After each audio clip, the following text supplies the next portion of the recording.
Chapter 1103. Don't come over. Don't come over. You dare to barge into private residences in broad daylight. Be careful that I don't send you to see the officials.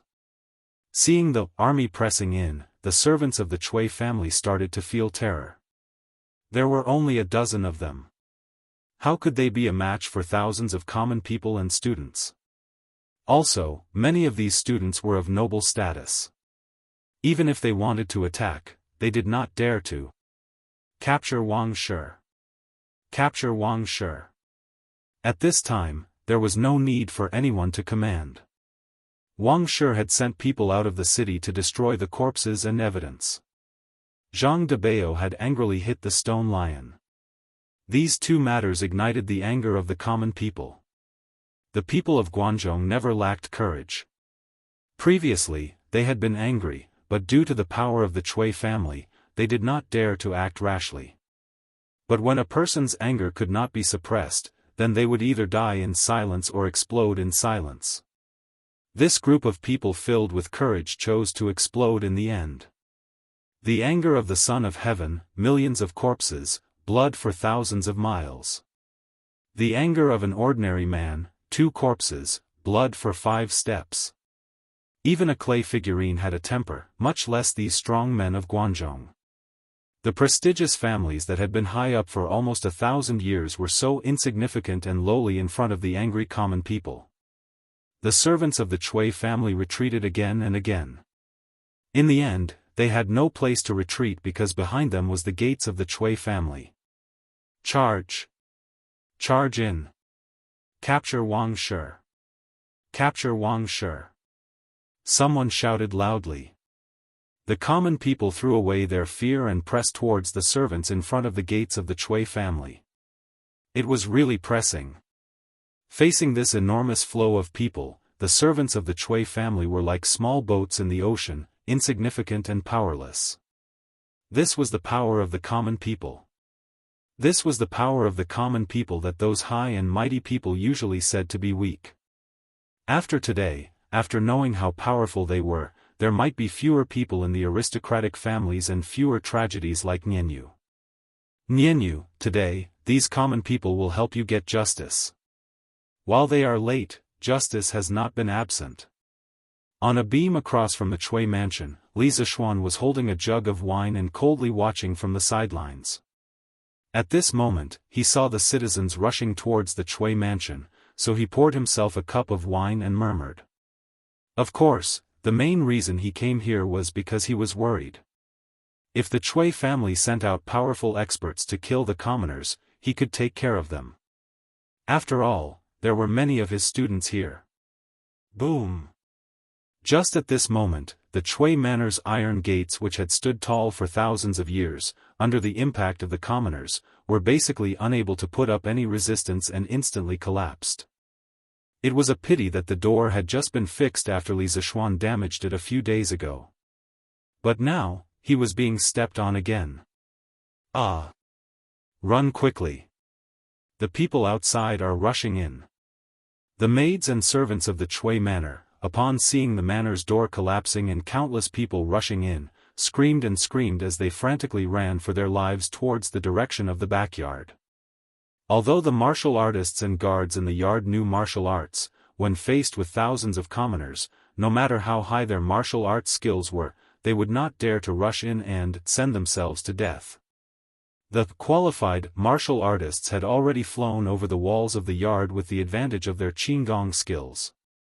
The unqualified martial artists, whose Qinggong skills were not good, could only escape to the backyard with the maids and servants.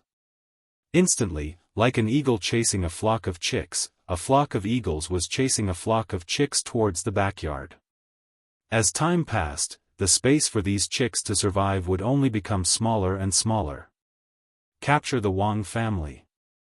Capture the Wang family. The flood of 4,000 to 5,000 people pushed towards the backyard while letting out earth-shattering shouts. F***CK. Who is that bastard? How dare he take the opportunity to bully the Chui Manor's maids? Bao Lin. Bring people to capture that bastard. After the commoners rushed into the Chui manor, although most of them were heading towards the backyard to capture the Wang family, there were still some who wanted to take advantage of the chaos, such as stealing, molesting, or raping the maids of the Chui manor. The ugliness of human nature was revealed in the chaos. Cheng Chumo's sharp eyes saw a rascally young man hugging a maid and trying to molest her. He immediately roared in anger. "Yes. Brother Chon Yo." Yuchi Baolin responded.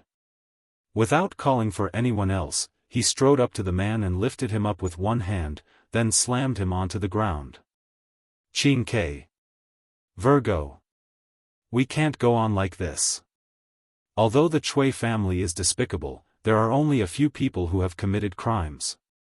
These maids are innocent. If we don't take any measures, many innocent people will suffer today. When that happens, Father will definitely blame." Yamacho. Li Ku frowned as he spoke to the people around him. Obviously, he had already guessed that the source of this turmoil, or rather, the initiator, was Li Zixuan. It was not hard to guess. Anyone who had interacted with Li Zixuan and knew about his recent activities would be able to guess it.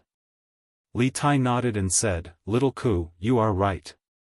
We can't let the commoners do as they please. I think it's better to have all the students of the college spread out in groups of 10 to maintain order. Little Ku, you are skilled in martial arts, so you take command." Li Ku did not decline. Under his command, the people from the Yanhuang College immediately split into over 60 small teams. They spread out in groups and scattered around the Chui residence. If they saw anyone doing something illegal, they would go forward to stop it. They were from the college and represented Yanhuang College. Normal hooligans would not dare to do anything to them in front of so many commoners. As a result, the number of rapes and thefts was greatly reduced. These unruly commoners. These unruly commoners are really lawless. Guards. Call the guards. Call the martial artists. Call the martial arts experts in the Chui manor. Let them kill all these unruly commoners. Kill them all. The backyard of the Chui residence was in a mess. Wang Shi was in a state of madness. She was throwing things at the servants while shouting incoherently. "Trash! You are not allowed to run. The Chui family has always provided you with good food and drinks. Now, all of you. Otherwise, you will not be fed in the future. I will turn all of you into human swine." At this moment, Wang Shi saw a group of maids and servants escaping from the front yard. She took out a sword from somewhere and slashed at those people. Ah! The maidservants and servants hurriedly scattered in all directions. Wang Shi wanted to chase after them, but she couldn't. She could only stand there and curse. Capture Wang Shi. Turn Wang Shi into human swine. At the door of the backyard, the commoners finally appeared. When Wang Shi heard that the commoners wanted to turn her into human swine, she was so scared that her legs trembled. Unruly commoners. A bunch of unruly commoners. Guards. Whoever can kill these unruly commoners, I will give you 10,000 strings of cash. No. 100,000 strings of cash. Wang Shi held her sword and retreated. Her eyes were wide open and her face was full of fear. Chapter 1104. 100,000 strings of cash. If this were any other time, many people would be willing to help Wang Shi kill someone for 100 strings of cash, let alone 100,000 strings of cash. But now, even if they were offered 1,000,000 strings of cash, no one would be willing to help her at this time, let alone 100,000 strings of cash. Look! That's Wang Shi. It didn't take long for the citizens to swarm into the backyard. Someone recognized Wang Shi, who was holding a sword and hysterical as if she had gone mad, and pointed her out loudly. Catch Wang Shi. Make her into a human swine. Yes. We have to let this evil woman have a taste of being made into a human swine. The citizens roared one after another. Don't come over. Don't come over. When had Wang Shi ever encountered such a situation before? With a panicked expression, she actually placed the sword against her own neck. She retreated while speaking in fear. The maids and servants around her had already run far away from her. Even when they saw her move, no one came to stop her. Look! The old master of the Cui family is here. At this moment, someone shouted, and the citizens immediately quietened down. The crowd opened up a path, and Cui Junchuo walked over with more than a dozen armed guards. Ah! Don't come over. I don't want to be made into a human swine. Don't come over. At this moment, Wang Shi's mind was no longer that of a normal person's. Cui Junchuo and the others walked toward her, but she mistook them for citizens who wanted to kill her. Her body trembled, and she didn't even notice that the sword had left a bloody mark on her neck. Wang Weizhu. Take a good look. I'm here.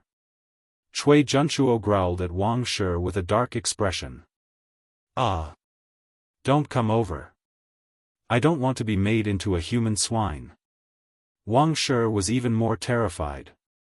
She screamed and exerted force with her hand, and the sword in her hand slit her throat without any resistance. She immediately collapsed to the ground, leaving behind a pool of blood. Bam! Everyone fell silent. No one would have thought that the dignified matriarch of the Cui family would be so frightened by a group of citizens that she committed suicide. Although this venomous woman deserved to die, the commoners felt that such a death was too easy for her. Cui Junchuo took a few deep breaths.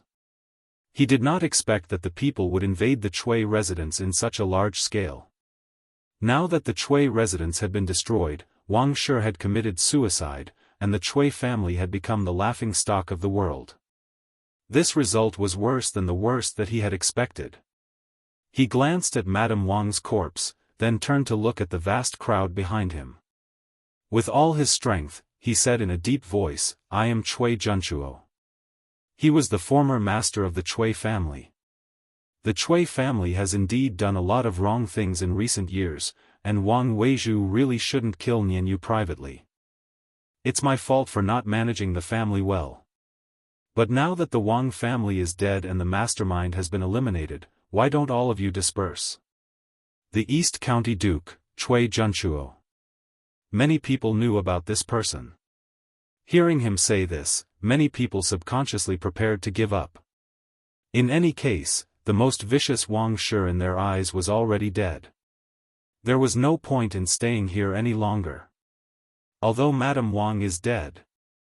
But what about the people that the Cui family has invaded and kidnapped over the years? Just when some people wanted to leave, someone in the crowd shouted, and the crowd became restless again. That's right. The Cui family has done a lot of evil in the past. They have invaded so much land and kidnapped women. How can the death of Madame Wang solve it? Yes. All the evildoers of the Cui family must be punished. Cui Junchuo frowned, but he was secretly anxious. He was anxious that the people from the imperial court had not arrived yet. That's right, at this time, he would rather go to the imperial court to be judged than to reason with these people. Because most of the civil and military officials in the imperial court were gentle people, and because of the large number of these people, they might directly rush up and kill all the people of the Cui family. As the saying goes, those who do evil are doomed to destruction.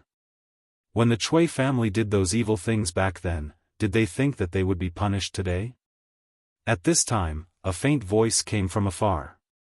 Although the voice was not loud, it reached the ears of everyone present. Who's that? Cui Junchuo's gaze froze as he saw Li Zishuan flying over the heads of the crowd and landing steadily at the front of the crowd. Marquis Yong'an? Did you enjoy watching the show from the side? When enemies meet, their eyes are exceptionally red. At this time, Cui Junchuo of course hated Li Zishuan, but more than that, there was a trace of indescribable complexity. At first, he did not think that he would lose. Yesterday, he even had the thought of turning defeat into victory, and retaliating against Li Zishuan. But he did not expect that after just one night, Li Zishuan had successfully made the Cui family, a 1,000-year-old aristocratic family, into a street rat that everyone wanted to beat up. A 1,000-year-old reputation, in the end, could not win against that thin confession. But in the end, whose fault was this? If the Cui family did not do those dirty things, even if Li Zishuan had a grudge with the Cui family, could he make up something out of nothing? A 1,000-mile dike, collapsed by an ant hole. A 1,000-year-old aristocratic family, in the end, was destroyed in the hands of a pig like Madame Wang. Watch the show? This marquis is not watching the show. This marquis is using this grand scene to pay tribute to Miss Nianyu in the underworld, to ask her to rest in peace. Li Zishuan stood with his hands behind his back and said in a low voice. At the same time, he was secretly sizing up Cui Junchuo. He had fought with Cui Junchuo several times, but it was always in the dark. Today was their first time, and probably their last time. Hearing this, Cui Junchuo's expression changed several times. After a long time, he said, that Nianyu is just a little maid in the Cui family. If she knew that in the future, she would be able to make the Marquis of Yong and bring so many people to seek justice for her, she would probably feel lucky, right? Li Zishuan sneered, lucky? The dead cannot come back to life. If possible, who in the world would not want to keep living? Dead is dead. Even if this marquis avenged her, she would not feel lucky. She should regret entering the Cui family and meeting Madame Wang, this poisonous woman, and Cui Shanfu, this coward. You. Cui Junchuo was a little angry. The Cui family was almost dead, and Li Zishuan still wanted to step on the corpses. This was too much. The imperial edict has arrived. Unrelated people, immediately make way.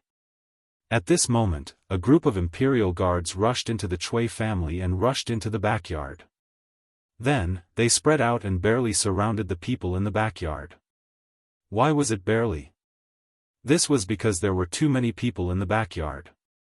The less than 100 imperial guards that they had brought with them were simply not enough to deal with them. Then, a general in silver armor came forward and said loudly, His Majesty has decreed that all people should immediately disperse. His Majesty will personally deal with the matter of the Cui family. He will definitely give justice to Nianyu and the people of the world. Chapter 1105.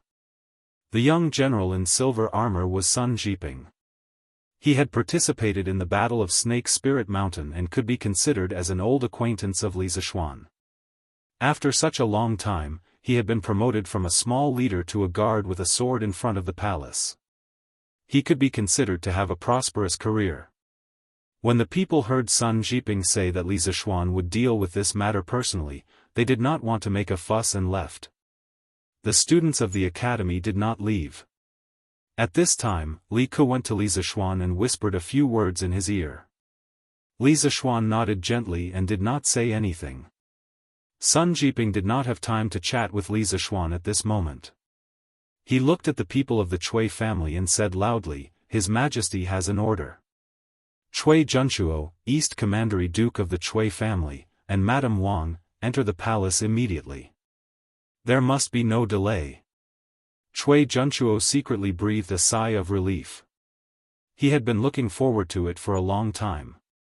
Finally, the people from the palace came. It was better for the imperial court to judge the Cui family than the people. After all, the imperial court would be reasonable. It was difficult to reason with the angry people. General, Madame Wang committed suicide a quarter of an hour ago. I'll go with you. Cui Junchuo stepped forward and said. After that, he looked back at Madame Wang who was lying in a pool of blood. Although this woman was really hateful and even dragged the Cui family into the abyss of public opinion, she was still the former Madame Wang of the Cui family. Saving some dignity for her was saving the Cui family's dignity. Sun Jiping frowned. He followed Cui Junchuo's gaze and saw a woman in gorgeous clothes lying in a pool of blood. There was a blood-stained sword beside her. After a moment of silence, he shook his head and said, "East Commandery Duke, it's not that I don't understand people's feelings, but His Majesty personally ordered me to invite you and Madame Wang into the palace no matter what. Guards, prepare an ox cart and carry Madame Wang's body into the palace." "Yes, General." After Sun Jiping finished speaking, 2 soldiers immediately stepped forward and carried Madame Wang's body. "You, General Sun, can you make an exception?" Cui Junchuo could not help but be angry. But after thinking of the Cui family's current situation, he restrained himself. Sun Jiping shook his head. His meaning was self-evident. Therefore, Cui Junchuo could only watch as the 2 imperial guards carried Mrs. Wang's body away. Blood flowed all the way. Most of the members of the imperial army had been on the battlefield before, so they didn't fear corpses and blood. However, the students of Yanhuang College were different. This was the first time most of them had seen a dead body, and it was the first time they had smelled such a thick stench of blood. Many of the students bent down and vomited. Li Zishuan did not say anything. He felt that there was nothing wrong with letting the students see the light of blood earlier. Perhaps some of them would have to go to the battlefield in the future. East County Duke, please go ahead as well. After Wang Shi was loaded onto the ox cart, Sun Jiping pointed to a prisoner's cart next to him and said to Cui Junchuo.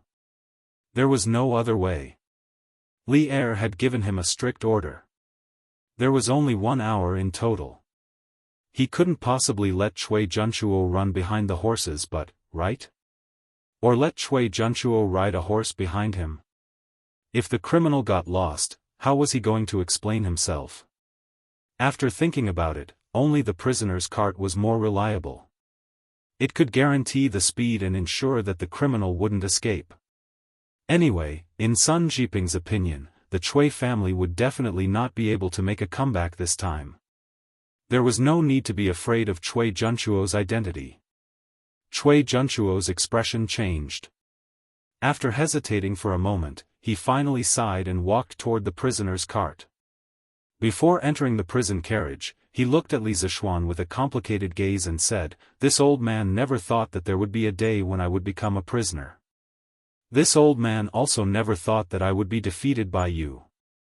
Marquis Yong, and I have underestimated you after all. You are the variable of the aristocratic families, and also the variable of the Tang Empire." Li Zishuan shook his head and said expressionlessly, "East County Duke, you are not a stupid person. You should understand that the Cui family's ending today is not because of me, but because the people of the Cui family don't know how to respect and do all kinds of evil." Hearing this, Cui Junchuo sighed and then got on the prisoner's cart. Sun Jiping waved his hand, and the imperial guards quickly left the backyard of the Cui family. At this time, he had time to say goodbye to Li Zishuan. "Marquis, His Majesty's order is urgent. I will chat with Marquis another day. I will leave first today. General Sun, please wait." Li Zishuan smiled and cupped his fists in return. He pointed to the dozen or so commoners who were tied up in the corner of the courtyard and said, "These people are all criminals who took the opportunity to steal property and molest maids in the chaos just now. They have been tied up by my students. Now, I'll have to trouble General Sun to bring people to send them to the Supreme Court." Sun Jiping was a little surprised and said, "There is such a thing? Marquis, please help me catch these criminals. I will report it to His Majesty and ask for a reward for Marquis." Li Zishuan waved his hand and said, "No need.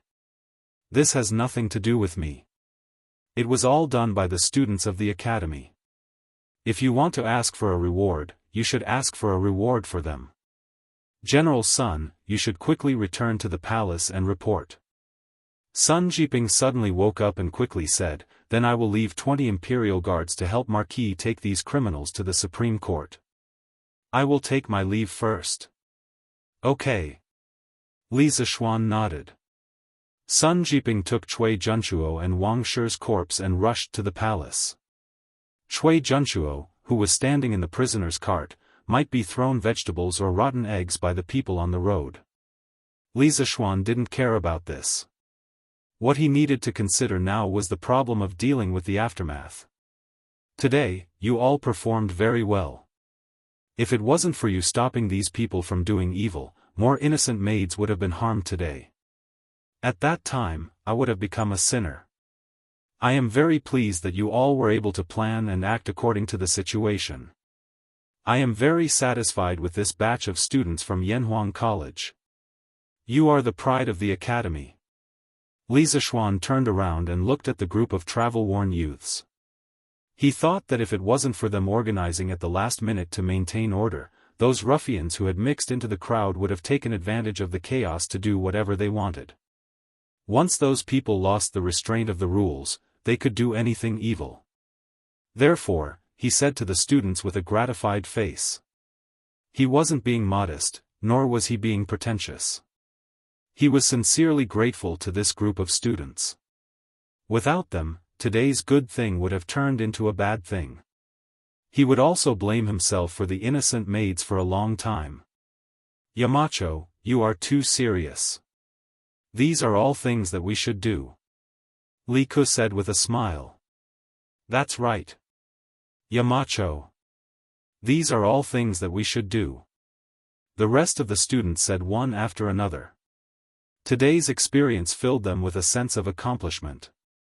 They would probably never forget it for the rest of their lives. Thank you Marquis Yong, and thank you all young gentlemen. At this time, the Chui family's maids spontaneously came over and bowed to Li Zishuan and the students to express their gratitude. Chapter 1106. All right. You can all go about your own business. I will personally send these rascals to the Supreme Court. In the backyard of the Chui residence, after receiving the heartfelt gratitude from the maids of the Chui residence, this group of young lads who were in the middle of puberty suddenly felt a little smug. Li Zishuan hurriedly waved his hand and chased them away. Hee hee. Yamacho, why don't we help you send these people to the Supreme Court? Sun Zifan chuckled. Li Zishuan slapped the little fatty's head and said crossly, I think you're just trying to slack off and not work, aren't you? Quickly go to the foundation and help. Io. Yamacho, you are wrongly accusing a good person. I am just afraid that you will be tired. Sun Zifan shouted mischievously. The students laughed, but they still followed Li Zishuan's request and returned to the Warm Tang Foundation. Li Zishuan watched the students leave with a complicated gaze. He was about to order the guards to take away these rascals when the Chui residence's servants all knelt down in front of him. Marquis, now that the Chui family is gone, please take us in, Marquis. We are all able to endure hardships. The other servants were also eager to try. Li Zishuan's family treated the servants well, this was basically known by everyone in Chang'an. For these servants, to be able to enter the Li residence was tantamount to entering heaven. Li Zishuan frowned and said, this Marquis' residence does not lack servants. Moreover, the Emperor has not made a decision on how to deal with the Chui family. You should wait a little longer. Even if the Chui family is really gone, you can go back to your hometown and find other ways to make a living instead of continuing to be servants. Now that the world is peaceful and the Emperor is very kind to the people, this Marquis believes that as long as you are hardworking, your life will not be bad. Marquis. But we are all slaves, how can we make a living? Everyone says that Marquis is unparalleled benevolence, I hope that Marquis can be kind and take us in. The crowd hesitated for a moment, and a slightly beautiful servant girl said pitifully to Li Zishuan. In ancient times, there were 5 types of household registration. The first was noble registration, usually for aristocratic families. The second was good registration, which was for ordinary people. The third was merchant registration, which as the name suggested, was for merchants. The fourth was slave registration, which was the status of slaves. Once sold, they may be slaves for life. Unless the master was generous and was willing to give the government a large sum of money. The fifth was cheap registration, which was for prostitutes, entertainers, and so on. And so on. Li Zishuan's frown deepened. Not to mention that his residence didn't lack maids and servants. Even if he did, he wouldn't hire them here. First of all, who knew which of these people were loyal and which were traitors? Furthermore, that maid's way of talking about moral coercion made him feel disgusted. If the Chui family really falls apart, this marquis will petition His Majesty to abolish your slave status and return you the status of good citizens. As I said before, the world is peaceful now. As long as one is diligent, one will definitely not starve. Li Zishuan said expressionlessly. After saying that, he turned around and called for a group of imperial guards to pick up the thugs in the corner. They left the Chui residence and headed in the direction of the Supreme Court. After transmigrating to the Tang dynasty, although Li Zishuan had become a high-ranking official, this was the first time he went to the Supreme Court. Speaking of which, if it weren't for a few imperial guards leading the way, he probably wouldn't have known which direction the Supreme Court's door was facing. Who asked him to be an otaku? Unless it was absolutely necessary, he would definitely not go out, let alone wander around aimlessly. If it was someone else who transmigrated, they would definitely tour the entire Chang'an city in less than a week. After all, this was a traditional Tang dynasty building. The Supreme Court was located in Yining Lane.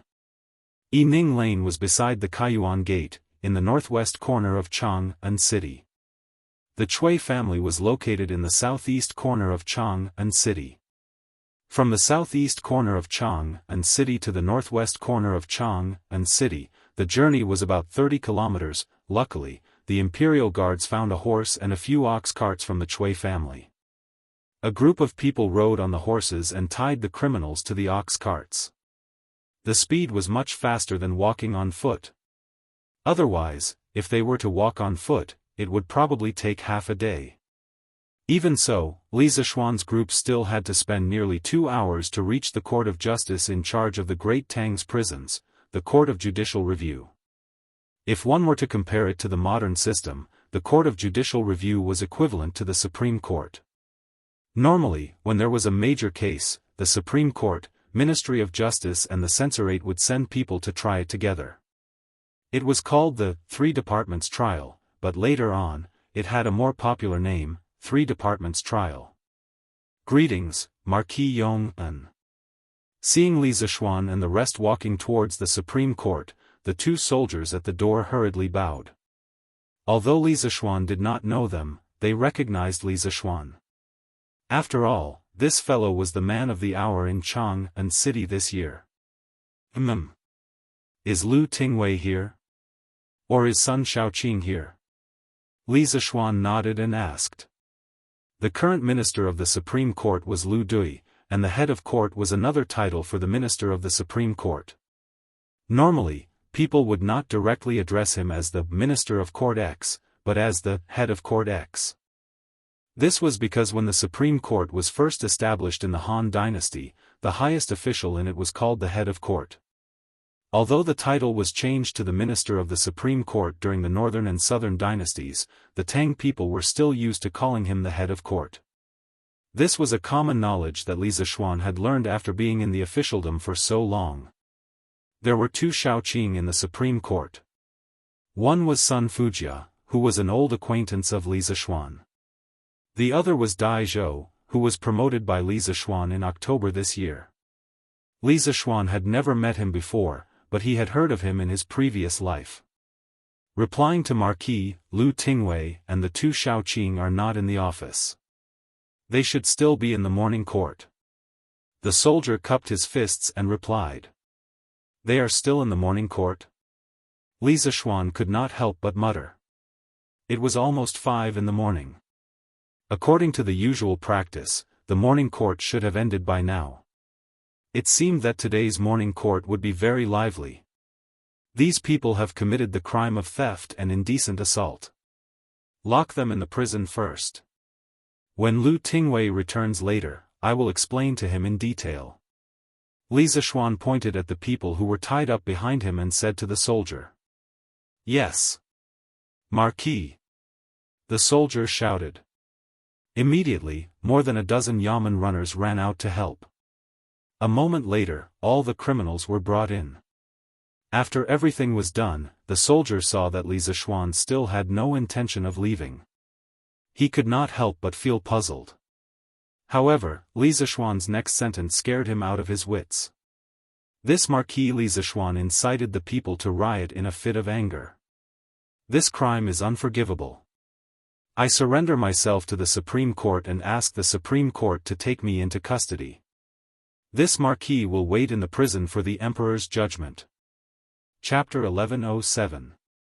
Under Li Zishuan's strong request, the Supreme Court soldiers could only fearfully invite Li Zishuan to the cleanest prison cell in the Supreme Court. The blanket was changed to the newest one, and they even brought over a table, a few copies of Datong Daily, and some teapots and wine cups. It could be said that all the conveniences they could provide were provided. Li Zishuan's prison cell just happened to be the prison cell that he sent in today. Seeing that Li Zishuan's prison cell was as comfortable as an inn, the group of people's eyes turned red with envy. But they also knew that they would not receive such treatment, so they could only sit on the floor and wait for the Supreme Court's judgment. Other than this new blanket, take away the rest. This Marquis is here to go to prison, not to stay in an inn. This Marquis appreciates the intentions of these few little brothers. What was surprising was that Li Zishuan actually rejected the special treatment given by the officials, and requested for the Supreme Court's officials to take away all the things. As for leaving the new blanket behind, it was really because he could not stand the dirty and hard blanket from before. But then again, as a big brother, it was reasonable for him to ask for a new blanket, right? Marquis, you are still innocent, you don't have to torture yourself like this, right? The soldier had a difficult expression on his face. They knew that Li Zishuan was a good official who wholeheartedly served the people, otherwise they would not spend so much effort. I have already made up my mind, there is no need to persuade me anymore. Just do as I say, and then go do your own things. Li Zishuan waved his hand and said. He did this not to put on a show, nor was it purposely pretentious. It was because the current era that he was in required him to do so. This time, although he had used the power of thunder and successfully pushed the Chui family into a state of eternal damnation, but the method he used was somewhat taboo. Because he had used the public's will. In this era where the imperial power was greater than the heavens, you, as an official, actually dared to use the public's will to force the emperor to do something he did not want to do. Today you forced the emperor to deal with the Chui family, then tomorrow you would use the public's will to force the emperor to abdicate the throne. In the era of imperial power, whether the emperor's mind was big or small, he would not like such an official. The big-minded ones might tolerate you for a period of time, but the small-minded ones would directly kill you, a potential threat. Therefore, Li Zishuan didn't have anything else to do today. Instead, he took the initiative to turn himself in. He had to show this attitude. Now, he was still in charge of his family. Even if he didn't think for himself, he had to think for his family, right? Seeing Li Zishuan's insistence, the soldier had no choice but to remove the things from the prison cell. Li Zishuan sat cross-legged on the couch and closed his eyes in deep thought. After an unknown period of time, a series of footsteps suddenly came from outside the prison cell. Li Zishuan opened his eyes and saw a middle-aged man wearing a dark red official's robe with a dark blue belt around his waist walking over with a few soldiers. The man had a head full of black hair, a pair of indifferent tiger eyes, and a straight figure. He could be considered to have a dignified appearance. This official, Dai Zhou, greets the Marquis of Yong'an. The middle-aged official asked someone to open the cell. Then, he cupped his hands and bowed to Li Zishuan, who was sitting cross-legged on the bed. Although he was older than Li Zishuan, his official position was lower than Li Zishuan's. Since he was in the officialdom, he should follow the rules of the officialdom. So it's Dai Xiaoqing. Nice to meet you. Li Zishuan stood up and cupped his hands in return. This Marquis's body is guilty, Dai Xiaoqing shouldn't be so courteous. Dai Zhou shook his head. Whether Marquis is guilty or not, His Majesty has yet to make a conclusion. But just based on the fact that Marquis is willing to seek justice for a maid he doesn't even know, this Dai Zhou still admires Marquis. This Dai Zhou dared to say anything. Now, the officials in the imperial court who had some brains basically knew that the confession letter was related to Li Zishuan. But Li Zishuan's methods were obviously taboo. Under such circumstances, Dai Zhou still dared to publicly praise him. If it fell into the ears of someone with ulterior motives, it might become a weakness. Dai Xiaoqing must be joking. This Marquis is young and impetuous, I don't know the severity of the matter. Fortunately, this Marquis didn't cause any big trouble. Otherwise, I'm afraid my conscience will not be at ease for the rest of my life. Li Zishuan shook his head and sighed with emotion. Then he asked, "May I ask Dai Xiaoqing how His Majesty dealt with the Cui family in the morning court today?" Dai Zhou replied expressionlessly, "Madame Wang killed people. Although she had committed suicide, her behavior was so vile that it angered people and gods alike. His Majesty ordered the Cui family to bury Madame Wang's body in the wilderness. They are not allowed to enter the Cui family's ancestral mausoleum, and they are not allowed to look for a place with good feng shui for her. East County Duke Cui Junchuo didn't manage his family well. He allowed his family to embezzle the land of the common people and allowed his family members to kidnap women. His Majesty decreed that he was stripped of his title of East County Duke and sent back to Jianghu. He was ordered to return all the land that he had embezzled in the past 10 years to the common people within a month. Those who kidnapped women must also be handed over to the local government within a month. In addition, His Majesty sent the left Prime Minister Wei Zheng to Hunan Province to thoroughly investigate all the officials who have covered up or colluded with the Cui family in Jianghu in recent years. He wanted to clean up the local government and return the common people to the common people. Hearing this, Li Zishuan was relieved. Old Li was finally willing to completely deal with the Cui family. His plan was not in vain. Moreover, sending Wei Zheng to Hunan Province was the most ruthless move. Didn't your Cui family get wind and reign in Hunan Province in the past? Wasn't it all because the local government took care of you? Now I will remove those officials who took care of you. Let's see how you can continue to be lawless in Hunan Province. His Majesty is wise. In this way, Miss Nianyu can finally rest in peace. Li Zishuan murmured. Marquis, I have something to say, but I don't know if it's appropriate. Dai Zhou hesitated for a moment and asked. Li Zishuan's first impression of Dai Zhou was not bad. Hearing this, he smiled slightly and said, "Vice Minister Dai, please." Dai Zhou waved his hand and dismissed his attendants. Then he looked at Li Zishuan with shining eyes and said, "I believe that with Marquis's wisdom, he must have known that this method would hurt the enemy 1,000 times and hurt 800 times. But why did Marquis still use this method? Just for an unknown little maid, is it really worth it?" Li Zishuan was silent. After a moment of silence, he said, "Some things can't be measured only by whether it's worth it or not. Since I encountered this matter, I must take care of it. If I don't do anything, I will feel guilty for the rest of my life. And in my opinion, conscience and justice are not silent. They know it's impossible and do it. The Cui family is powerful and seemingly invincible. But the sword of justice is not forged for the strong, it is for the weak. If I don't stand up today, there will be more wronged souls in the netherworld.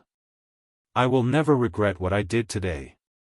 Chapter 1108. The news of Li Zishuan being imprisoned in the Supreme Court quickly reached the palace and Li Er's ears. Humph.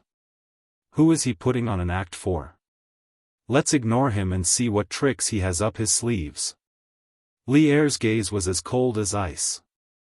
After listening to Zhao Song's report, he paced back and forth in the main hall in frustration. His hands behind his back were clenched into fists and then completely unclenched in the next moment.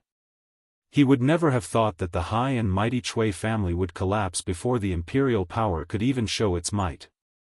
He did not feel the joy of getting rid of the aristocratic family. Instead, he felt some fear because the power Li Zishuan could mobilize was too terrifying. It was so terrifying that it could even threaten his imperial power. Kill? Or not kill? At this moment, Li Er's mind was filled with all sorts of thoughts. In the end, he waved his hand and said angrily, "Yes." Zhao Song sighed in his heart and cupped his hands in acknowledgement. Li Zishuan disregarded his own glory and got rid of evil for the people. Zhao Song admired him from the bottom of his heart. However, in the end, he ended up in prison. Zhao Song was both regretful and vexed. Vexed that Li Zishuan was so foolish. Yongla Lane, Li Mansion. Mother, why isn't brother back yet? Lan is hungry. The whole family was waiting for Li Zishuan to return for lunch. However, after waiting for a long time, he was still nowhere to be seen. Lan could not help but rub her stomach and said pitifully, "Soon. He should be back soon." Mrs. Li had been feeling uneasy since the morning. When she saw that Li Zishuan hadn't returned yet, the ominous premonition in her heart grew even stronger. She patted Lan Er's little head and called out, "San Bao, didn't you say 4 hours ago that the Chui family's turmoil had ended? Why isn't Xian back yet?" San Bao said anxiously, "Madam, the Chui family's turmoil had ended 4 hours ago." However, the young master took a group of people to the Supreme Court. The Supreme Court is far away from Dunhua Square. The young master is probably still there. Madame Li nodded, but the ominous feeling in her heart did not dissipate. "Father. Mother. Not good. I found a letter left behind by my husband in the room." At this moment, Han Yushi hurriedly ran in with a letter in her hand and said anxiously, "Yushi, what happened to Xian? What does he mean by leaving a letter?" Mrs. Li immediately panicked. She subconsciously thought that something had happened to Li Zishuan. Li Jingma had always been calm. He patted his wife's hand and said, "Yushi, what did the letter say?" Han Yushi looked around and said softly, "San Bao, little he, you all go down first." It wasn't that she didn't trust the servants in the residence, but the fewer people who knew about this, the better. "Yes. Young madam." Although San Bao and the rest wanted to know what had happened, they had to listen to their mistress. After all the servants in the hall left, Han Yushi said, "Father, mother, grandfather, grandmother, my husband said in his letter that he will go to the Supreme Court to reflect on himself for a few days. As long as we don't think about it, and don't tell anyone about it, he will be back in less than 10 days. Reflect on himself for a few days? Why would Xian go to the Supreme Court to reflect on himself? Old master, did something happen to Xian? To ordinary people, the Supreme Court wasn't a good place to go. After all, most people didn't want to be involved in a lawsuit. Therefore, Mrs. Li was at a loss after hearing this. Sigh. In the end, it's a loss of 800 to hurt the enemy. Yi Guozhong was old and experienced. How could he not understand the meaning behind this letter? He sighed heavily and said to Mrs. Li, "Yuzhu, you and Jingma don't have to worry.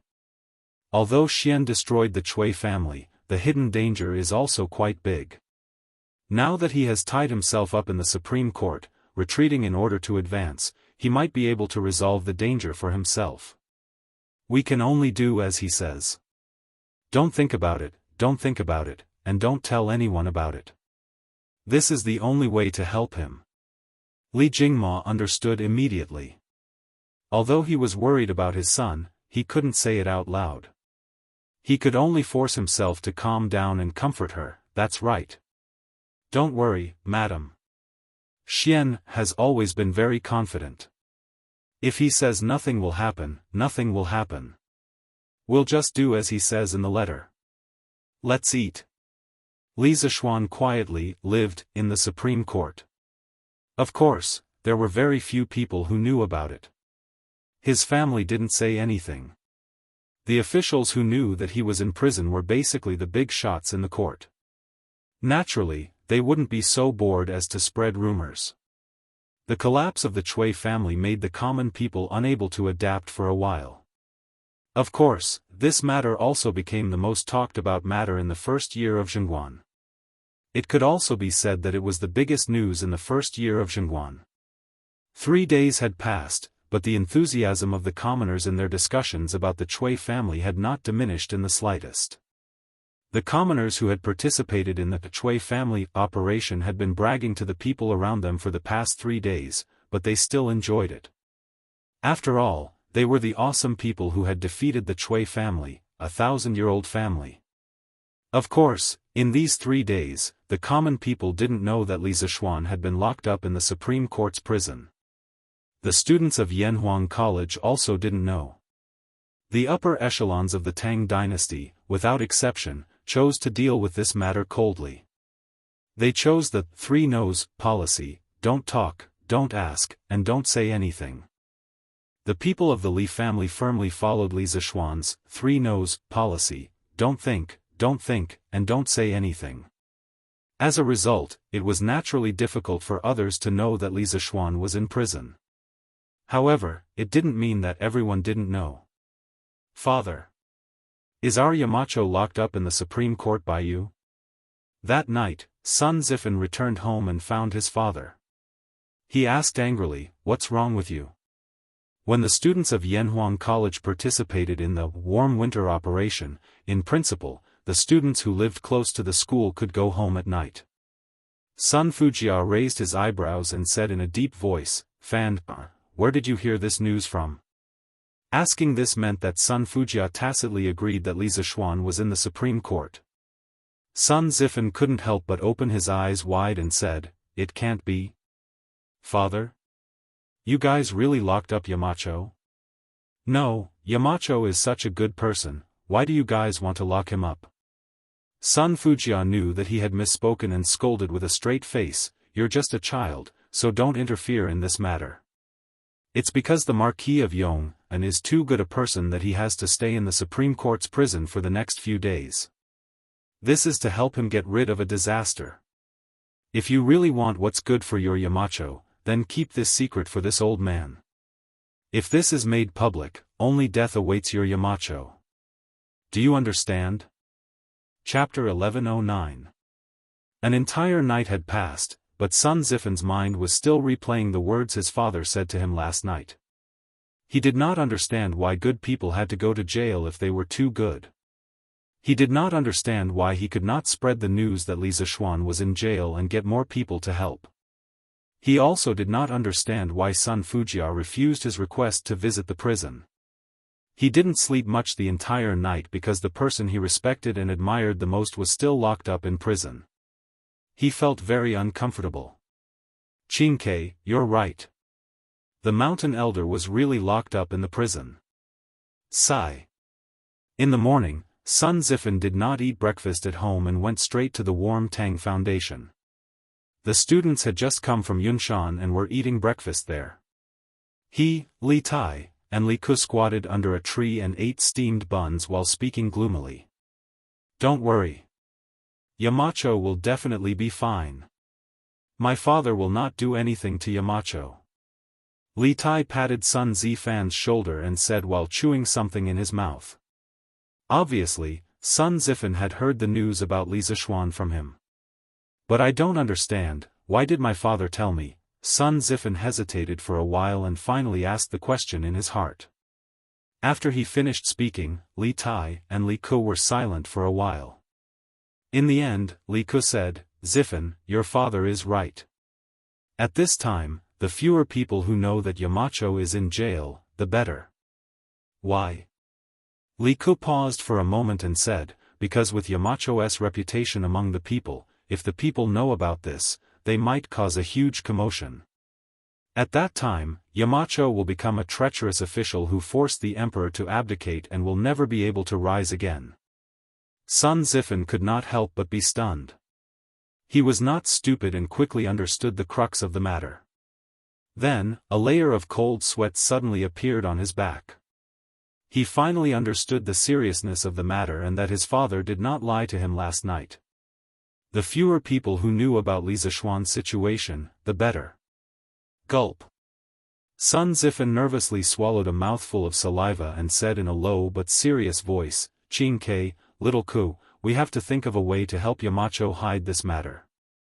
In the future, if the students ask where Yamacho is, we will say that Yamacho is in seclusion writing books." Yes. Writing books in seclusion. What do you think? Li Taiyan nodded and said. Let's say that. But in my opinion, Yamacho will not stay in the Supreme Court for long. He will definitely be out in a few days. Sun Zifen sighed worriedly, I hope so. Zhao Si, are you sure you want to go that way? I'm not sure. Marquis, please allow me to think about it. You wish. As the saying goes, do not regret your moves. With your chess skills, how can you play chess? In the Supreme Court's prison, Li Zishuan and a soldier sat opposite each other.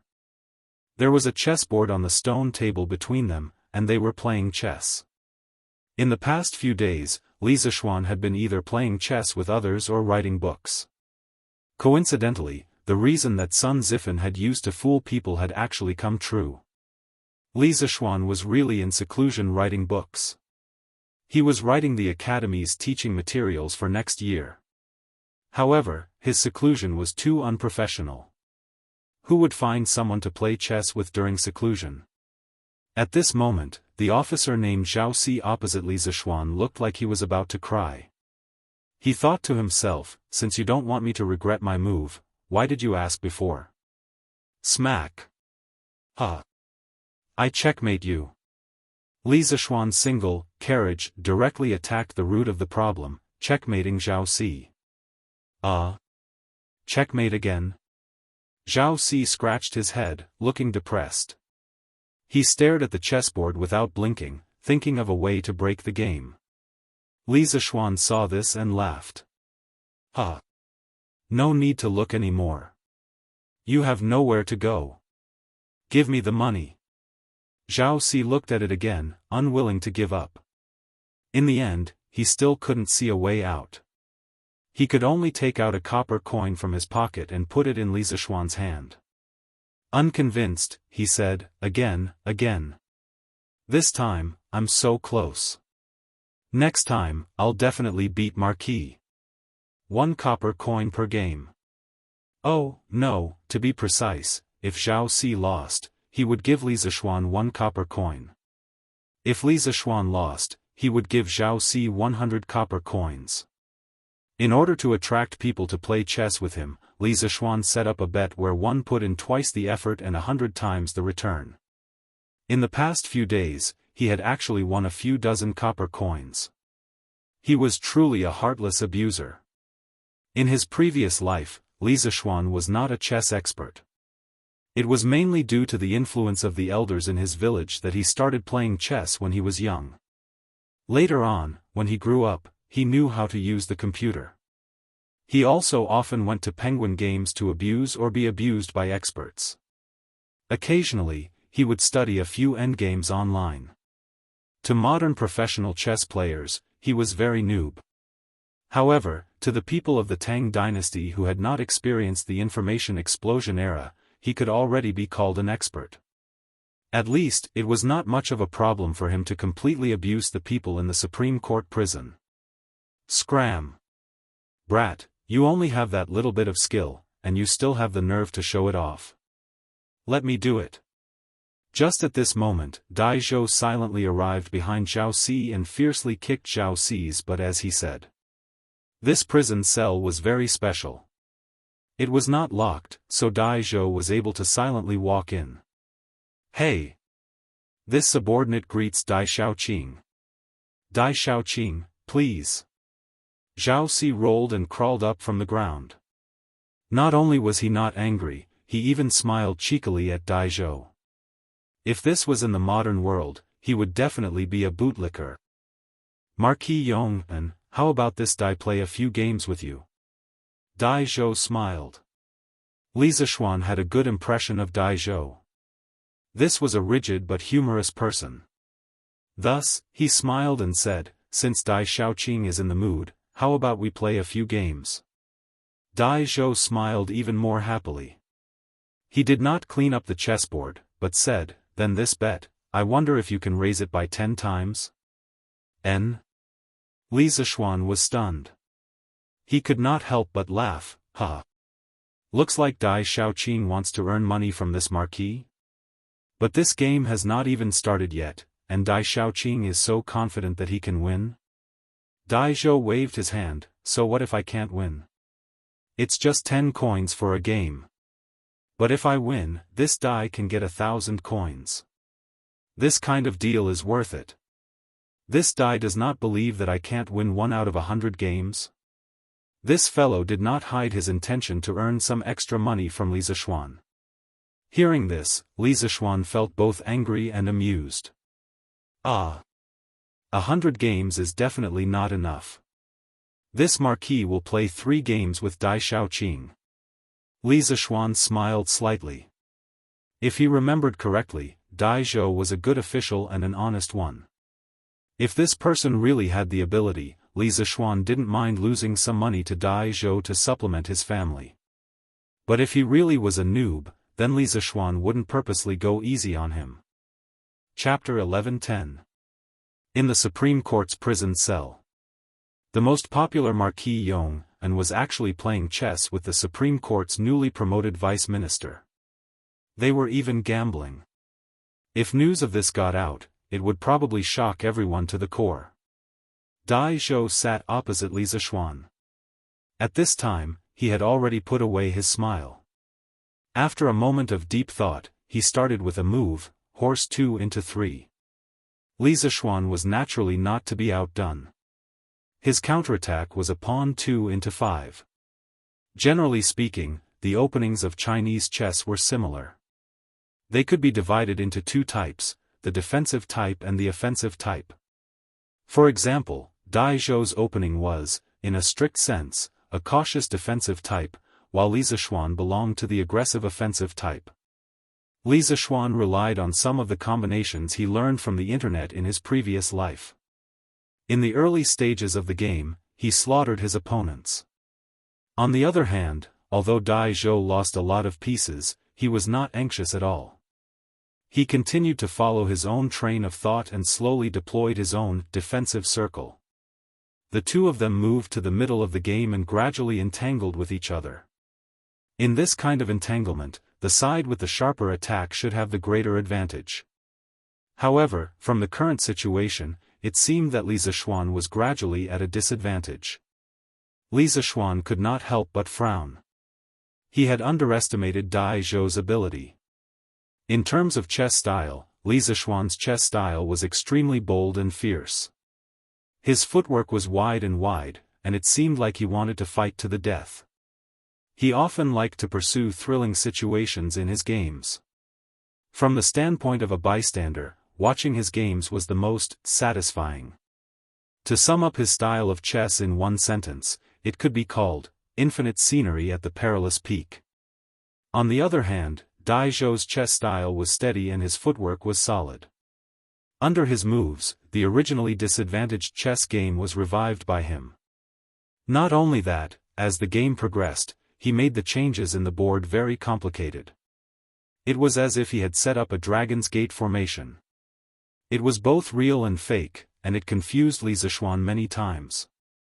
Time and time again, he set up ambushes to lure the enemy deep. Dai Zhou quickly killed Li Zishuan's carriage and horse. The scales of victory were slowly tilting towards his side. Gulp. Zhao Ci's eyes almost popped out of their sockets as he watched from the side. Such an exciting game made him feel like he was watching 2 peerless experts exchange blows. The flashes of swords, the neighing of horses, it was very intense. Only then did he realize that Li Zishuan hadn't used his full strength when they were playing chess. Thank you for letting me win. Marquis, you have lost the first round. Under Dai Zhou's careful planning, all the advantages that Li Zishuan had gained in the beginning were finally wiped out. Moreover, in the process, Li Zishuan suffered heavy losses. After the final battle, all the escape routes of Li Zishuan's commander were blocked by Dai Zhou. Finally, Dai Zhou raised his head and chuckled. He was as happy as a child in his 30s. Humph. One is a vice minister of the Supreme Court, while the other is a marquis of the current dynasty. Yet, they are actually gambling and playing chess in this prison. If news of this were to spread, would you feel honored? Or would I feel honored? Unknowingly, Li Er was standing outside the prison cell with his hands behind his back. It seemed that he had been standing there for a long time. Beside him was Zhao Song, who was gasping for cold air. His forehead was sweating in the middle of winter. The three unlucky fellows in the prison cell quickly came over to greet him. Li Er directly said to Dai Zhou, "Minister Dai, you are in such a good mood. You can leave first. I will look for you later." Dai Zhou's forehead was full of sweat. He thought to himself that today was really an unlucky day. In his own territory, playing chess to earn some extra money, he actually met Li Er. How unlucky. Most importantly, he was about to get the 1,000 copper coins when Li Zishuan came. How should he ask Li Zishuan for money later? Yes. Your Majesty. Dai Zhou was thinking about how to get the 1,000 copper coins back. He saluted Li Er and left with Zhao Si. At the same time, to prevent the other prisoners from affecting Li Er and Li Zishuan's conversation, he also ordered the prison guards to transfer all the prisoners in the nearby prison cells away. I heard that you were reflecting on yourself here. But now, it seems that you are living quite well here. Li Er stood in front of Li Zishuan and said expressionlessly. Li Zishuan smiled helplessly and sighed, 3 feet of land without any sunlight. I am just trying to find joy in hardship. Li Er's gaze froze and said, "Are you blaming me?" "No."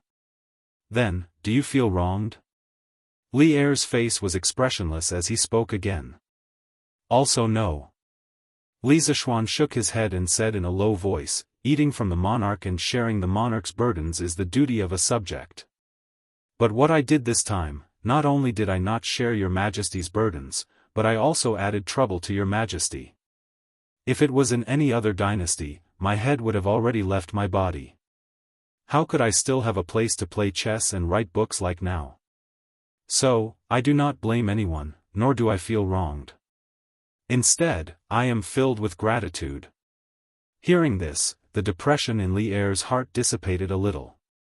With his hands behind his back, he paced around the cell and said, "Do you know that in these 3 days, the Empress has come to find me 3 times, Chang'e has come to find me 5 times, and Chengqian has come to find me 3 times. They were all speaking on your behalf. In the end, if I did not let you go, I would become a fatuous monarch in their eyes." Li Zishuan was moved. He hurriedly said, "I am grateful for the friendship of the Empress, the Crown Prince, and the Princess. But entering the prison to reflect on myself was my own choice. I feel very uneasy for causing trouble for your Majesty." If I had known that you were such a troublemaker, I would not have placed you in the imperial court." Li Er shook his head and scolded unhappily. Then, he did not speak again. At this time, he noticed a thick stack of manuscripts on the bed and asked casually, "What are these?" Li Zishuan cupped his hands and answered, "Your Majesty, these are the teaching materials of the academy for next year. I happen to have nothing to do in the prison, so I settled down to write books." "So many? You wrote all of them in the past few days?" Li Er's face was suddenly shocked. This was because even if 3 scholars worked together to compile this thick stack of manuscripts, they would not be able to write so much in 3 days. Subconsciously, he went forward and flipped through it to see if the contents were scribbled by Li Zishuan to make up the numbers. But when he opened it, the word "awkward" was written on old Li's face. This was because he had flipped through some of the contents in the 2nd volume of chemistry. He could not understand the equations in it at all. Ahem. I did not expect you to be so concerned about your academy. Even in prison, you did not forget to compile teaching materials. In order to hide the embarrassment on his face, Li Er hurriedly coughed and said. Chapter 11:11. Your Majesty, what do you mean by my academy? That's your academy. You're the dean of the academy. I'm just a gardener, using the academy to realize my dreams. The one who really uses it is your Majesty, and the one who benefits is Tang Empire. When these seedlings of Yanhuang College grow up, they will definitely hold up the vast blue sky for Tang Empire. In the Supreme Court's prison, Li Zishuan cupped his hands and said to Li Er. He had no choice. Being born in such a feudal society, if he wanted to develop the academy well, he had to hug the thigh of the royal family. Li Zishuan didn't want to rebel against Li Er. This boss was too strong, and he couldn't do anything. Whoever didn't want to do it, he wouldn't do it anyway. Even in the modern world, if you want to do well, don't you need to hug the thigh of others? Li Er's gaze was deep. He was satisfied with Li Zishuan's attitude. Although what happened a few days ago made him angry, Li Zishuan still knew when to advance and retreat most of the time. Brat, if you had always been so sensible, how could you have fallen to the point of being imprisoned?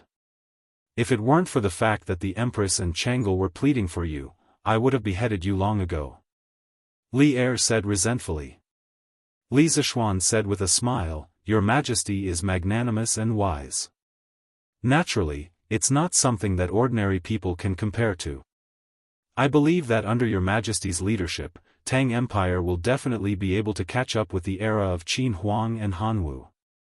Since old Li was willing to come to the prison, it meant that he had no intention of killing Li Zishuan. He was only here to find a way out. For the sake of his family, Li Zishuan was willing to give old Li a way out. Besides, he wasn't bragging. The golden age of Zhenguan in history was indeed catching up with the era of Qin Huang and Hanwu. Now that he, a transmigrator, joined, Tang Empire would only be stronger. Ha! When did you learn how to flatter? If Wei Xuancheng was here, he would definitely accuse you of flattering the emperor. Li Er pointed at Li Zishuan and said unhappily. However, the slight smile at the corner of his mouth showed that he did not reject this kind of flattery. Brat, your intelligence is outstanding. In all of the great Tang, there's probably no one who can compare to you. But why was he so muddle-headed this time? I've repeatedly ordered you not to touch the Cui family, but you've caused me such a big mess in one night. You can't even bear it for a year or two. After rambling for a long time, Li Zishuan finally got to the point. Li Zishuan could not help but heave a sigh of relief. Anyone who had quarreled with friends before would know that under normal circumstances, if the other party didn't even pay attention to you after a quarrel or kept talking about other things, it meant that the other party was really angry. However, if the other party was willing to talk to you about the source of the quarrel, it meant that the other party wanted to resolve the conflict and eliminate the differences between them. Your Majesty, you have the world at heart, so of course you have to consider the big picture. However, I don't have to think so much every time. The Cui family is heartless and has killed so many people. Since I've seen it, I can't stand it anymore. Otherwise, I'll definitely dream of the cries of the ghosts in hell. I know that I've let my emotions affect my decisions, but if I were given another chance, I would still do the same. Even if I'm punished by Your Majesty, I won't regret it. Li Er fell silent. For some reason, he suddenly recalled what Empress Zhongsun had said to him last night, Your Majesty. The Marquis of Yong, and inciting the anger of the people to destroy the Cui family was indeed a little impulsive. However, I don't believe that with the Marquis of Yong and's intelligence, he wouldn't have not thought of the severe consequences. However, he still did it in the end. This shows that he dares to love and hates evil. He isn't an ambitious and scheming person. Thus, I believe that Your Majesty's worries are unnecessary. The great Tang needs a righteous hero like the Marquis of Yong, and Your Majesty also needs a loyal and capable official like the Marquis of Yong, Moreover, the Marquis of Yong and's own initiative to bind himself to the Court of Judicial Review was for Your Majesty's sake. He knew that with his current reputation among the people, if your majesty were to punish him, your majesty's reputation among the people would definitely be affected. With such a straightforward official, I don't wish for your majesty to make the wrong decision because of some groundless suspicions. I implore your majesty to reconsider. After a long silence, Li Er finally recovered from his contemplation. He inwardly breathed a sigh of relief, but at the same time, he also felt an inexplicable sense of loss. He looked at Li Zishuan with a complicated gaze and said, "The Chui family is truly abominable, but you, a brat, inciting the people to riot is also unforgivable. If not for the imperial court doing its best to clean up your mess, Chang'an would have been thrown into chaos in the next few days. Seeing that you were able to reflect on your actions in the last few days, we will punish you with 2 months of seclusion. While you're at it, you have to submit a letter of self-reflection within 3 days." Hearing the light punishment of 2 months of seclusion, Li Zishuan couldn't help but rejoice, thinking that old Li was finally willing to let this matter pass. However, when he heard the letter of self-reflection, Li Zishuan's eyes widened and his forehead was covered in black lines. "What's wrong? You're not willing to write? That's fine too." Li Er glared at Li Zishuan and was about to say something, but Li Zishuan quickly interrupted and said, "No, no, no. Your Majesty. I'm willing to write. I'm very willing to write." In his heart, he was silently criticizing old Li Zishuan for forcing his son, Li Tai, to write a letter of self-reflection. Humph. Li Er snorted and finally dropped the subject. After a pause, he sighed deeply and said, "Obtaining the world has the Tao. Obtaining the people is the same as obtaining the world. Obtaining the people's Tao and obtaining their hearts is the same as obtaining the people. The collapse of the Chui family overnight can be considered as a wake-up call for me." Li Zishuan secretly nodded. Li Er was indeed Li Er. After realizing the power of the people, the first thing he thought of was not to suppress them, but to obtain their hearts and use them for himself. What a bold spirit! Your Majesty, as the saying goes, a ruler is a boat, a commoner is water. Water can carry a boat, but it can also capsize a boat. The Chui family thought that the people were weak and powerless, so they wantonly oppressed the people and harmed the servants. They had no respect for the people and finally died in the vast ocean of the people. Your Majesty is diligent and loves the people. You are wise and mighty, and will definitely be supported by the people. The big boat of Tang dynasty will also be carried by the people and will never sink." Li Zishuan clasped his hands and said with emotion. He could only say sorry for unintentionally stealing someone's famous words. Li Er's eyes lit up and said, "Water can carry a boat, but it can also capsize a boat." "Huh. Well said. Well said. Hearing this, my trip today was not in vain." Li Er, who had a clear mind, laughed and walked out of the prison. The power of the people united was indeed great, but as long as the people became the water that carried the boat, what was there to fear? Chapter 11-12. Many people subconsciously thought that it was Li Er's famous saying, "Water can carry a boat, but it can also capsize a boat." Actually, it was not. This sentence first came from the chapter of Sun Zi, Duke Ai. It was Sun Zi narrating a conversation between Confucius and Duke Ai of Lu. At that time, Confucius said, "Qiu Wenji, a ruler is a boat, a commoner is a river. Water can carry a boat, but water can also capsize a boat. If a ruler thinks of danger, how can danger not come?" In the 17th year of Zhengguan, Wei Zheng wrote in 10 Thoughts of Admonishing Taizong, "Resentment is not great, but it can be feared by people. Water can carry a boat, but it can also capsize a boat." Wei Zheng also said this. Li Er often used this saying to warn people. After a long time, it became Li Er's famous saying, exclamation point. "Ha! Dai Xiaoqing, thank you for taking care of me these past few days." After Li Er left, Li Zishuan patted his butt and also left.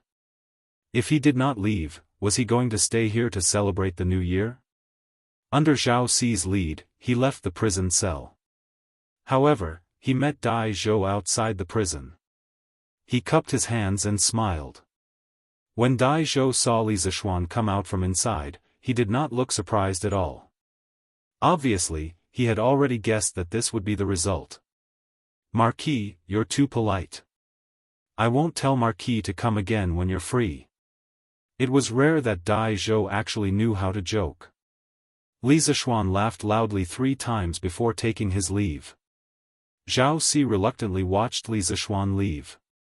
In his heart, he felt that it was a pity that there would no longer be that kind of gamble where one investment, 100 times the return. However, Dai Zhou's next sentence made his eyeballs fall to the ground. Li Zishuan also almost fell to the ground. "Hey! Marquis! You still haven't paid the previous 1,000 coins. Yongla Lane, Li Mansion." In the past, this place was filled with laughter, warmth, and harmony. However, recently, this place suddenly became silent. The mischievous Lana no longer went to play with her friends. She only leaned on the big stone lion outside the mansion and looked at the end of the lane, hoping that someone would come back soon. Although Madame Li was very worried, she could not show it in front of Yi Guochong and old Madame Yi. She could only force a smile.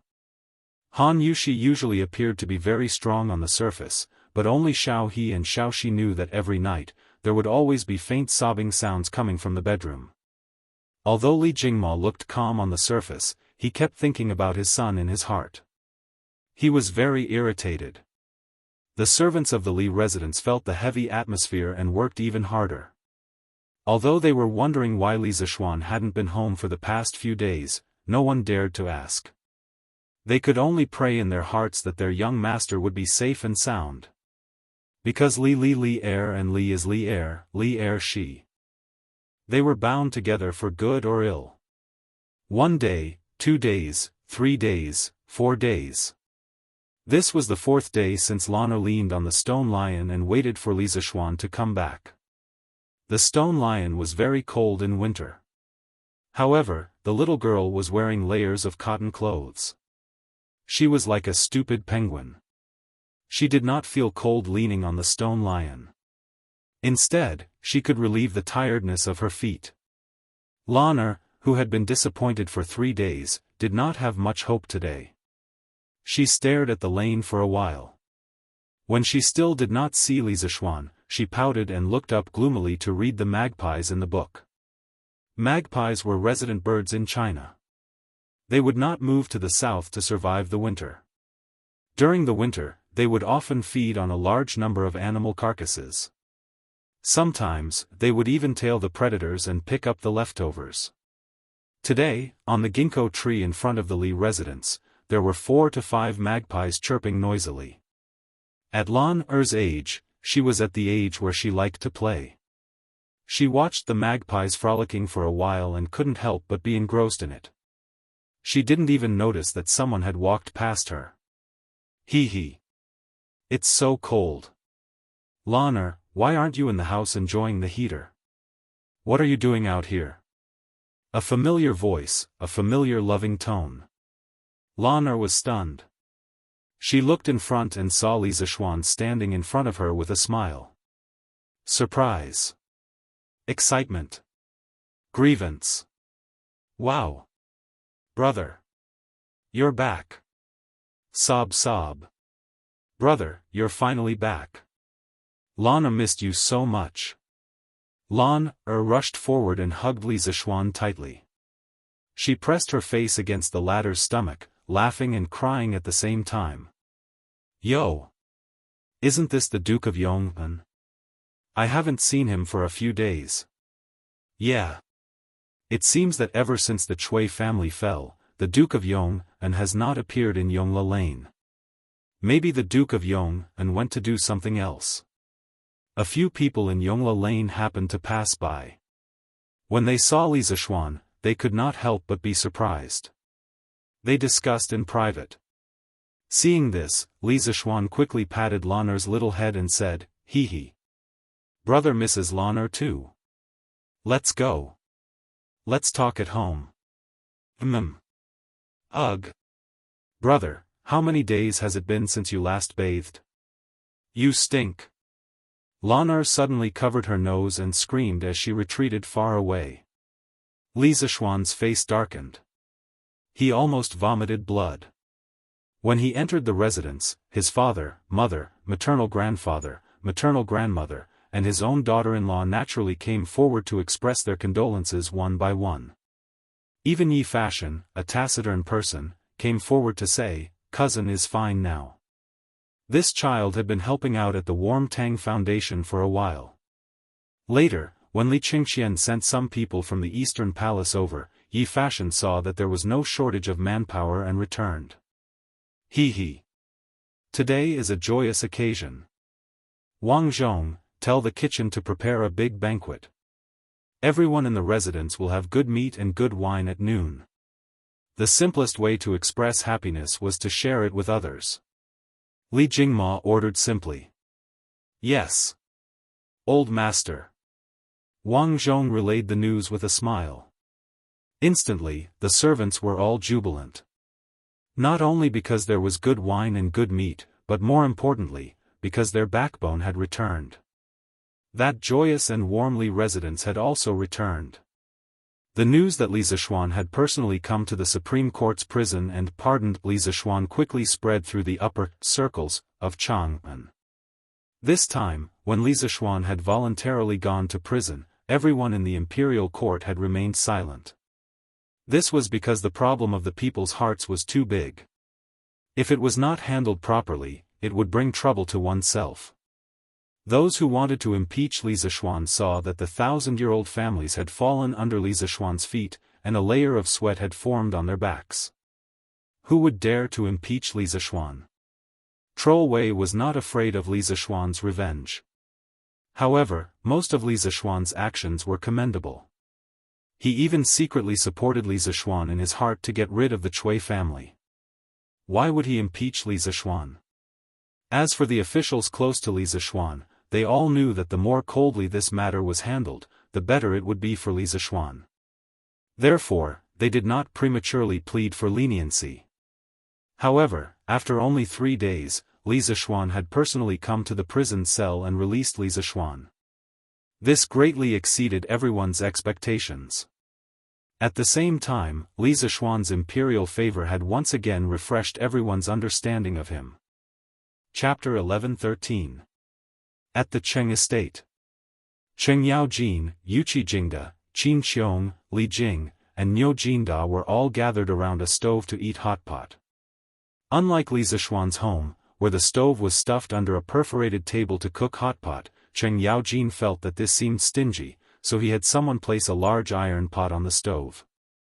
The group of people gathered around the iron pot to eat, each person having a small table with cut vegetables and sauces on it. It could be said that it was both lively and warm to eat.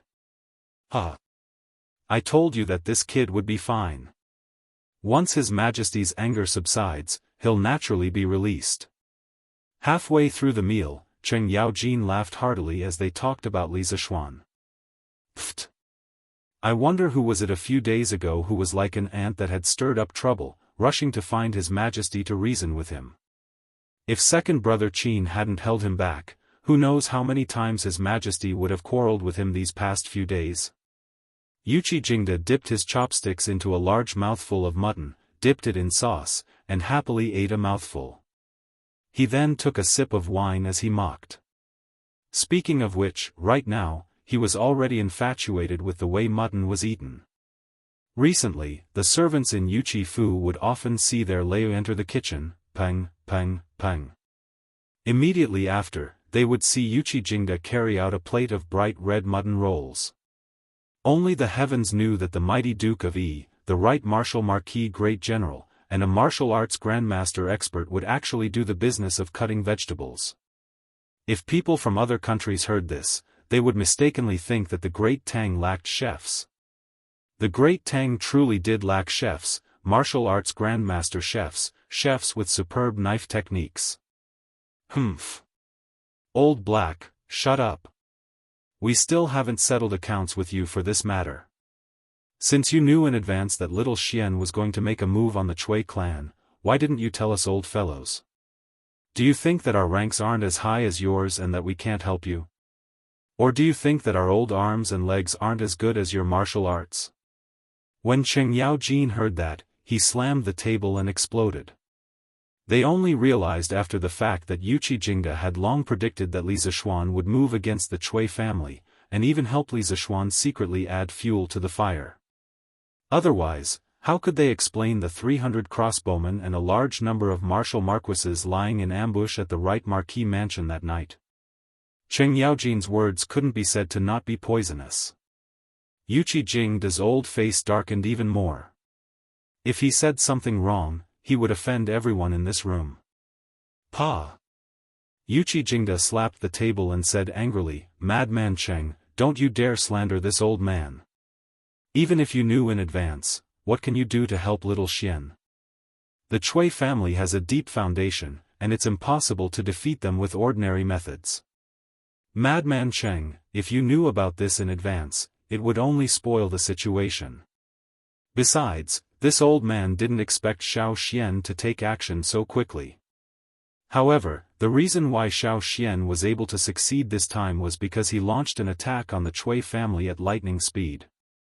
Otherwise, when His Majesty or the Chui family reacted, he wouldn't have another chance. Humph. Twisting words and forcing logic.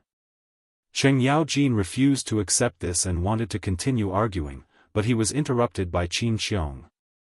He. Jingda's words are reasonable. Since the Chui family has been destroyed and Xiao Xian has been released from prison, there's no point in talking about these things. Eat hot pot. Eat hot pot. Ha. Second brother Qin is right. Eat hot pot. Ha. This thing tastes really good. Niu Jinda laughed loudly. Afternoon. Li Zishuan, who was reflecting on his mistakes behind closed doors, at home, was waiting for Li Qingqian and Chang'e to arrive. The brother and sister pair came in a carriage, specially coming to visit Li Zishuan.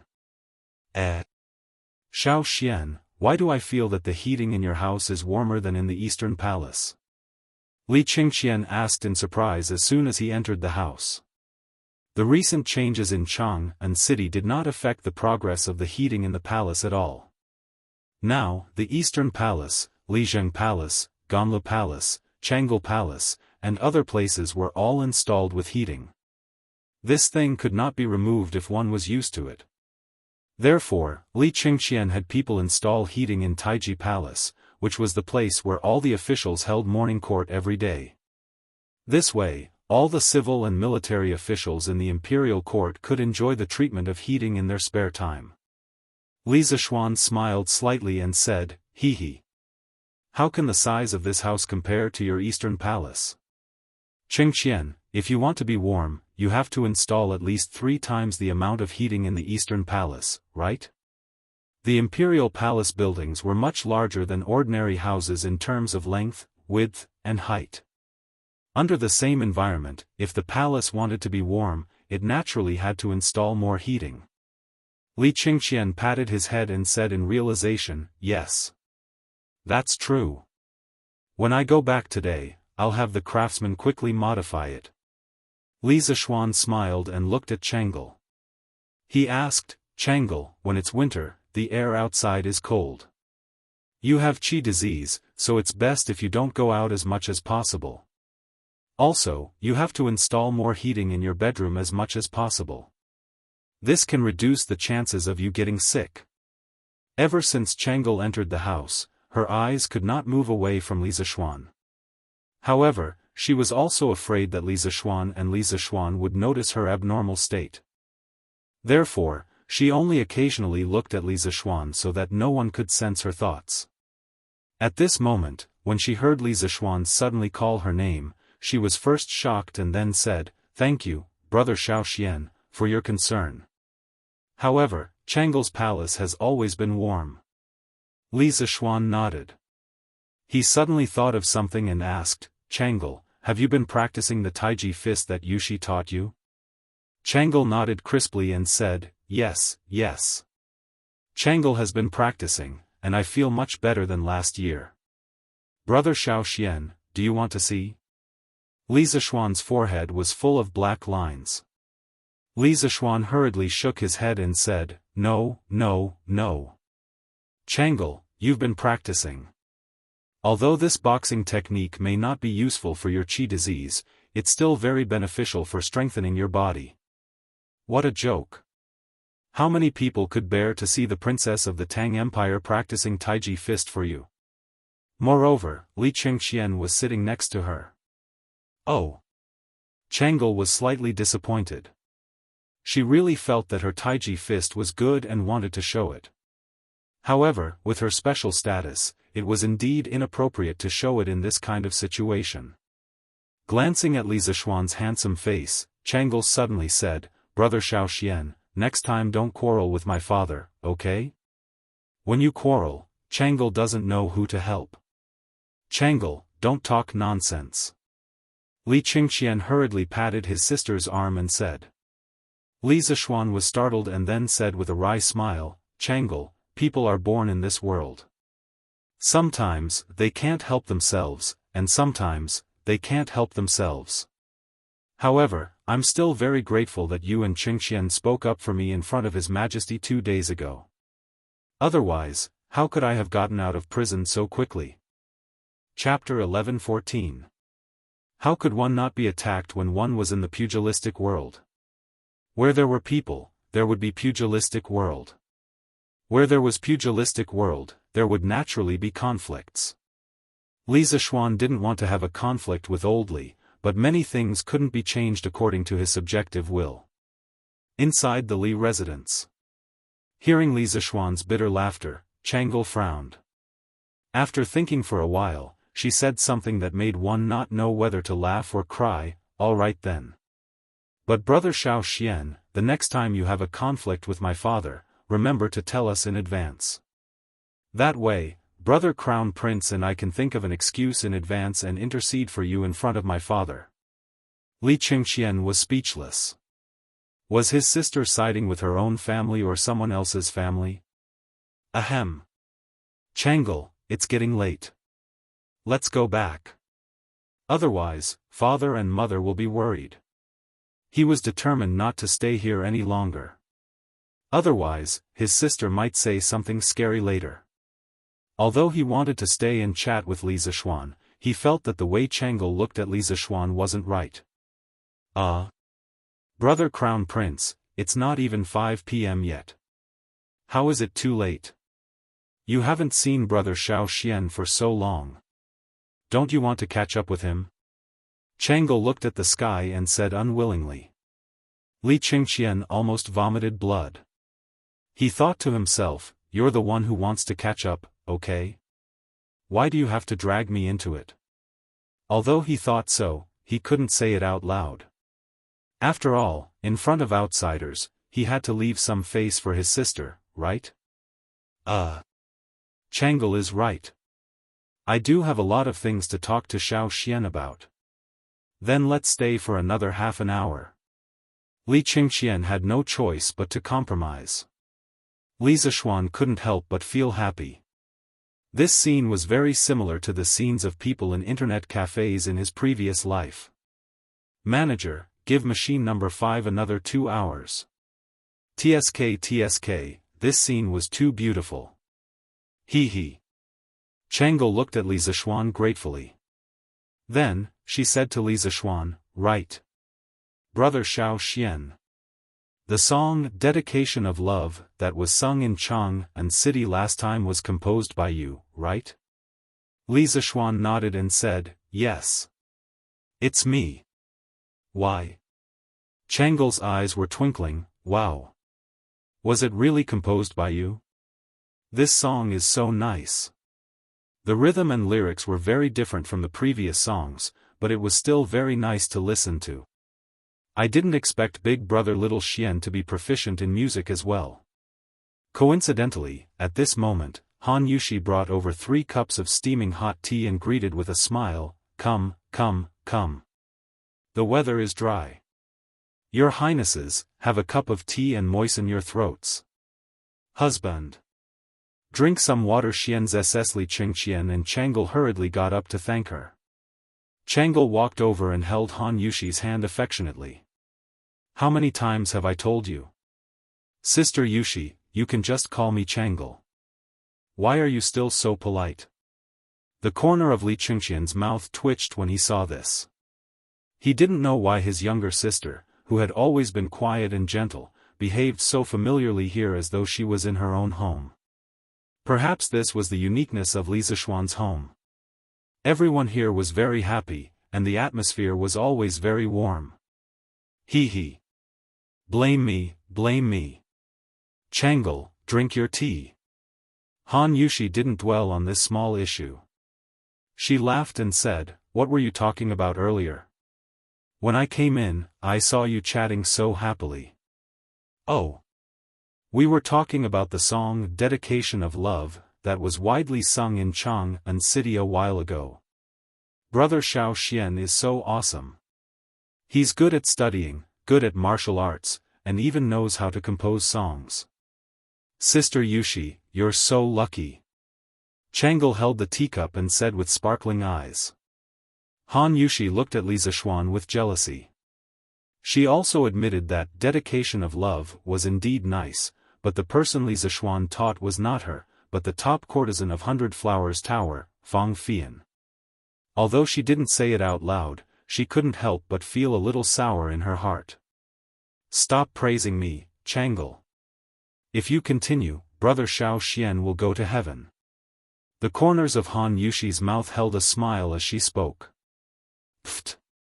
Changle smiled and said, it's not as serious as you say, Sister Yushi. By the way, Brother Xiao Xian, it's going to be the new year soon. Do you have any new songs recently? It'll be lively then. A New Year song? Li Zishuan was stunned.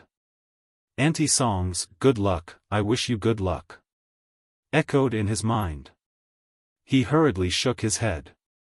Wasn't it a little too out of place to create this song in ancient times? No. I don't have any free time these days. How would I have time to think about this? Oh. Changle replied with a slightly disappointed oh.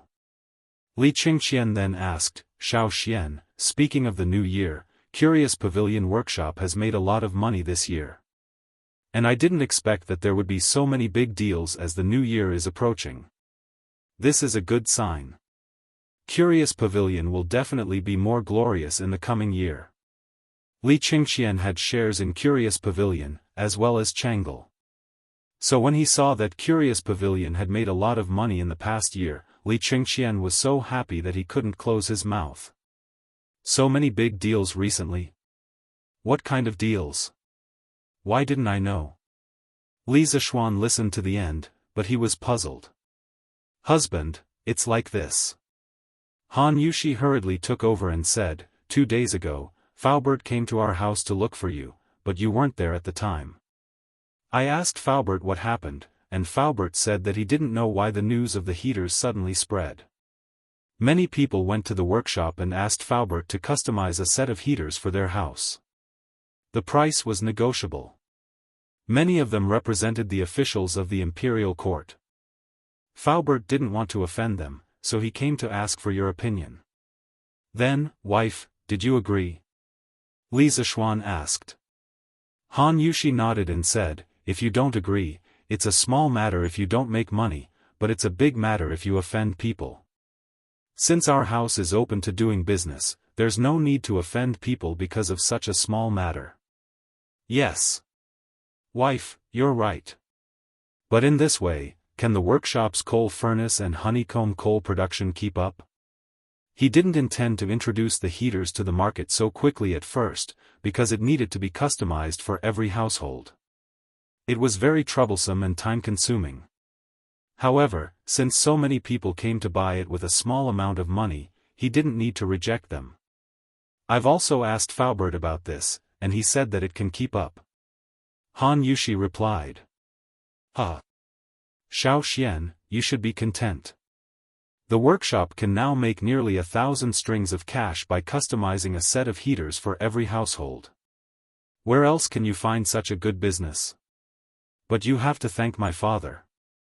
If he didn't get people to install heaters in Taiji Palace, the civil and military officials wouldn't know about the benefits of heaters.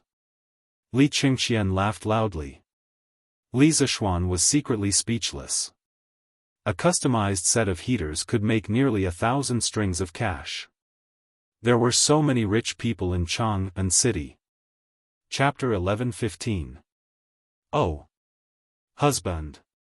The Warm Tang Foundation is almost done with work.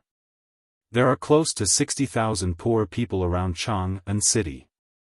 Almost all of them have received coal stoves, honeycomb briquettes, food, and clothing from the foundation.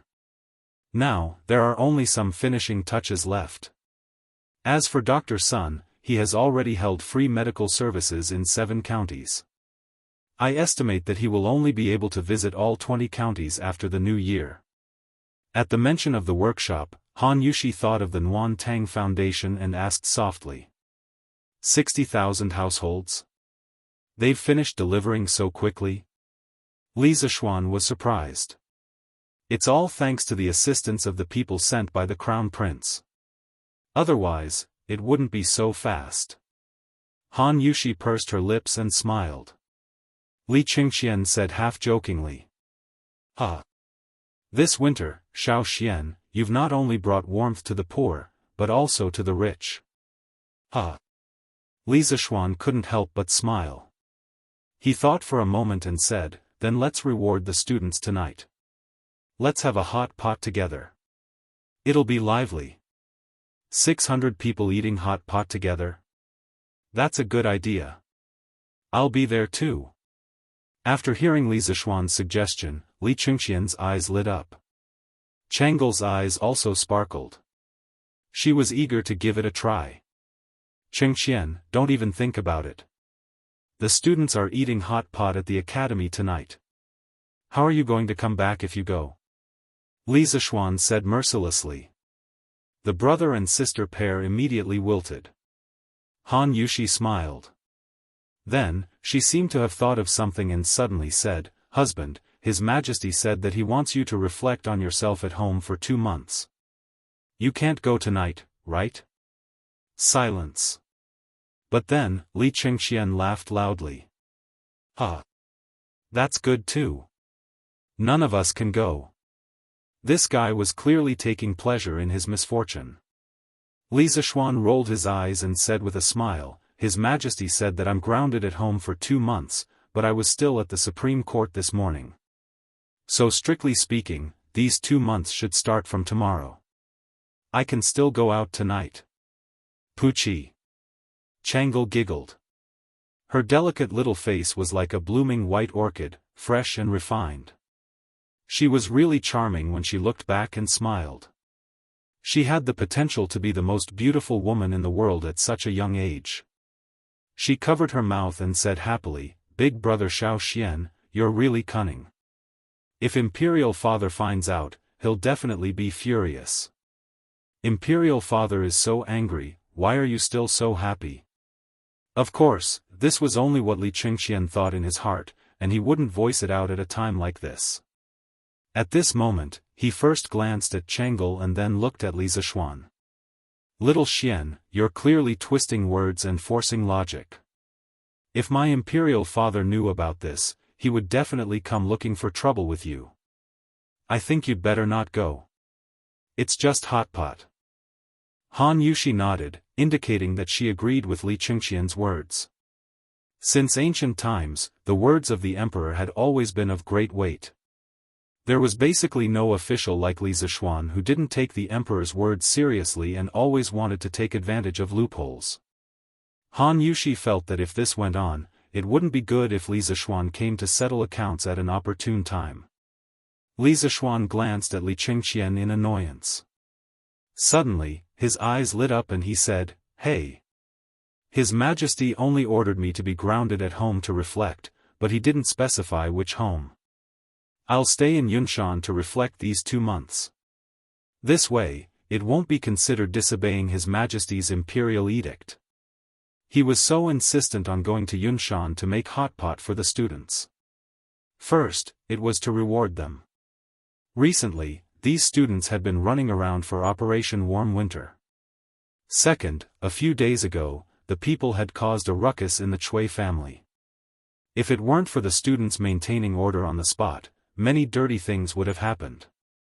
At that time, not only would he be impeached by the officials, but he would also feel guilty in his heart. He had to thank this group of students. As soon as these words came out, Changle was stunned. There was such a quick-witted person in this world? Li Qingqian was stunned. How could there be such a shameless person in this world? The more Li Zishuan thought about it, the more pleased he became. He said, "Haha. It's settled then. Wife, quickly have the servants in the residence prepare the ingredients. Tonight, the academy will have a hot pot feast for more than 600 people. Have Wang Zhong take out all the frozen mutton in the freezer. I'll cut the mutton."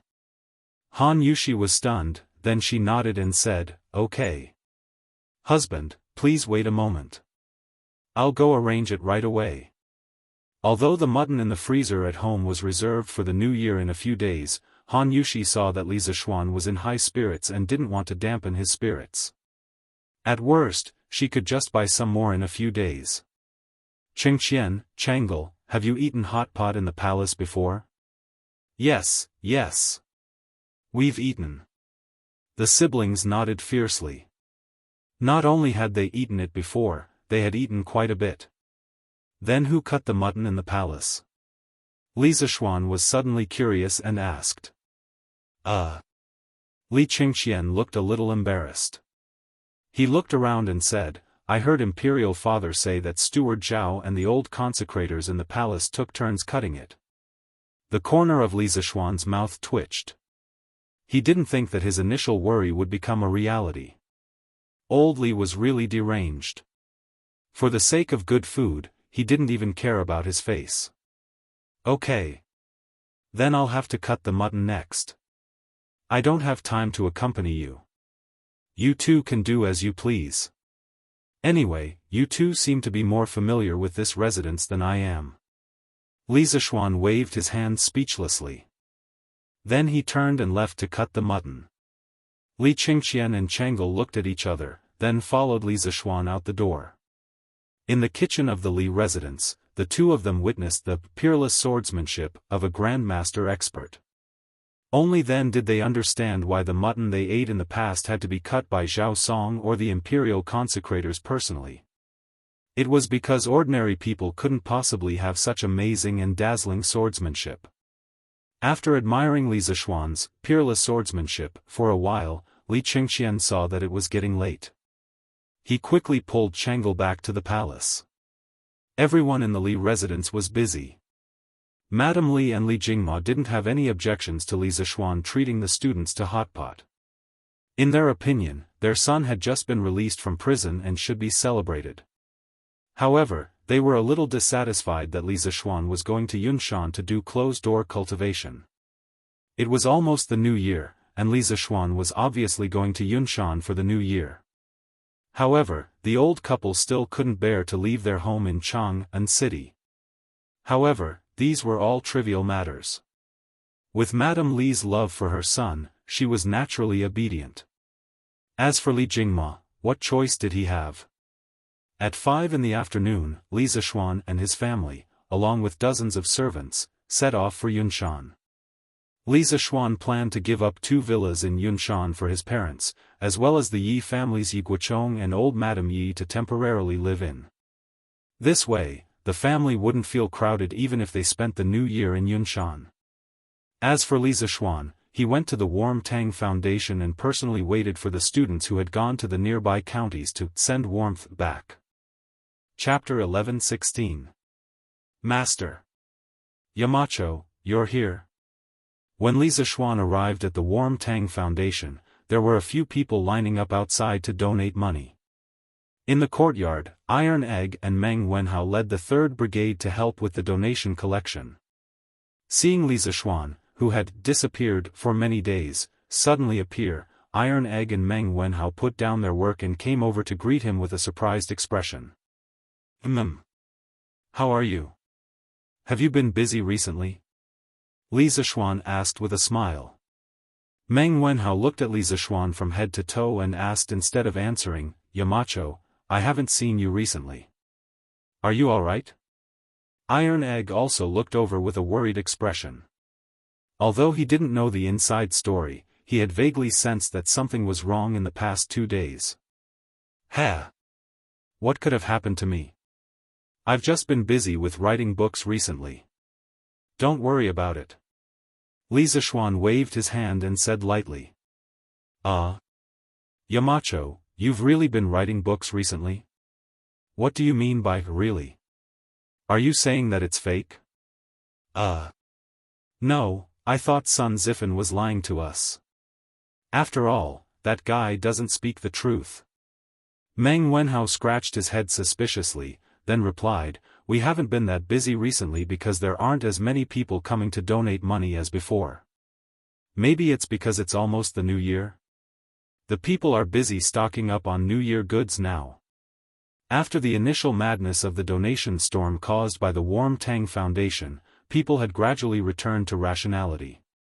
Now, people had started to treat the foundation as a place of spiritual sustenance, such as a temple or a Taoist temple. If they wanted to do good, they would come here to donate money.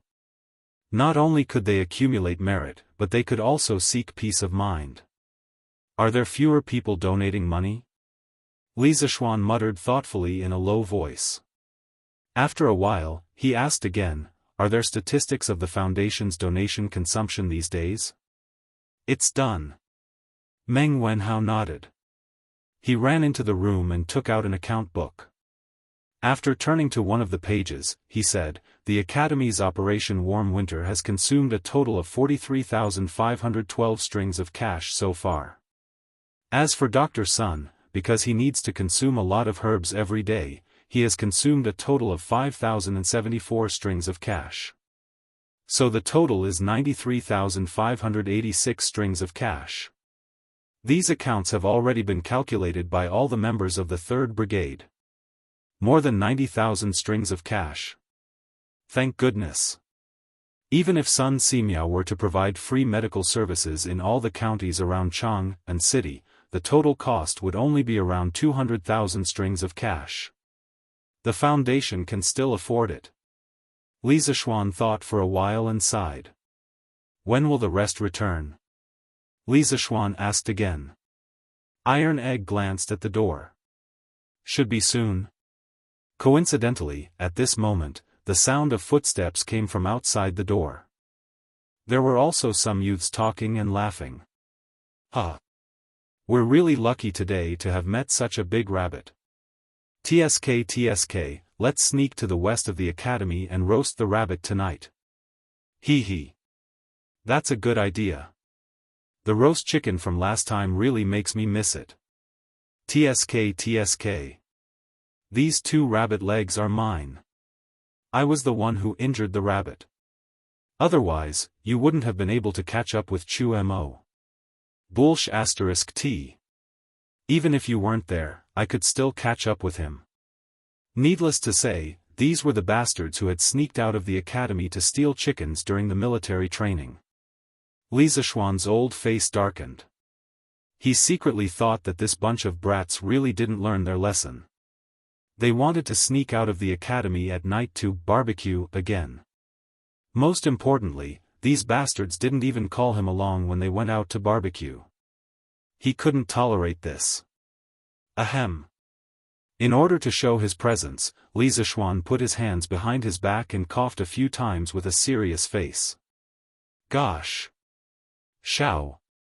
Yamacho is here too. Cheng Chumo felt that the cough was somewhat familiar and looked towards the source of the sound. When he saw Li Zishuan standing in the middle of the courtyard, he was stunned. Yamacho, are you okay? Are you done with your work? Sun Zifan was just about to say, are you okay, when he suddenly realized and quickly changed his words. I just heard some people say that they wanted to sneak out to roast rabbits at night. Is that true? Li Zishuan said lightly. No. Absolutely not. Cheng Chumo quickly hid the rabbit behind him and shook his head. Humph. Give it to me. Li Zishuan glanced at him and said unhappily. No. Yamacho, we spent a lot of effort to catch it. Cheng Chumo insisted. Li Zishuan said with a faint smile, you really don't want to give it to me? Then you won't have a share of the hot pot tonight.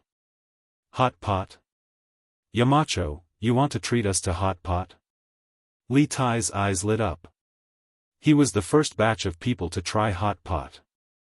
When he heard that he could eat the hot pot personally made by Li Zishuan, he immediately became excited. Although there was hot pot in the palace, he always felt that Li Zishuan's hot pot was better. Li Zishuan nodded. He hadn't eaten wild game in a long time. He thought that it would be good to eat roasted rabbits tonight. Li Tai quickly pushed Cheng Chumo and said, Cho Nyo. Quick. Give the rabbit to Yamacho. That hot pot is much better than rabbit meat. Quick. Quick. Quick. At the end of his sentence, he couldn't wait anymore. He directly snatched the rabbit that Cheng Chumo hid behind his back and handed it to Li Zishuan. Qingke, what's hot pot? Sun Zifan was puzzled. His father was a civil official and didn't usually hang out with Qin Xiong and the other generals, so he didn't know what hot pot was. Hee. You'll know in a while. While they were talking, the academy students who went out had already returned. When they saw Li Zishuan, the academy students were very surprised and came over to greet him. Li Zishuan let Li Tai do a head count. When he knew that everyone had arrived, he gathered the students together and announced a piece of news that made everyone happy. Of course, Cheng Chumo was an exception. This month, students, you've all worked hard for the Warm Tang Foundation. In order to reward everyone for their hard work, the Academy is holding a special banquet tonight and treating everyone to a new dish that you've never eaten before. Now, everyone, pack up and follow me out of the city. To the Academy. Oh! As soon as he finished speaking, there was a thunderous cheer. Who didn't know that Li Zishuan was very particular about food? Since Li Zishuan valued this new dish so much, they would definitely have a good meal tonight. Most importantly, their recent efforts were recognized by Li Zishuan. This was more important than anything else. In the noisy cheers, Cheng Chumo spat out a mouthful of blood. F***ck. This is too much. Too much. A rabbit was actually tricked by the mountain leader. What a loss. Li Zishuan didn't hear Cheng Chumo's complaints. When the cheers died down, he led the students out of the city. Yunshanzhang should be almost ready by now. Chapter 11-17. Priestly, will there be any strong winds tonight? Li Zishuan asked as he bumped into Li Chunfeng when he arrived at the academy. He was just a fake Daoist priest and a fake astronomer. How could he know anything about the weather and the weather? Li Chunfeng thought that Li Zishuan was not good at this and did not suspect anything. He looked up at the sky and said, Marquis, there is no strong wind tonight. Li Zishuan heaved a sigh of relief. He quickly ordered his men to set the banquet at the academy's field. He was worried that the wind would blow tonight, so he set the banquet at the cafeteria. However, since Li Chunfeng said that there was no wind tonight, he had nothing to worry about. Li Zishuan trusted Li Chunfeng's weather forecast, 100%. If you are free tonight, how about having hot pot with me?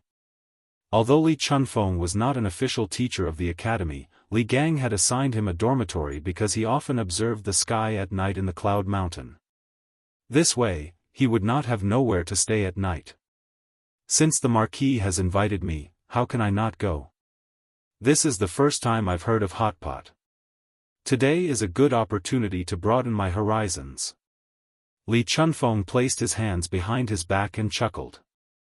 Li Zishuan was curious to see how Li Chunfeng would look like when he ate the hot pot. He wondered how Li Chunfeng would look like. I won't disappoint you. After knowing that the hot pot banquet was going to be held at the field, the students of the academy moved the tables, chairs, coal stoves, and even torches. The group of servants that Li Zishuan had brought along distributed the mutton, fish slices, bean sprouts, and other hot pot ingredients to each table. Strictly speaking, there were 8 people around one stove tonight. Just the students alone had more than 80 stoves. Including the academy's teachers, there were more than 100 stoves. It was a spectacular scene. Fortunately, there was no wind tonight. Otherwise, they would have to hold the hot pot banquet in the cafeteria. With so many coal stoves in the cafeteria, wouldn't they be poisoned? With all the ingredients on the table, there was no opening speech. Li Zishuan only shouted, "Let's eat." Then, the students and teachers around the stove began to dig in. In the beginning, only Li Zishuan, Li Tai, Cheng Chumo, Qin Huayu, Yuqi Baolin, and the others were eating. This was because the others didn't know how to eat the raw ingredients around them. Fortunately, humans were very good at imitating. When the people nearby saw how Li Zishuan, Li Tai, and the others ate, they all followed suit. They began to dip the ingredients in the pot and dip them in the sauce to eat. It was like a stone falling into a lake. In the beginning, only the area near the point of impact was affected by the ripples, but as the ripples spread, the water surface further away would also be affected. Not long after, word spread from 1 to 10, and from 10 to 100. Basically, all the teachers and students on the field knew how to eat the so-called hot pot. Oh! Oh! Delicious! It's so delicious! Is this still mutton? How come I've never eaten such delicious mutton before? Sun Zifen dipped his chopsticks into the mutton, dipped it in the sauce, and put it into his mouth. The freshness of the mutton combined with the saltiness of the sauce almost made him swallow his own tongue. Delicious, it's really delicious. Li Tai didn't even raise his head. He was stuffing food into his mouth as he spoke vaguely. It wasn't that he was a reincarnation of a hungry ghost, but that the people around the stove were a bunch of animals. If he was like Sun Zifen, that idiot, he wouldn't be able to eat anything in a while and could only drink the soup. No one in the academy would accommodate him just because he was the Prince of Wei. F***CK. Ching Chumo, are you a F***King Pig? Bao Lin, why did you steal my food? Little Ku, you eat so fast too. Sun Zifen, who was lamenting for a while, looked down and was shocked. He could only hear him wailing like a ghost and howling like a wolf. This way of eating has a different flavor. I've eaten dozens of years of food before, but it doesn't seem to add up to the amount of food I've eaten in a year at the academy. Yanhuang College is really a paradise on earth. Hee hee. Li Gang, Yen Silu, Li Zishuan, and the heads of the 5 academic departments were originally sitting at the same table. However, Li Gang's grandson, Li Anren, was called to another table by the drunkard. Li Gang's little grandson, Li Anren, was able to take the seat as he wished. At this time, Li Gang tasted the mutton rolls that were dipped in the sauce with his chopsticks. He squinted his eyes and praised. Ha! Li Wenji, I might not agree with other things you said, but I agree with this sentence very much. In the entire academy, there was only one person who dared to call Li Gang that. It was probably only the bearded man. This old hooligan didn't submit to anyone but Li Zishuan. As for Li Gang, this great scholar, he used to disdain him. However, after getting along with him for a long time, he would often bicker with him. At this moment, the bearded man ate a large portion of the mutton and drank a mouthful of iced wine. The hot and cold wine stimulated all the taste buds in his mouth. The mellow wine aroma made the fresh taste of the mutton roll even more intense. The bearded man had traveled all over the world in his life, but he had never enjoyed so much. At this time, when he heard Li Gang's praise, he couldn't help but loudly echo. Li Gang shook his head. He didn't get angry because of the bearded man's rudeness. He must have gotten used to it. Mr. Bearded Man, why is your wine still smoking? Did you put it in the pot to cook? Li Anren's eyesight was quite good. He could actually see the white smoke coming out of the bearded man's cup under the light of the torch. Hey! Anren! When you grow up, you must go to Yanhuang College. Don't be like your grandfather and spend your whole life studying. Do you understand? The bearded man smiled at Li Anren and said, "You're not allowed to talk about my grandfather." Li Anren pouted and said crisply, "Hey!" The bearded man shook his head. He pointed to the wine cup in his hand and said, "Do you know why I told you to go to Yanhuang College? Do you see? When ordinary people see that my cup is smoking, they think that the things in the cup must be hot. However, the students from Yanhuang College don't think that way. Because they know that an ice-cold cup will also emit white smoke in a hotter environment." Hey! You said that your grandfather's studies were superficial. Are there such things in it? Definitely not. The heavens took pity on him. The dignified pirate leader who traversed the 4 seas actually understood science. Li Zishuan, who was drinking a mouthful of wine, almost spat it out. If the pirate leader understood science, then those small island nations on the sea would have no way to survive. Wasn't this too cruel? Chapter 11:18. Come, come, come. Eat meat, eat meat. There's still a lot of mutton left.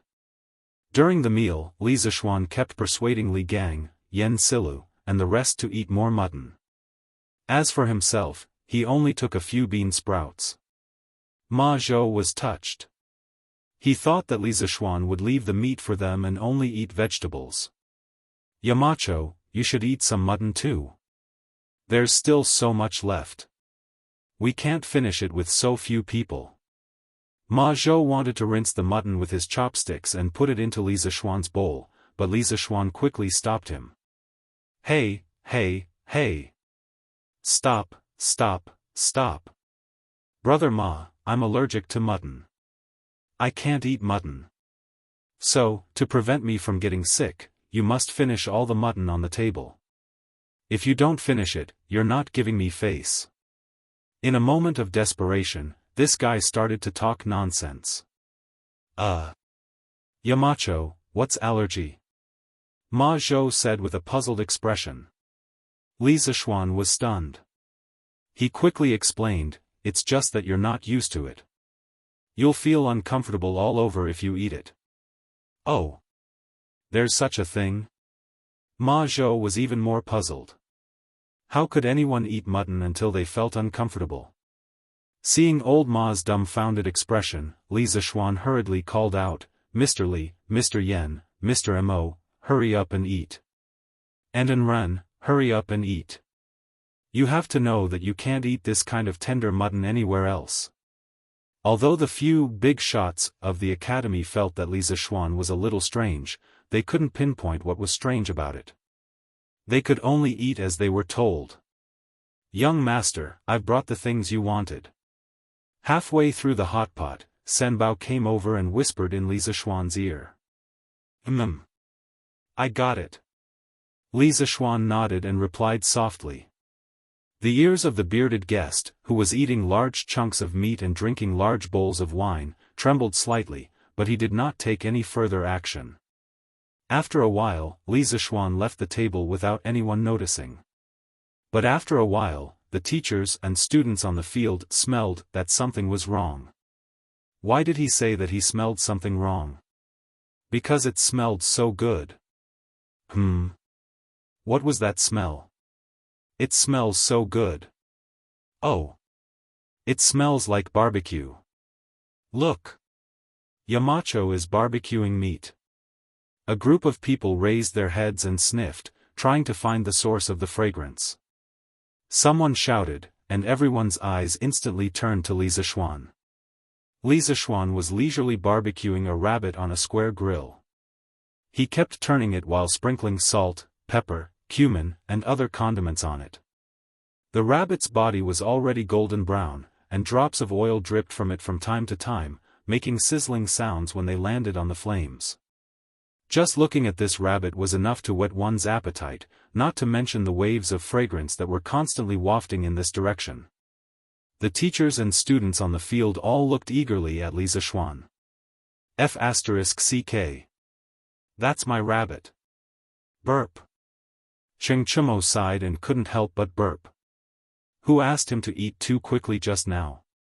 He was completely full now. The greatest helplessness in life was when one's stomach was full when one encountered delicious food, barbecued rabbit. Yamacho is barbecuing a rabbit. It smells so good. I didn't expect a barbecued rabbit to be so fragrant. Burp. It smells so good, but I'm so full. Barbecued meat was actually not a patent of modern people. Compared to modern people, the ancient people's love for barbecued meat could be said to be even greater. The Book of Songs said, "The head of the rabbit, the roasted meat of the cannon. The gentleman has wine, and he offers it with discretion." The meaning was, barbecued rabbit is wine. The more you eat, the better. By the Han Dynasty, barbecuing had already become a culture.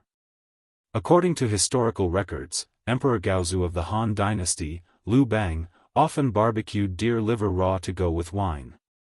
Emperor Zhao of the Han Dynasty also once held a barbecue festival.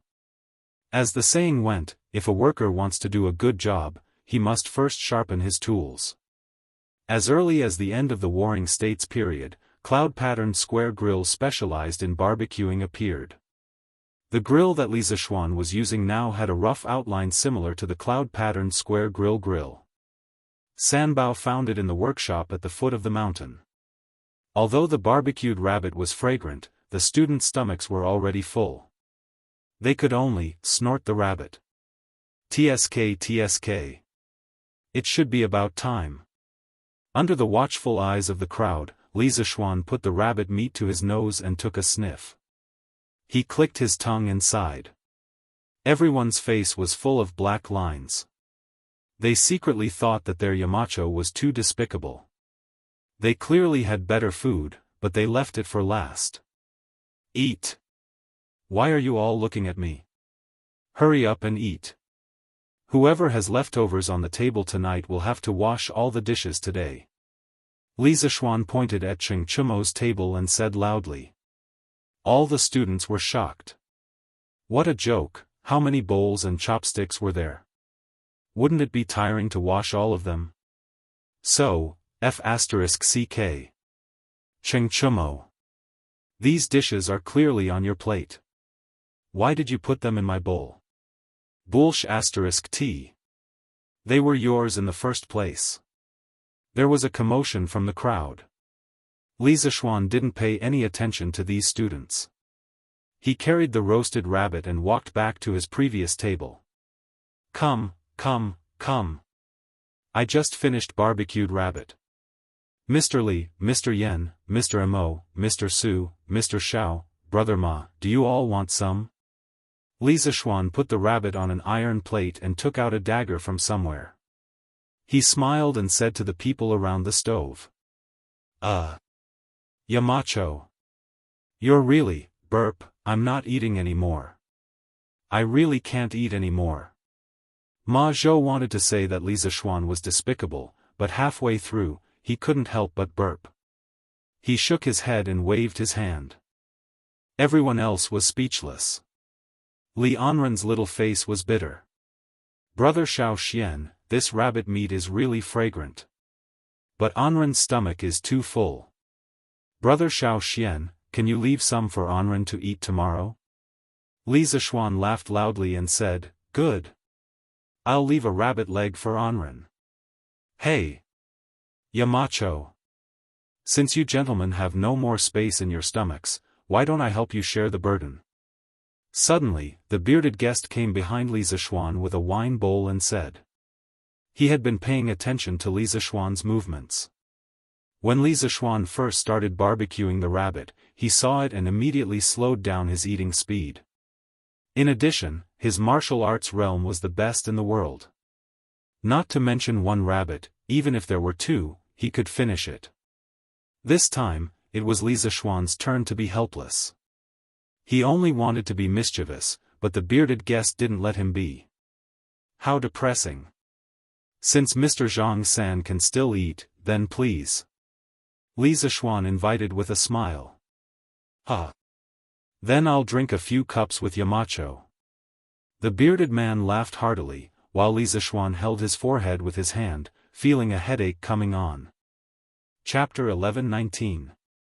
The grand hot pot banquet for 100 people lasted until midnight before the students and teachers of the academy left. Everyone was very tired these days, but after eating this hot pot banquet, especially after receiving Li Zishuan's affirmation, the students suddenly felt less tired. They did not regret choosing to stay during the previous holiday because this winter holiday was very meaningful for many of them. Set a heart for heaven and earth, and set a life for the people. This was not only Li Zishuan's dream, but also their dream, and they had always been acting like this.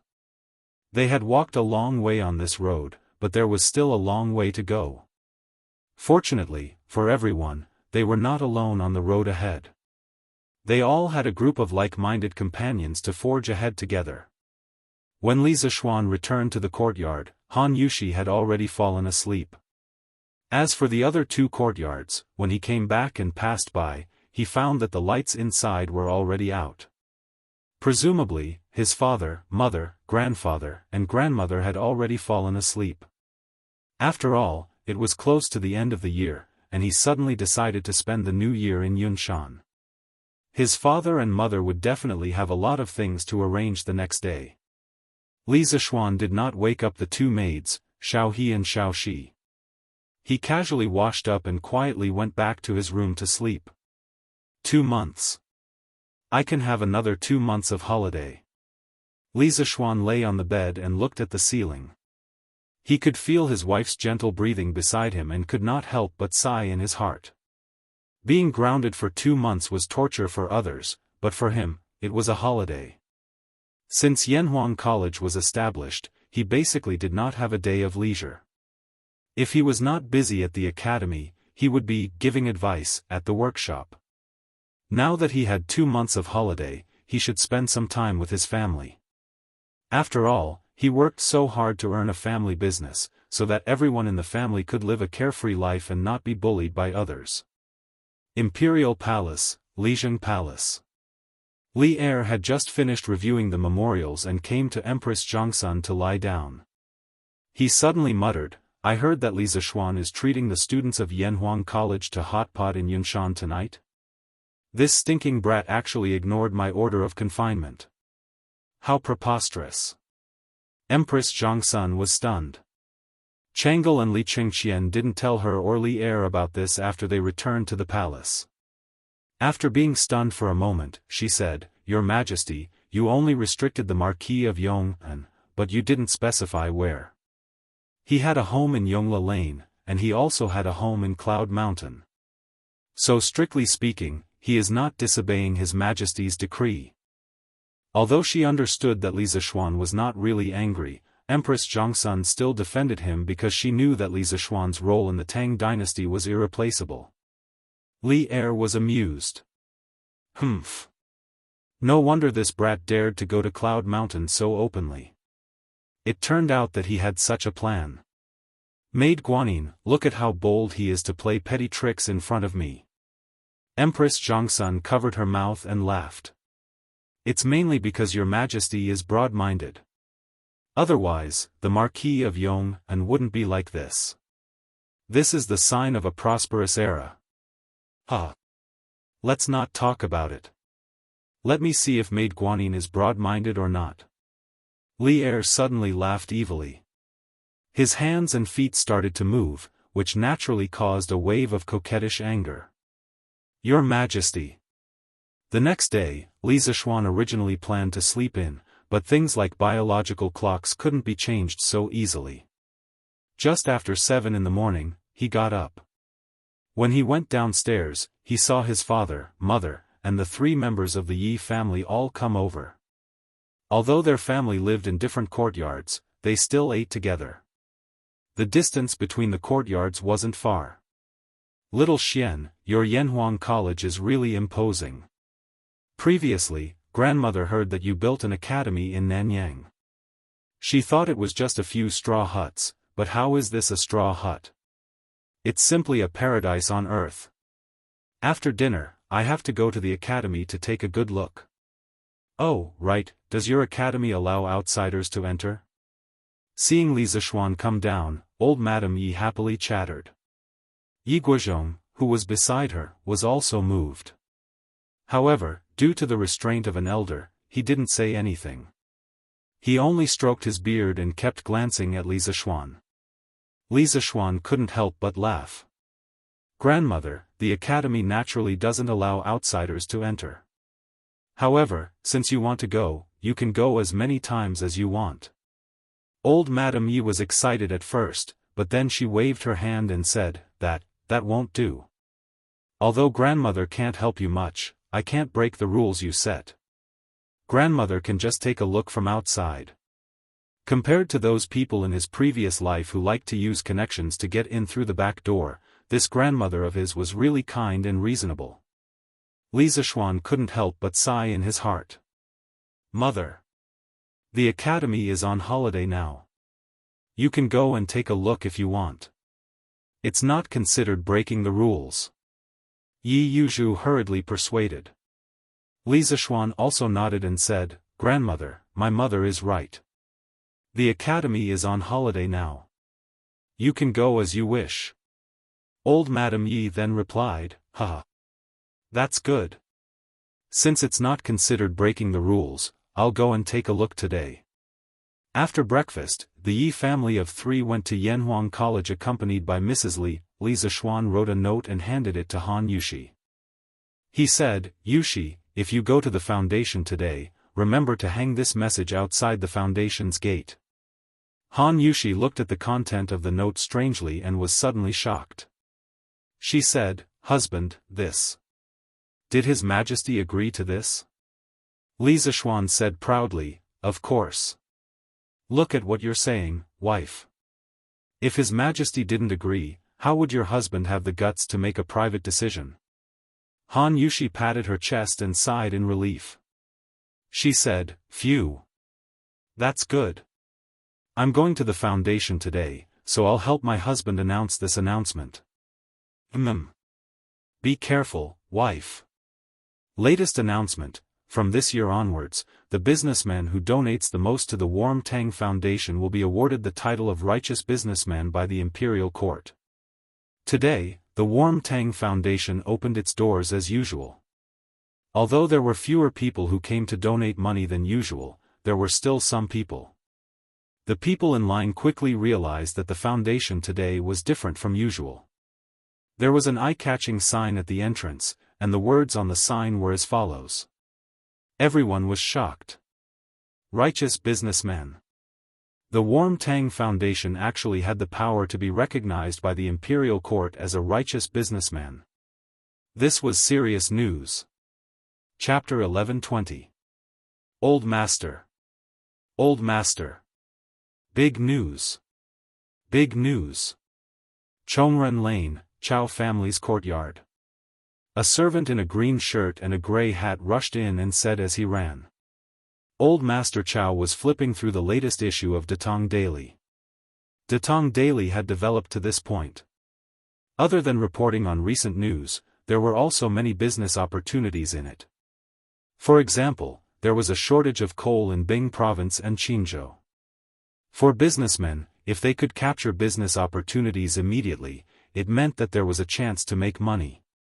What's the fuss about?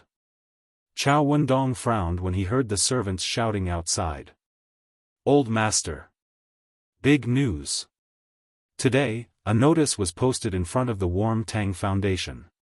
It says that from this year onwards, the person who donates the most money will be rewarded with the title of Righteous Merchant. The servant pushed the door open and bowed. If the superiors were good, the subordinates would be even better. Chao Wendong had wanted the title of Righteous Merchant for a long time.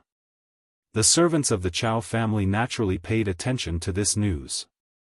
Wasn't there a servant who came to report the news as soon as it was released? Smack! Chao Wendong slammed the newspaper on the table and stood up. What? The Yanhuang Chamber of Commerce wants to give the person who donates the most money the title of righteous merchant? The servant replied, Yes, old master. Chao Wendong's eyes widened and his breathing quickened. He said, Is the source reliable? The servant said confidently, Don't worry, old master. I personally saw the notice posted in front of the Warm Tang Foundation. It can't be fake. Huff. Chao Wendong took a deep breath. His eyes flashed and he immediately ordered, Get the 7 shopkeepers to come to me immediately. Yes. Old master. Sigh. There's no hope for our Lin family this year. Some families were happy, while others were sad. When Lin Wenyuan of the Lin family heard the news, his face was full of worry. This was because the Lin family's money was all tied up in the Yanhuang Chamber of Commerce. Currently, there was not much money circulating in their accounts. The so-called first good deed of the year was something that the Lin family would not be able to get. Master, how is familiar with Han Shao. Why don't we let him ask Han Shao to beg the Marquis of Yong and to release a batch of bicycles for our family? They will definitely sell well. When the time comes, I'll have extra money. Madame Lin thought of an idea and said. No. Lin Wenyuan didn't even think about it and directly refused. It's Hao Er's good fortune to be friends with Mr. Han. We can't ruin their friendship because of such a small benefit. Even if they had a batch of bicycles now, it would be too late. The Chao family is even more prepared. We can't compare to them no matter what. Now it seems that we can only fight for it next year. Master is right. Zhang Jingyang of Huayuan House donated 10,000 strings of cash to Nuantang Foundation. Murong Yunhai of Yongping Square donated 20,000 strings of cash to Nuantang Foundation. Qi Hesheng of Changshu Square donated 10,000 strings of cash to Nuantang Foundation.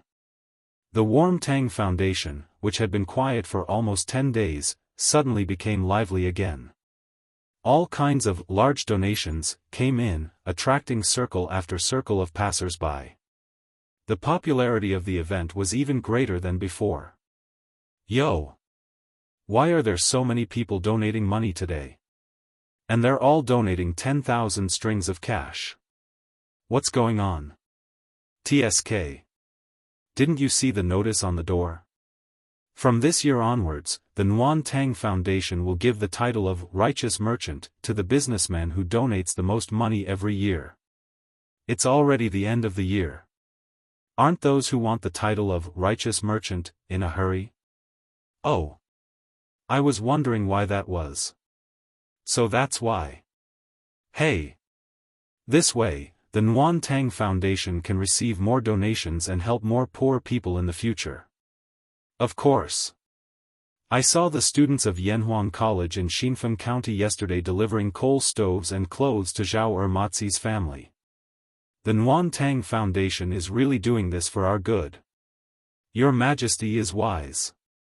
The people gathered outside the Nuantang Foundation's gate and discussed.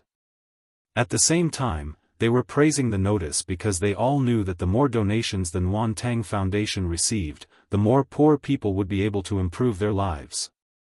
This was a great merit, and at the same time, something that could benefit them. Chongren Lane's Chao Wendong donates 50,000 strings of cash to the Nuantang Foundation. Suddenly, a clap of thunder blasted through the entire Ani lane. Everyone was stunned. 50,000 strings of cash. Old Master Chao is so generous. Oh my God. Old Master Chao is too kind. This year's righteous merchant is definitely going to be him. Of course. In addition to the previous donation, Master Chao has donated a total of 60,000 strings of cash.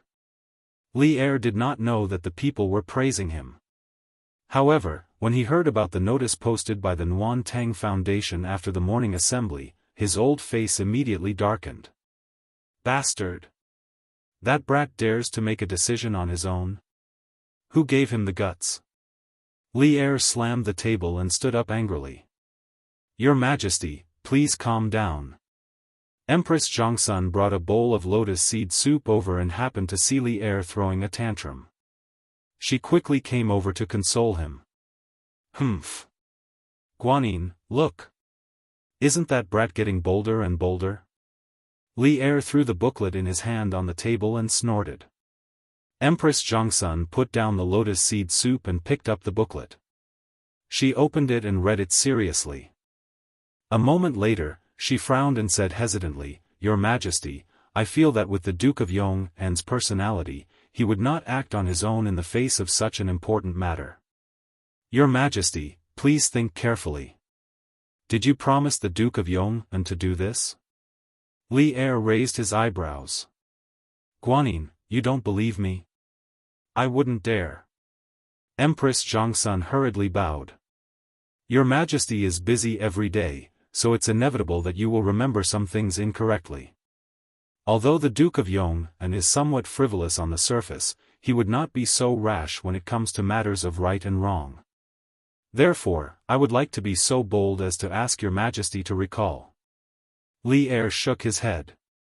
I might remember other things incorrectly, but I will not remember this matter. At the time, Li Zishuan asked me to give rewards to merchants who donated a large amount of money, so I gave him a righteous merchant spot. But that was clearly starting from next year. That brat probably took advantage of a loophole again. Humph. He's getting bolder and bolder. The specific situation that day was enough. Enough. I will grant you a righteous merchant spot every year. Your Majesty. Then does this year count? Scram. Li Er's original intention was to start from next year, but he did not expect that Li Zishuan would take advantage of a loophole again. Your Majesty. This. Although the Duke of Yong'an might have taken advantage of a loophole, considering that he did it for the sake of the people, you should not blame him, right? Empress Jiangsun held back her laughter and persuaded. Chapter 1121. When the civil officials heard the news of donating money to be rewarded with the title of righteous merchant, their reactions were very big. In their eyes, this was no different from Emperor Ling of Han selling his official position. Although the so-called righteous merchant was not an official, simply judging the amount of donations to decide whether to give the title of righteous merchant would damage the credibility of the imperial court and indirectly raise the status of merchants. Therefore, many of the civil officials began to draft memorials at home, planning to ask Li Er to take back the imperial decree tomorrow morning. Yes, there were those who agreed and those who disagreed, but no one suspected that the Nuan Tang Foundation was faking the imperial decree. Because in everyone's hearts, the Nuan Tang Foundation would not be so daring, and Li Zishuan, who was behind the foundation, would not have the guts either. The mess that Li Zishuan made, in the end, still had to be cleaned up by Li Er. Otherwise, if Li Zishuan was accused of faking the imperial decree, the great Tang Empire would lose such a peerless genius forever. Husband, in just half a day this morning, the foundation received more than 100,000 strings of coins in donations. The power of this announcement is too great. Han Yushi said excitedly to Li Zishuan during lunch. Now, only the two of them were left at home. The others were still at Yanhuang College. They must have had too much fun in the morning and went to the college cafeteria for lunch. Ha! Of course. Li Zishuan said matter-of-factly as he ate. It's said that scholars value their reputation, while merchants value their profits. In fact, scholars and merchants both value their reputation and profits. Because with fame, profits will naturally come. Han Yushi thought about it thoughtfully, then nodded. Husband, what you said makes sense. But my husband doesn't seem to value his reputation, nor does he value profits. Li Zishuan laughed and said, what's the point of valuing those things? As long as our family can live happily for the rest of our lives, that's enough. Wife, don't you think so? Yes, yes. Han Yushi nodded her head heavily. After getting married, she finally understood that for a family, unity and harmony were the most important things. Oh right, husband, did His Majesty really allow this announcement in the morning? How come I've never heard you mention it before? Li Zishuan sweated slightly and said, His Majesty did say that, but he hasn't officially issued an imperial edict yet. In any case, you don't have to worry. The only reason he released the news now was because he wanted the Nuan Tang Foundation to increase its performance by the end of the year. After all, Oli had already agreed to award the title of philanthropist to the person who donated the most money every year. So, what difference did it make whether it started this year or next? The next day. As soon as the morning court session began, there was indeed an official who requested Li Er to retract his order. He even said, if not, the country will be in danger. Li Er was already prepared. He had Kong Yingda tell the civil and military officials the story of Zi Lu rescuing drowning and Zi Gong redeeming people. Ever since we ascended the throne, we have worked hard every day for fear of repeating the mistakes of the previous dynasty. Although the Great Tang is at peace right now, there are still many people who can't get enough to eat and wear. We are concerned about the suffering of the people, so we set up the Warm Tang Foundation to gather the strength of all the wealthy in the Great Tang to help the poor. However, if we want the people to continue doing good deeds, how can the court not give out some decent benefits? Thus, we set up this rule to award the title of philanthropist to the philanthropist every year. Furthermore, this so-called philanthropist title is just a title. He has no real power and will not receive any special treatment. Why are you all so against it? Since the incident had already happened, there was no way he could push the blame to Li Zishuan. Before Li Er went to court, he had already thought of an excuse to deal with the stubborn scholars. In fact, his excuse was basically the same one that Li Zishuan had used to persuade him. However, Li would remember this grudge. As for whether he would find a chance to make things difficult for Li Zishuan in the future, that person could only pray for the best. Your Majesty is wise. This old subject agrees with Your Majesty's philanthropist reward system. A person that even Li Er himself did not expect to stand out and support Li Er's philanthropist system. Who else could it be other than Wei Zheng? The Cui family had fallen, and Cui Junchuo was temporarily detained by the Supreme Court. After the new year, Wei Zheng would bring Cui Junchuo to Hunan province to clean up the government and thoroughly investigate the evil deeds that the Cui family had done over the years. This old subject has heard that those who seek for wood must strengthen their roots, those who desire to flow far must dredge their source, those who desire for the safety of the country must accumulate virtue. The source is not deep but the stream is far, the root is not solid but the tree is long, the virtue is not thick but the country's safety. Although this subject is foolish, I know that it is not right. The emperor is the weight of the divine weapon, the vastness of the region, the height of the sky, and the boundless safety of the land. Do not think of danger in times of peace, abstain from extravagance and thrift, the virtue is not thick, the affection is not strong, the desire is not strong, the root is cut in order to flourish, the source is blocked, the flow is long. Your Majesty's action is for the people. Although there are flaws, it is beneficial to the country. This old subject believes that Your Majesty's action is very good. You can even increase the quota of philanthropist merchants every year by 2 more. This way, the Warm Tang Foundation will be able to collect donations from all over the world and help the people of the world. In the future, even if there is a natural disaster in the Tang Empire, the imperial court will not have to exhaust the national treasury to help the people. The Warm Tang Foundation will be able to overcome it alone and ensure the safety of the people of the Tang Empire. What Li Er did not expect was that the flamethrower Wei who liked to scold people in the past had now turned into a virtuous person. He wrote an essay in front of the court, giving him and the other officials a lesson on how to govern the country by valuing the people's lives. It was so long that Li Er could not help but applaud. Good. Good. Good. Beloved official Wei's words have won my heart. I believe that the emperor is like a boat, the commoners are like water. Water can carry a boat, but it can also capsize it. I will always reflect on myself with this sentence. At the same time, I hope that all of you can take this as a warning and be good officials who serve the people wholeheartedly. Ensure the peace of the Tang Empire for generations. Li Er slammed the table and stood up. At this moment, the more he looked at Wei Zheng, the more he liked him. He even regretted sending Wei Zheng to the Hunan province next year. That's right. When Wei Zheng was sent to the Hunan province, it was partly for the sake of the public. In terms of fairness and honesty, there were not many people in the imperial court who could be compared to Wei Zheng. The other part was because of Li Er's selfishness.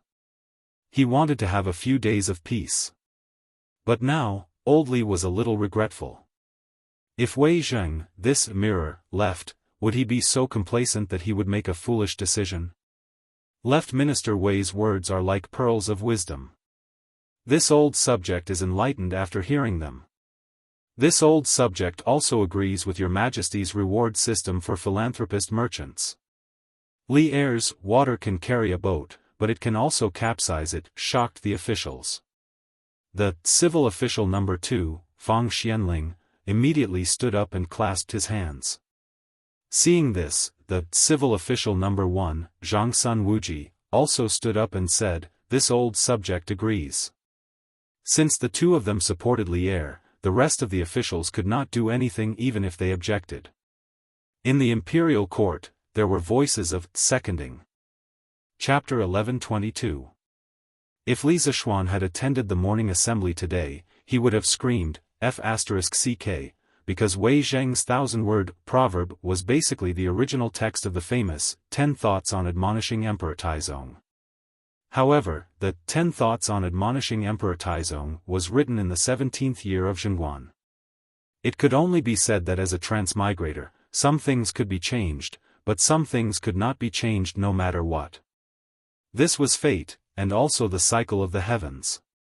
In the afternoon, Li Zishuan, who was concentrating on his book at home, received an imperial edict from Li Er. From next year onwards, the Warm Tang Foundation's quota for charity merchants will be increased to 3.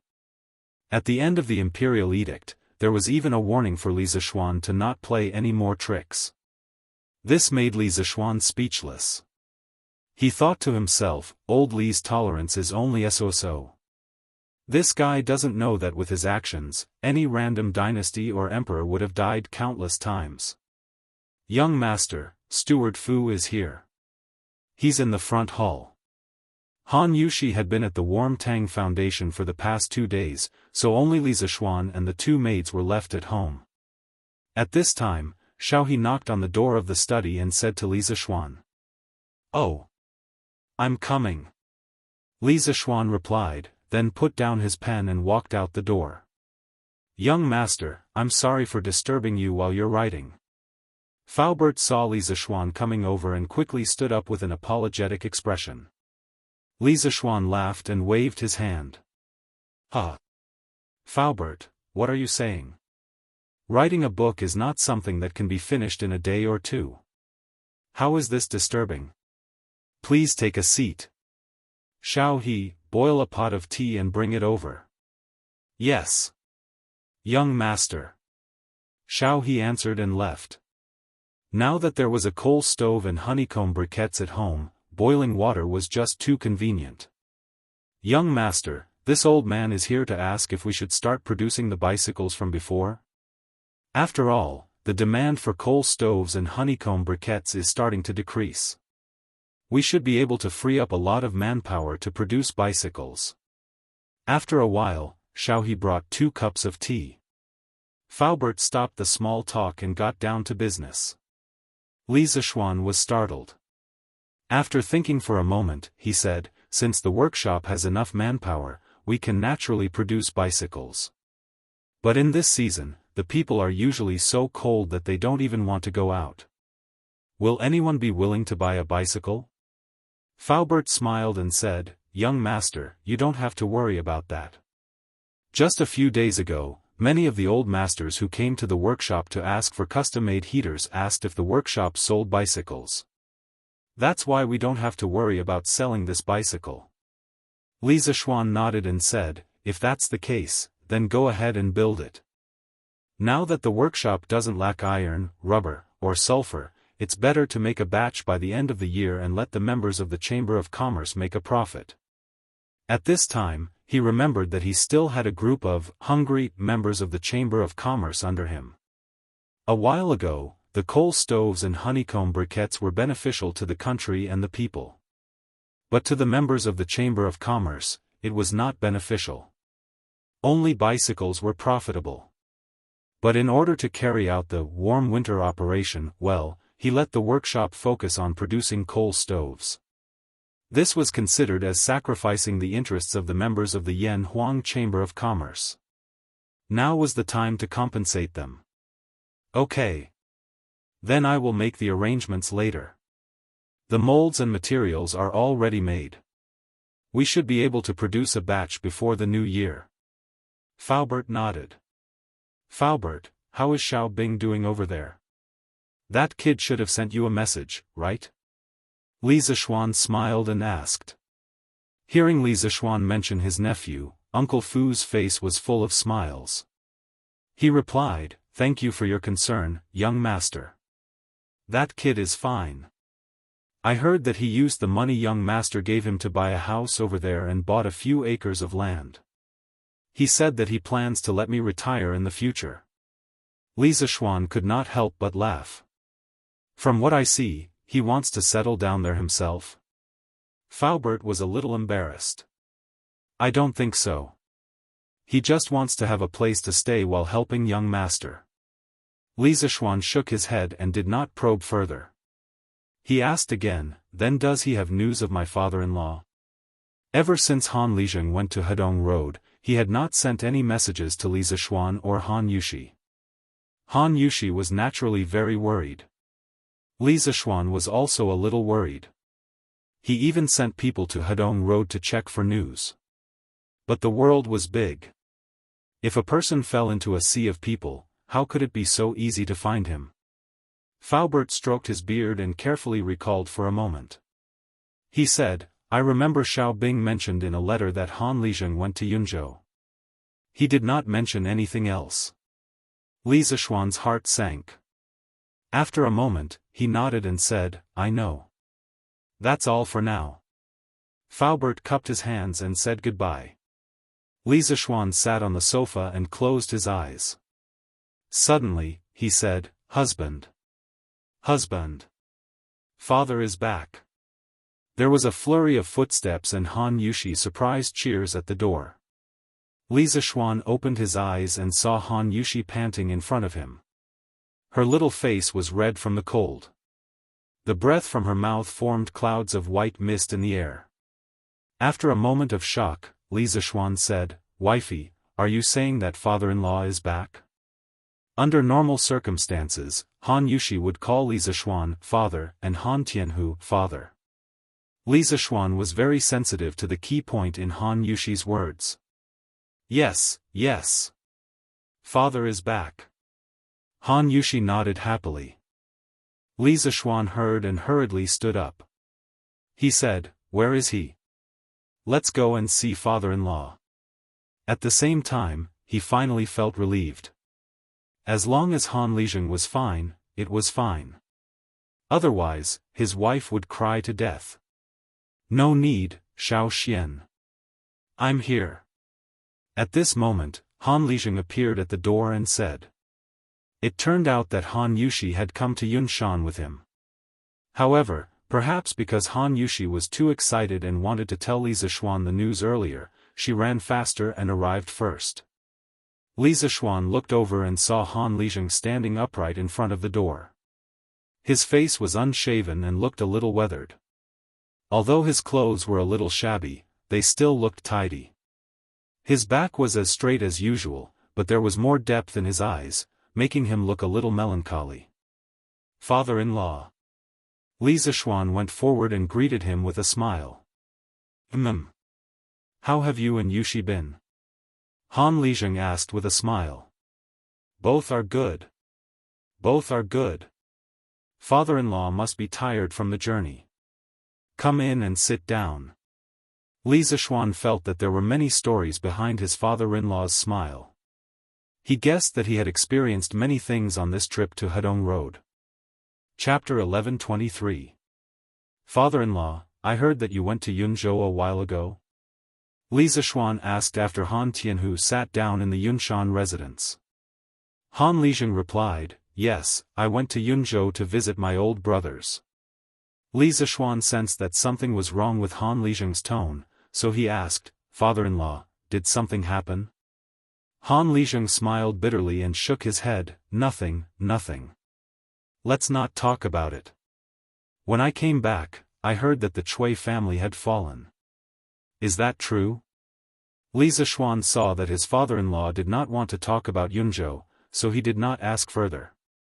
He nodded and said, yes, that's true. Han Lijing sighed with emotion, then his expression changed. Xiao Xian, tell me honestly. Did you secretly add fuel to the fire behind the Chui family's incident? There were less than 10 people in the Tang Empire who knew the real mastermind behind the Chui family's incident. Han Lijing could guess it because he knew that Li Zishuan had a history with the Chui family. Li Zishuan met his father-in-law's aggressive gaze and could only say helplessly, I do have some connections. Han Lijing asked anxiously, does His Majesty know about this? Li Zishuan smiled bitterly and said, if His Majesty doesn't know, why would I be grounded for 2 months? Han Lijing's face turned pale instantly. He said angrily, grounded for 2 months. Xiao Xian, you're still not satisfied with being grounded for 2 months? What you've done is taboo. Luckily, His Majesty is benevolent and magnanimous. Otherwise, even if you had 10 heads, it wouldn't be enough to chop them off. Xiao Xian, I hope that you can think twice before you do anything in the future. Don't let your emotions affect your decisions.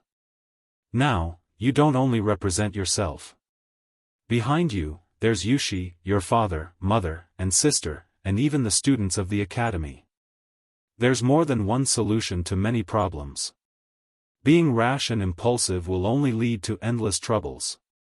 Imperial power was greater than the heavens. Little Xian, I've been there before. I know you don't like to be restrained, but since you've left Mount Longhu and entered the secular world, you have to maintain a respectful heart towards imperial power. Otherwise, once His Majesty becomes suspicious of you, everything in the Li family, including the Yanhuang College, will be reduced to nothing. In the past, my father lost his respect for the imperial power and was momentarily blinded by greed. He rebelled with Yang Xiangan, and in the end, his family was destroyed. Father-in-law hopes that you can take this as a warning and try not to let your emotions affect your decisions. Han Tianhu's personal experience had instilled in Li Zishuan the concept of imperial power is supreme. After Li Zishuan finished listening to his father-in-law's description, a layer of cold sweat formed on his back. At this moment, he finally understood that he was indeed a little too reckless and selfish back then. He had only considered the temporary satisfaction and comfort he would get by wiping out the Chui family, but he had not considered that his family and even his students would be implicated by his actions. Although it was refreshing to see injustice on the road and draw a sword to help, it would be fine if he had no attachments, but he still had a group of old and weak women and children behind him. His father-in-law was right. He had indeed lost his respect and acted too rashly. Father-in-law is right. I will take this as a warning and think thrice before doing anything in the future. Li Zishuan solemnly cupped his hands and said. He was not someone who could not listen to other people's opinions. Han Lijing's eyes were filled with both gratification and complexity. He sighed and said, I hope this incident will not arouse His Majesty's suspicion. Otherwise, little Xian, you will have a hard time in the imperial court in the future. Father-in-law, you don't have to worry.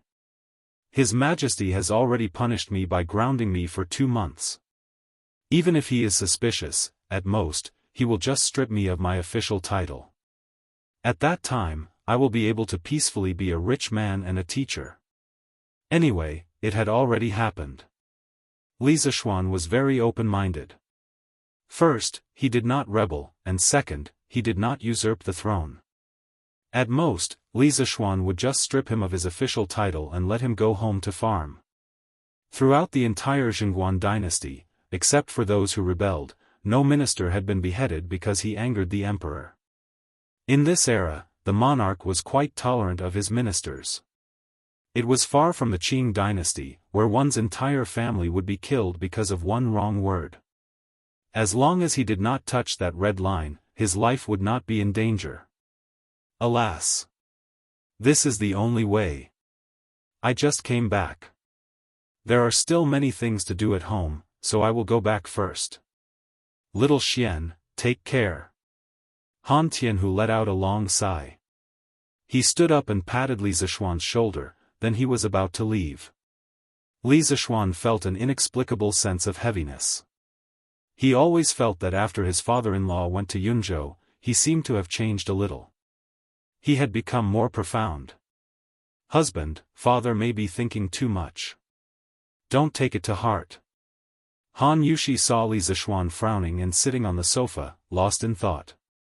She could not help but feel a little distressed. Li Zishuan sighed, took his wife into his arms, and said, "Wife, I am sorry. A while ago, I was too impulsive. I only wanted to have a clear mind for a moment, but I neglected you all. I almost implicated the entire Li family into a sea of fire. In the future, I will not." Husband. Don't say that. Before Li Zishuan could finish, Han Yushi placed her slender finger in front of Li Zishuan's mouth and said anxiously, "Since this concubine is married to my husband, I am naturally willing to share honor and disgrace with my husband. No matter what my husband does, this concubine will support him. No matter what the consequences are, this concubine is willing to bear them with my husband." Looking at the pure eyes and sincere face of the beautiful lady in front of him, Li Zishuan's heart was suddenly greatly touched. He couldn't help but hug Han Yushi tightly in his arms again. He silently patted her back and thought in his heart, "Don't worry about me. Wife, I will protect you in this life. I will also protect father, mother, and Han. Han Lizheng's words made Li Zishuan suddenly wake up. He could not be reckless, especially when he was the head of the family. The fate of the whole family was related to him, so he had to be more careful. However, not being rash did not mean that he would remain silent the next time he saw injustice. Han Lizheng was right. There were some things that could not be solved by being rash. Although it was domineering and satisfying to take revenge without caring about anything else, the repercussions that came with it were equally huge. Li Zishuan felt that he should be more stable in the future. After all, this was a feudal society. No matter what happened in the future, he had to live day by day. After another 2 days, on the 24th day of the 12th lunar month, the warm winter operation ended. Li Zishuan announced that all the students were on holiday. Those who lived close to him could go home, and those who lived far away could stay in the academy for the new year. During this period, the academy would provide all the students with free food. Such attractive conditions made some of the teachers in the academy who lived close to Yunshan couldn't help but stay. After all, the food in the academy was completely comparable to the restaurants outside. Li Zishuan knew that he could not help but laugh. In addition to free food for the students who stayed for the new year, he also prepared something else. Chapter 11:24. As the end of the year approached, the atmosphere in the capital became more and more intense. On the streets of Jianghu city, people could be seen purchasing New Year goods everywhere. The price of pork in the eastern and western cities quietly rose. Although it was cheap meat in the eyes of the rich, it was a supreme delicacy to the poor. Furthermore, Wuxia restaurant had introduced a few new dishes that were related to pork. There were more and more ways to cook pork among the people, but they were not as delicious as Wuxia restaurants. Even so, the pork dishes among the people were many times more delicious than before. Therefore, no matter if it was rich or poor, they would stock up on pork at home as the end of the year approached. As a result, the demand for pork in Jianghu city naturally soared. It was difficult for the price of pork not to rise. However, with the previous example of cloth prices skyrocketing in Jianghu city and cloth merchants being arrested, the peddlers did not dare to go overboard. The price of pork was still within a controllable range. In addition to pork, the sales of other goods were also booming, such as cloth, silk, jade Buddha, porcelain, and so on. All kinds of small items for children to play with also filled the streets and alleys. Jianghu merchants also hoped to take advantage of this annual festival to make a fortune. Although Yunshan city was far away from the bustling city, one could still feel the flavor of the new year. Li Gang had 2 sons. The eldest son was called Li Shaoji. He left behind Li Anren, who died a few years ago. The youngest son, Li Lian, had been an official in another city and had returned to Jianghu 2 days ago. The old man had lived in Yunshan city for a long time and was used to the elegant atmosphere here. He insisted on celebrating the new year here. Li Lian was not by his father's side all year round. Naturally, he had to stay by Li Gang's side to fulfill his filial piety. Therefore, he brought his wife and servants to Yunshan city. The couple had stayed in the Cloud Mountain courtyard for 2 days. They were actually reluctant to go back because the house and furniture in the courtyard were too comfortable to live in. As the end of the year approached, Li Lian's wife also began to arrange for the servants to buy New Year's goods. She and Li Lian were very respectful to Li Zishuan, the owner of Yunshan. Therefore, when buying New Year's goods, they would often come over to ask Li Zishuan or Han Yushi if they wanted to help bring anything. Sometimes, Han Yushi would go to the Jianghu and Warm Tang Foundation and often use a carriage to give Li Lian's wife a ride.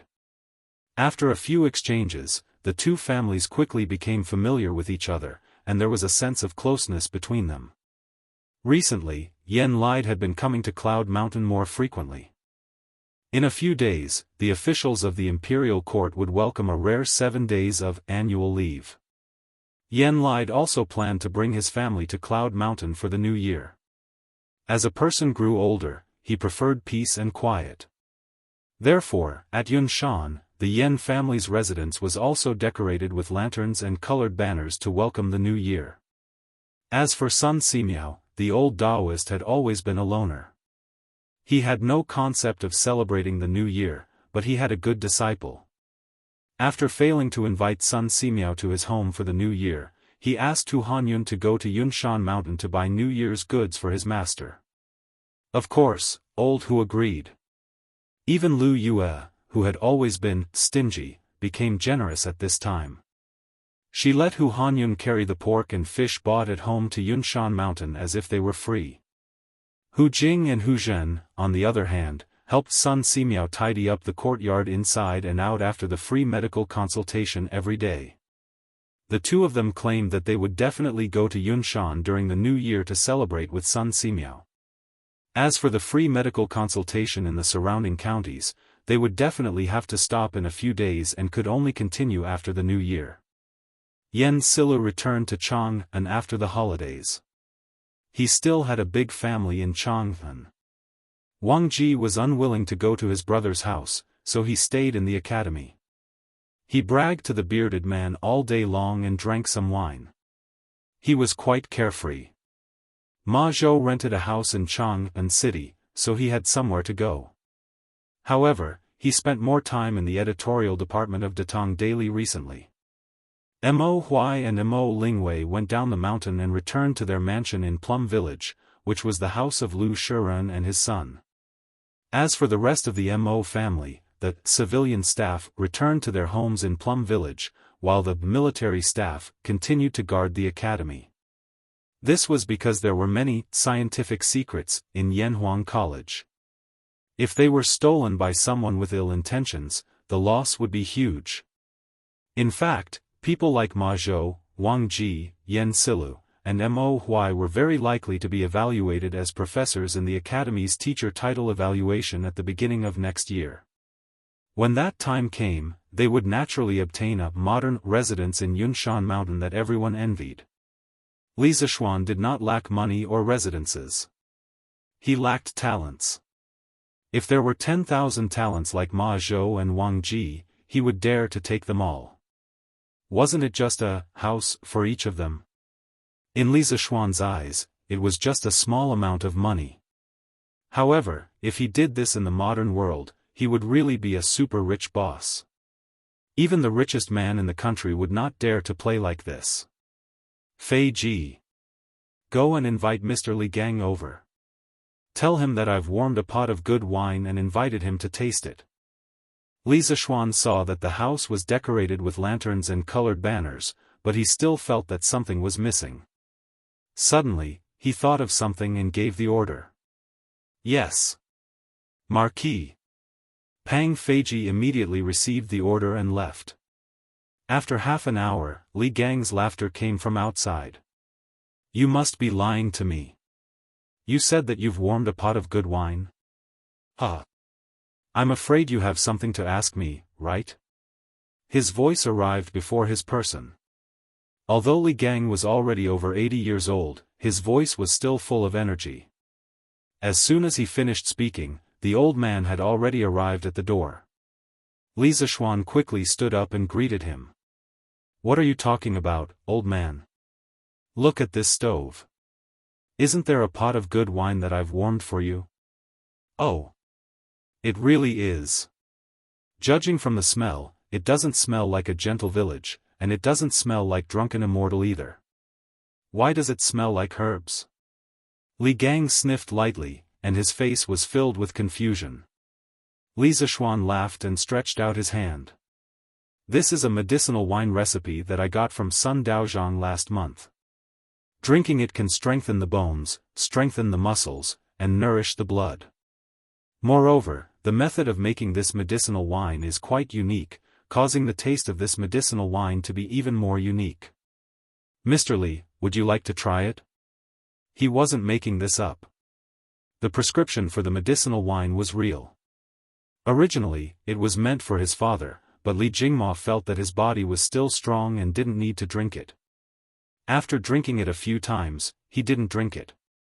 Now, it was a good idea to give it to Li Gang. At his age, the old man's ability to produce blood was insufficient, and his muscles and bones were seriously aging. He needed nourishment like this. Huh. Yamacho, you've praised this medicinal wine as if it's the only thing in the world. How can I not give it a try? Li Gang sat down and smiled while stroking his beard. Suddenly, he changed the topic. Yamacho, why don't you tell me why you're looking for me first?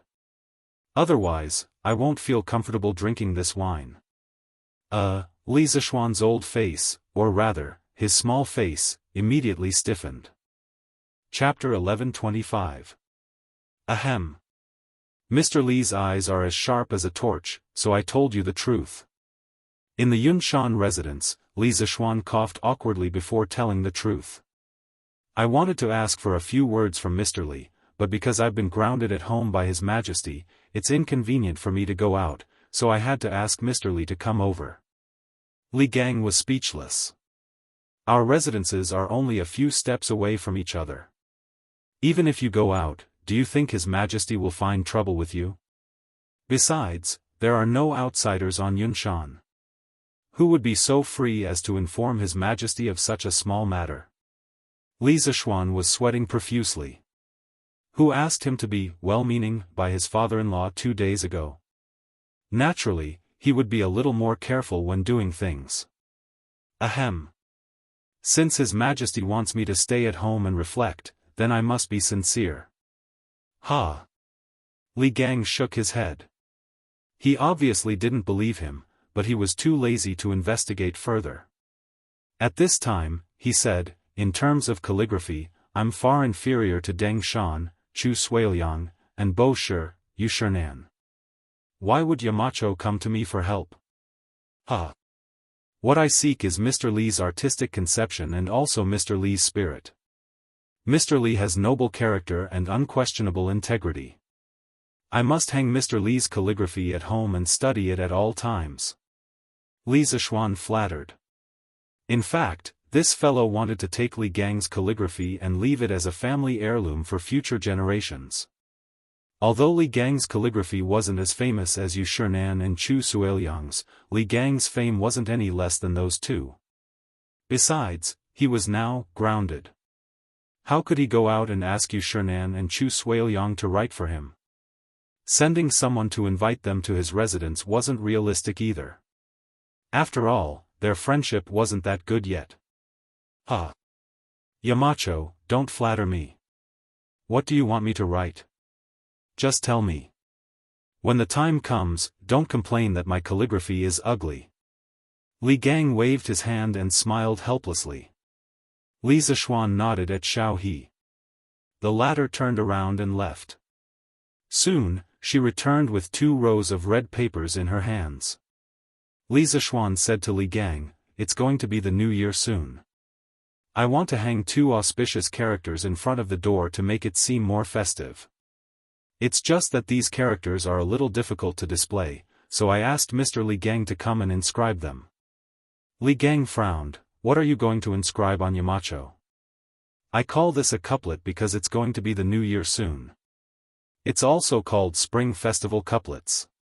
"Couplet? Yamacho, tell me about it."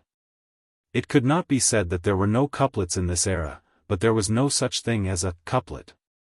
In fact, long before the Qin and Han dynasties, people in our country had the custom of hanging peach talismans during the new year. The so-called peach talisman was to write the names of the legendary exorcist gods, Shen Cha and Yu Lei, on 2 peach planks and hang them on the left and right doors to exorcise ghosts and suppress evil. This custom lasted for more than 1,000 years. It was only in the 5th generation that people began to inscribe couplets on the peach planks. According to the records of the Song dynasty and the Shu family, Meng Chang, the ruler of Shu in the 5th generation, every year, scholars were appointed to write poems and inscribe peach talismans on the left and right of the bedroom door. At the end of the year, 964 AD, the scholar Xing Yinshuan wrote poems. Chang used his non-professional skills to write poems and wrote, New Year's Celebration, Festivals Changchun. This was the earliest form of couplets, and it was also the earliest spring festival couplets in our country. After the Song dynasty, it was quite common for people to hang spring festival couplets during the new year. Wang Engshi's poem, "Thousands of Families Always Exchange New Peach Talismans for Old Ones," was a true portrayal of the grand occasion at that time. Because the appearance of spring festival couplets was closely related to peach talismans, the ancients called them peach talismans. Therefore, when Li Gang heard the couplets and spring festival couplets, he was stunned. Li Zishuan was already prepared, and he said without hesitation, "The first part of the couplet is called Smooth Sailing, Happy Every Year. The second part is called Everything Goes Well, Every Step is High. The horizontal inscription is, Lucky Star Shines High." This couplet wasn't considered literary, but it stood out because it was festive. It was considered one of the more widespread spring festival couplets in modern times. Li Gang heard this and squinted his eyes. After a moment of silence, he nodded and praised, "Although it doesn't have any novelty, it wins in that the couplet is neat and tidy. Furthermore, these 2 sentences can be considered appropriate for the occasion. But why do I feel that this couplet is similar to the peach talisman?" "Peach talisman?" Li Zishuan was stunned.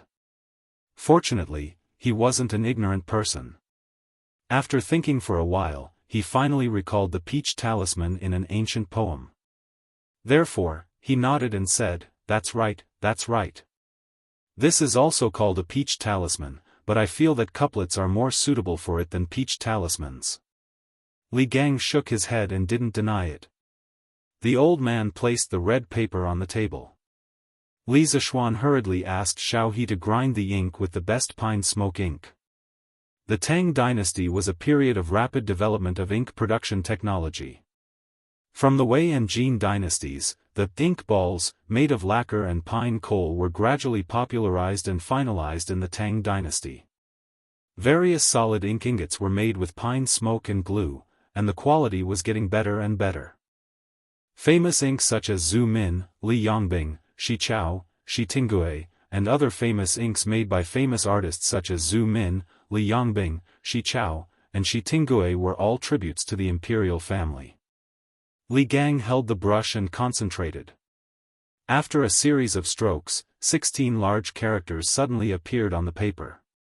Li Zishuan looked at it and realized that Li Gang's handwriting wasn't as bad as the old man said. It was different from Chu Suiliang's calligraphy, which was long and flat, and was also different from Yu Shernan's calligraphy, which was dignified and full of spirit. Li Gang's handwriting was as smooth as jade, graceful and elegant. Perhaps his handwriting was just like his character, a gentleman like jade. Good handwriting. Good handwriting. Xiao He, quickly send it to the workshop and let Faubert frame it with high-quality glass. This year, during the new year, we will put this couplet in front of our house and pass it down for generations to come. Li Zishuan clapped his hands and laughed. Speaking of which, even if his future descendants were to be prodigals, with just this couplet, they should be able to live without worries, right? Yes. Young master. Xiao He responded. Then, she and Xiao Shi carefully dried the ink on the red paper and brought it to the workshop. Li Gang couldn't help but laugh. He said helplessly, "Yamacho, don't joke around. In terms of calligraphy, I am far inferior to Dengshan and Bashi. I really don't understand why you want me to come and inscribe it." Li Zishuan waved his hand and retorted, "Mister, you are wrong. In terms of calligraphy, there is no such thing as good or bad. At most, each of them has their own merits. In terms of speaking skills, Dengshan and Bashi are no match for you, Yamacho." Li Gang smiled and pointed at Li Zishuan. Li Zishuan was helpless. He wasn't trying to flatter him just now. "Forget it, let's not talk about that anymore. Mister, please sit down and drink." Now, I can finally relax and drink." Li Gang joked again. Chapter 11:26. "Feiji, go get these materials for me." After sending off Li Gang, Li Zishuan wrote and drew in the study for a while. Then, he took out a list of materials and ordered Pang Feiji. Pang Feiji did not even look at it. He took it and cupped his fist. "Yes, Marquis." Then, he turned and left. Li Zishuan hurriedly called out to him, instructing him with a stern face, "Keep this list safe for this Marquis. If it's lost or seen by others, you won't be able to pay for it even if you use your life. Do you understand?" Pang Feiji straightened his back and said seriously, "Understood. Marquis. I'll definitely keep it safe." Walking out of the courtyard, he took out the list of materials that Li Zishuan gave him. He was dumbfounded. This. What does Marquis want these things for? Is he keeping them for the new year? Previously, when Li Zishuan asked Li Gang to write couplets, Pang Feiji guessed that Li Zishuan was preparing for the new year even though he was not there. However, what did the things on the list have to do with the new year? Forget it. I don't care anymore. I just need to find these things for Marquis and make sure that no one else sees this list. Pang Feiji could not figure it out no matter how hard he scratched his head. In the end, he could only put the list back carefully and walk down the mountain. After instructing Pang Feiji, Li Zishuan returned to the study and continued writing. In fact, he had already written a portion of the second semester's teaching materials a few months ago. After so many days of seclusion, he was almost done with the second volume of teaching materials. Now, his main job was to proofread. The house was quiet. There were only him and two maids. Han Yushi went to Chang'an in the morning. The rest accompanied Yi Guozhong and old lady Yi to tour the academy. That's right. This group of people had been walking around the academy for a few days and they were still not tired of it. Li Zishuan sometimes did not understand. Wasn't it just a bunch of reinforced concrete buildings? Was it that attractive? This guy was just standing there and talking. He didn't even think about it. Yi Guochong and old Madam Yi were born and raised in the Tang dynasty. How could they not feel refreshed when they saw the tall cement building? It was like a modern person seeing an ancient house for the first time. It would be strange if they didn't find it novel. Bang bang bang. Marquis. I've already found everything you need. After an unknown amount of time, Pang Feiji knocked on the door. Li Zishuan put down the document in his hand, raised his head and said, "Come in." With a creak, Pang Feiji came in with a gunny sack. Seeing this, Li Zishuan frowned and said, "You put everything in a sack?" Pang Feiji quickly put down the sack and opened it, saying, "No, no. Marquis, look, these are all wrapped in small packets of paper." Li Zishuan nodded in satisfaction. "All right. Well done. Go guard the front yard. I'm going to the backyard to do something.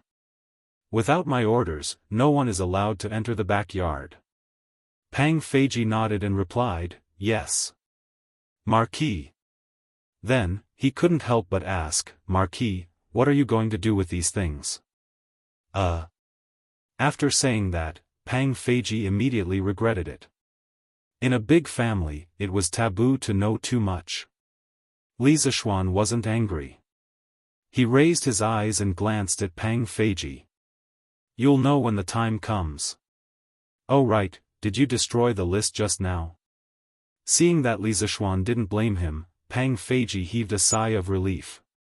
He then replied, "The list is here. I haven't destroyed it yet." Li Zishuan picked up the gunny sack with one hand and walked out of the door. He said calmly, "Remember to burn the list later." Pang Feiji was stunned. He then said, "Yes." However, Li Zishuan was no longer beside him. The latter had already gone to the backyard to do something. "Husband, I'm back." It was close to noon when Han Yushi returned from Chang'an City. Once she entered the house, she habitually shouted inside. However, there was no response from inside. At this time, Xiaohe appeared out of nowhere and said, "Young mistress, young master is doing something in the backyard alone." "Oh. Then I'll go take a look." Han Yushi put down the package in her hands, then clapped her hands and walked towards the backyard. Pang Feiji, who was guarding the front yard, obviously heard it. However, he wasn't stupid enough to stop her. Although Li Zishuan had instructed him not to let outsiders into the backyard, Han Yushi was obviously not an outsider. "Wife, you're back." In the backyard, Li Zishuan was using glue to make thick paper cylinders. The diameter of the cylinders was about a little thicker than a thumb, and the cylinders were about 20 centimeters tall. There were materials scattered all over the ground beside him. Li Zishuan, who was fiddling in the yard, heard the sound of footsteps and spoke without turning his head. Judging by the sound, this was the tacit understanding between an old couple. Speaking of glue, many people subconsciously thought that there was no glue in ancient times. In fact, there was glue, but it wasn't the modern chemical glue. The glue Li Zishuan was using now was fish gelatin. As the name implied, it was made from fish bladders. The fish bladders were steamed, boiled, pounded, and filtered before they were finally made into fish gelatin. When it was used, it was heated in water. After it was melted, it would be applied to the surface of the object. After it cooled and dried, it would be successfully adhered. In terms of viscosity, it was much stronger than most modern adhesives. Other than fish gelatin, there was also pig gelatin. It was made from pig skin. After boiling, it became something like glue. When it was used, it was also heated in water. It was used in the same way as fish gelatin. It could be said that the wisdom of the ancient people in terms of tools and materials wasn't as weak as most people thought. Husband, what are you doing?" Han Yushi saw the paper tubes lying on the ground and other materials scattered everywhere. She couldn't help but ask curiously. Li Zishuan thought for a moment and said, "Well, I'm making something similar to firecrackers, but it's not only louder than firecrackers, but also better looking than firecrackers." "Wife, you just came back. Go and rest. I'll be done in a while. That's right, Li Zishuan wanted to make fireworks. At this time, the firecrackers, wrapped in gunpowder with paper, had not appeared yet. There were only firecrackers, or exploding rods. To put it bluntly, this thing was a bamboo rod. Because the bamboo rod was sealed in sections, when it was heated, the gas inside would expand. If it was heated for a long time, the bamboo rod would explode, so it was called a firecracker. Usually, during the new year, naughty children liked to play with this thing the most.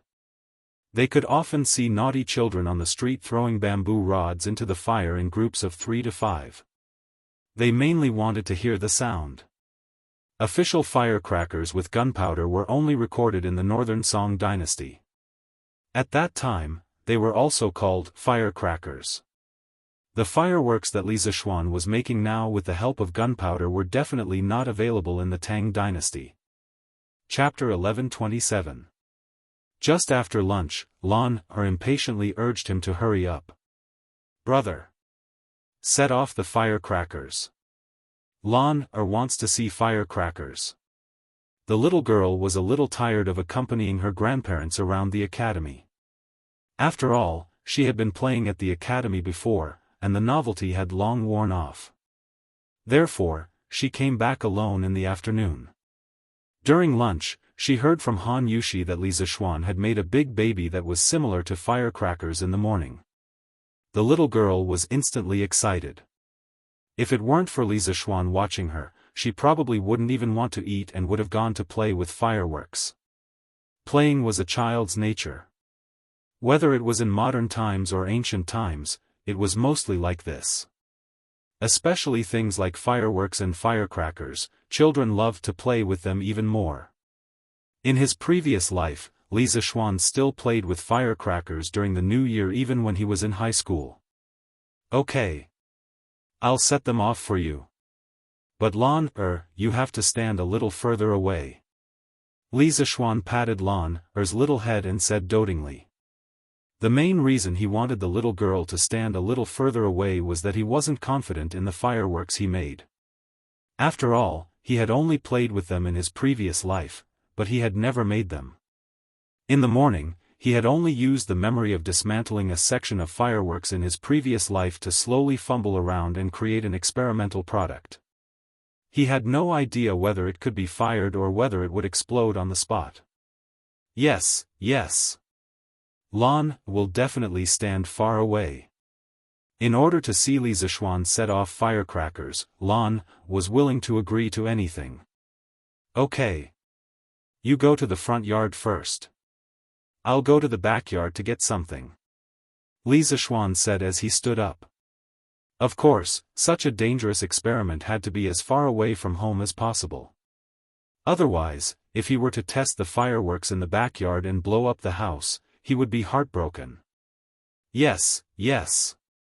Lan responded, then pulled Han Yushi's hand and said, Sister Yushi, can you go too? Lan is scared alone. Plop.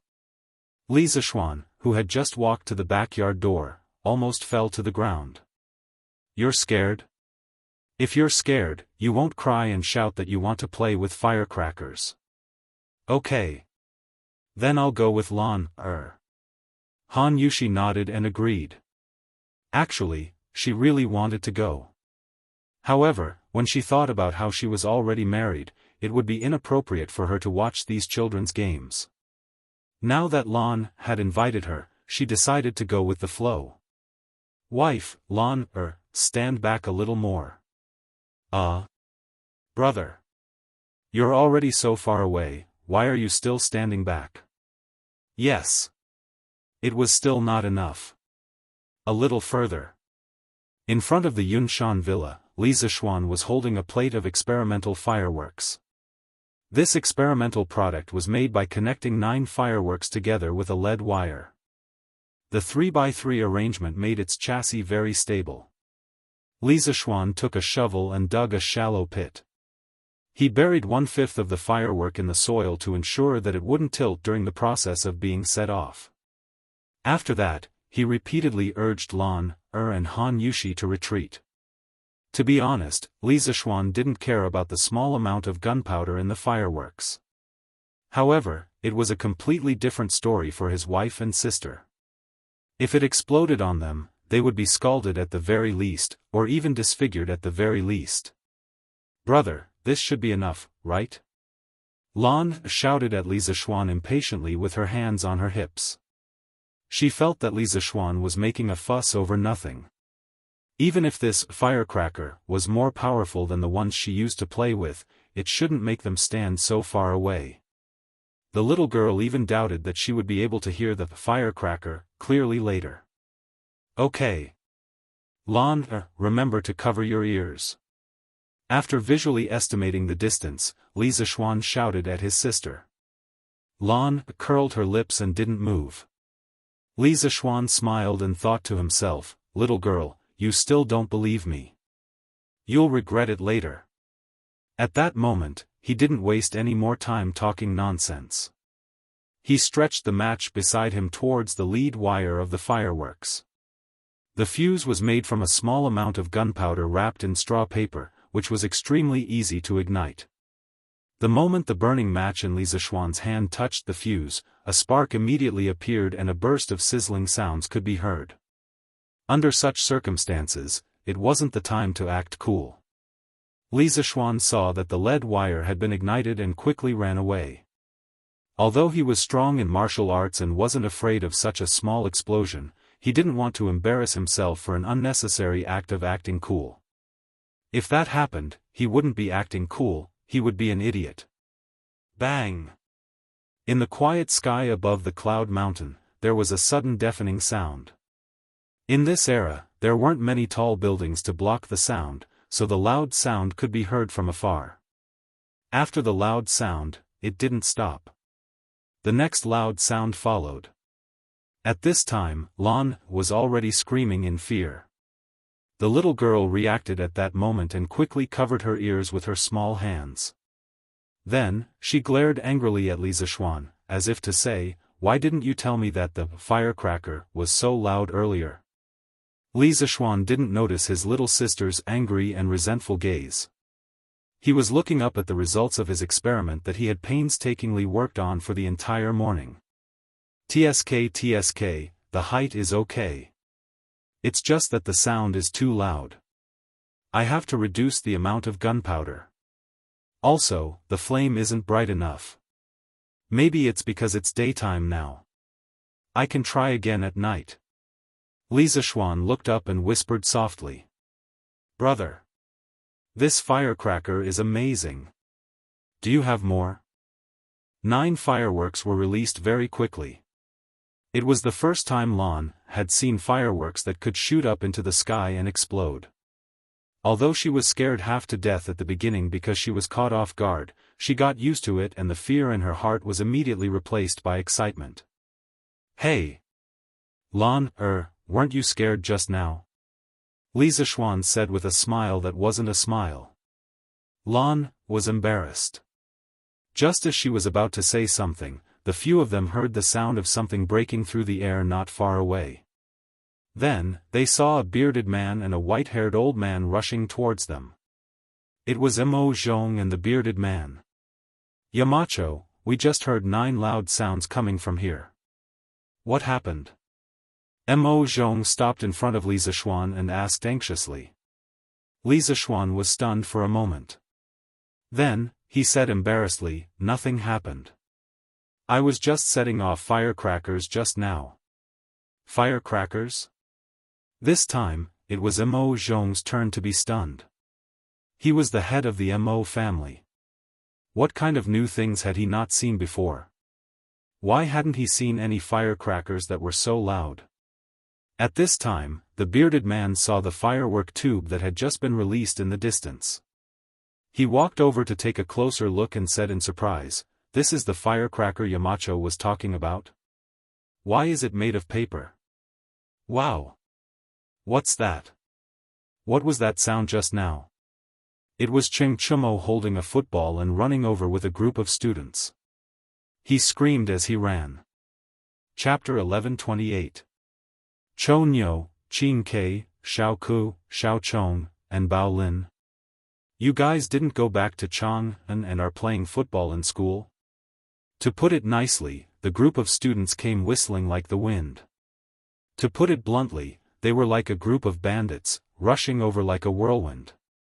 Li Zishuan looked at the football in Cheng Chumo's arms and the group of students who were all sweating profusely as he asked. The academy was now on holiday, and the students who lived nearby were free to go home. Cheng Chumo and his group did not go home to prepare for the new year, but instead, they were loafing around at the academy. It was really unreasonable. Cheng Chumo wiped his sweat and said, "How can going home be more interesting than staying at the academy? If we stay at the academy, we can still play football with more people. But if we go home, we can only go to the brothel." Ouch! Yamacho, why did you hit me? The first half of Cheng Chumo's sentence was the truth. After staying at the academy for half a year, this group of second-generation hedonists in Chang'an had basically gotten used to the social life at the academy. Here, everyone did not have to worry about their identity. They could work together and play together. Compared to the days of walking chickens, playing with dogs, and visiting brothels in the past, they undoubtedly preferred their current life. Every day was fulfilling and happy. Li Zishuan glared at this idiot and said unhappily, "Hit you? See if Uncle Cheng will chop you up after I tell him what you just said." Cheng Chumo immediately withered. He hurriedly said, What did I say just now? Why don't I remember?" Li Tai and his group all distanced themselves from this idiot, indicating that they did not know him. "Yamacho, what was that noise just now?" Li Ku looked up and asked seriously. "There, it's that thing under Mr. Zhang San's feet." Li Zishuan pointed at the bearded man not far away and said. The students immediately swarmed over, and Lan also followed curiously. "That's it? Isn't it made of paper? Why did it make a noise? Huh? Why are there burn marks on it?" Li Tai picked up the finished firework and looked at it from top to bottom. He couldn't help but mutter in disappointment. Exactly. How could a few broken paper tubes make such a loud noise? Yamacho must be lying to us. Cheng Chumo also muttered. My brother didn't lie to you. Just now, Lan had seen it with her own eyes. After her brother ignited this thing, with a bang, something would rush out from it. It would rush into the sky and even explode. Brother Qin, the noise you heard just now came from here. As one of the parties involved, Lan crossed her arms and explained to the group of mortals in front of her with a look of superiority. When Li Tai heard this, his eyes lit up.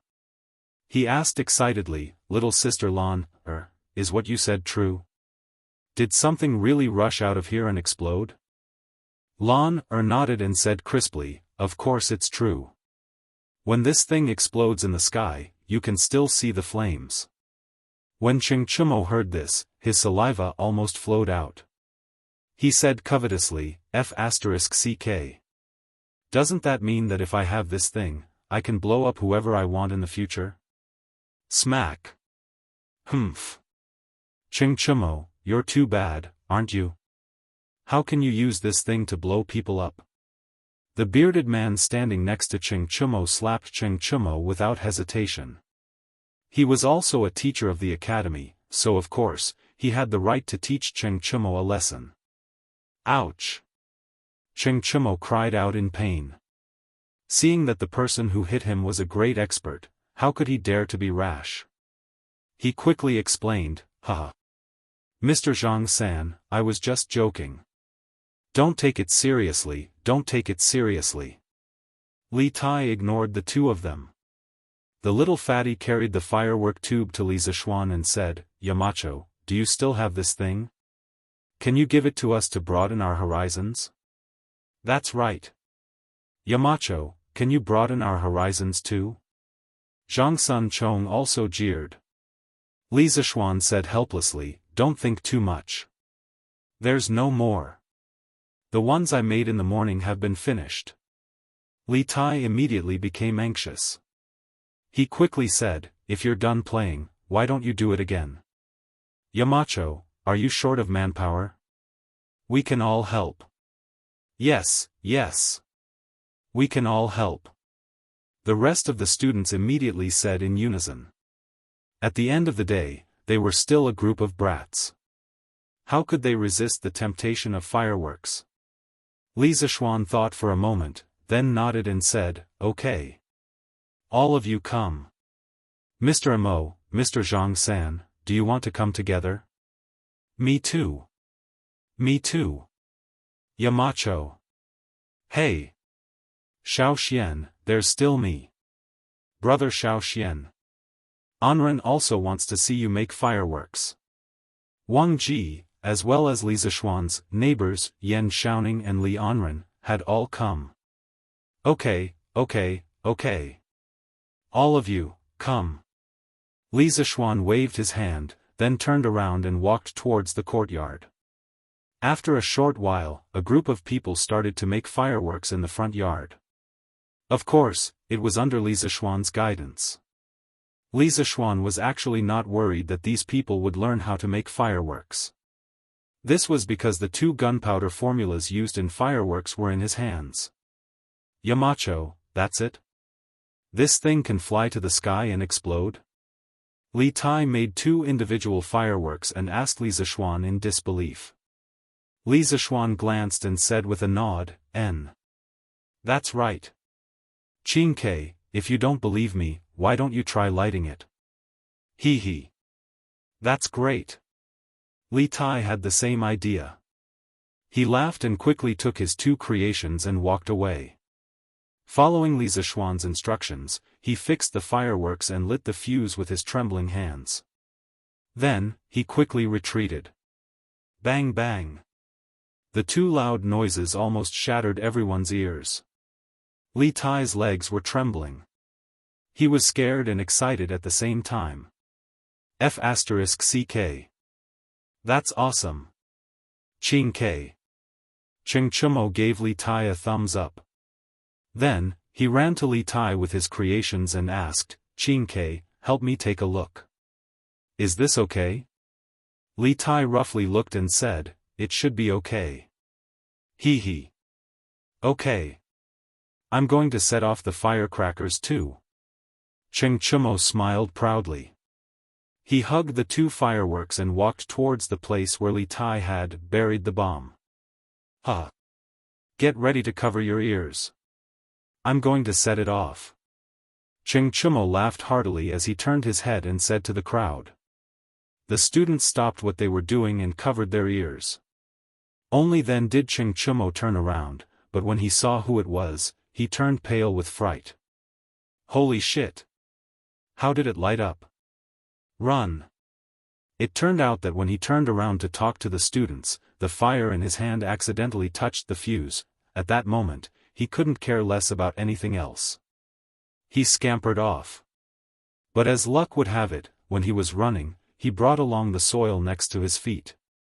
The smoking firework fell just like that, and the direction it fell was exactly where the bearded man was. Swoosh! It was too late to say. The moment the firework fell, a bullet shot towards the bearded man. In the blink of an eye, it was in front of the bearded man. Cheng Chumo, who hadn't run far, heard the sound of something breaking through the air. Bang! The bearded man's face was solemn.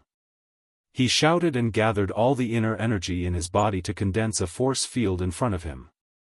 The bullet stopped 3 inches in front of him and couldn't go any further. Just when the bearded man heaved a sigh of relief, the bullet exploded with a bang, and the bearded man. Chapter 1129. Bang! The gunpowder inside the pellet that was flying towards the bearded man suddenly exploded. Instantly, heat waves surged and sparks flew in all directions. Even though the bearded man had condensed all of his internal energy, it was still difficult for him to defend against this sudden explosion of firepower. Pooh! Huh!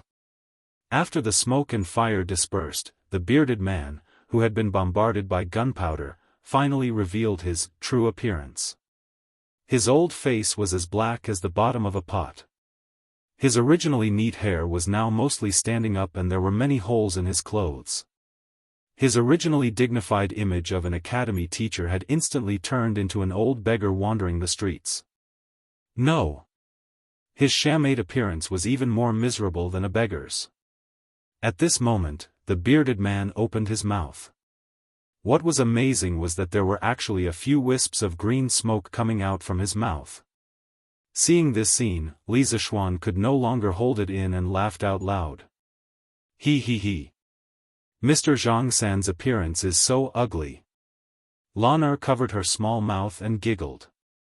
The others present were already having a hard time holding it in. Seeing the brother and sister laughing first, how could they hold it in any longer? Instantly, they roared with laughter. Many people laughed until tears came out of their eyes. However, there were two people who were exceptions. One was the bearded man. This old fellow was originally not a kind person. In this world, there was almost no one who dared to humiliate him. If he had not stayed in the academy for so long and restrained some of his wild nature, the scene would probably have turned red. The other person was Cheng Chumo. After this fellow felt the bearded man's gaze that wanted to eat him, he was so scared that he almost peed his pants. How could he still laugh? Cough cough. That? I have something to do at home. I'll take my leave first. In the midst of everyone's laughter, Cheng Chumo coughed dryly and slipped away as he spoke. Of the 36 stratagems, escape was the best stratagem. He did not want to bear the anger of the bearded man. He felt that with his small body, he would not be able to bear it at all. Everyone was stunned. The bearded man roared and chased after him, "Bastard brat! Where do you think you're going? Even if your father comes today, I will beat you up so badly that even your mother won't be able to recognize you." Hearing this, Cheng Chumo's heart was filled with shock. He hurriedly circulated 120% of his internal energy and ran as fast as he could. He felt that in all these years, he had never run as fast as he did today. However, he was only a trash who had just broken through to the Qi transformation realm not long ago. How could he be faster than the bearded guest, a peerless expert at the peak of the Grandmaster realm? After running roughly 20 to 30 zhang, the bearded guest flashed. Everyone only saw a blur in front of their eyes, and the bearded guest had already flashed behind Cheng Chumo. Following that was the scene of an eagle carrying a chick. The bearded guest's face darkened as he carried Cheng Chumo back. Bang! How dare you point a firecracker at someone? I didn't mean it. Bang! Who told you to play with firecrackers? Roar! I won't do it again. Bang! I'll let you run. Are you trying to run again? Stop running. Stop running. Mr. Zhang San, stop hitting him. Bang! Run. Keep running. Xiao Xian, Yamacho, help. Someone's going to die.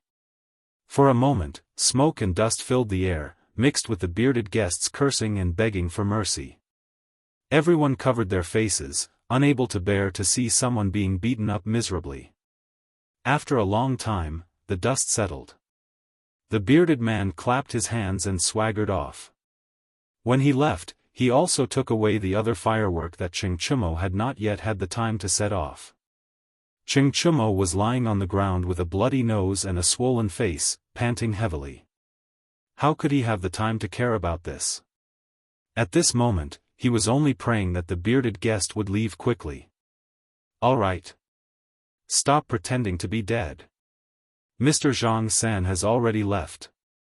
After a while, Cheng Chumo did not hear any movement for a long time. Just as he was about to get up to investigate, he felt someone kick him beside him. Then, he heard Li Zishuan's voice. Huh? Gone? He's finally gone. Ouch. Xiao Xian, help me up.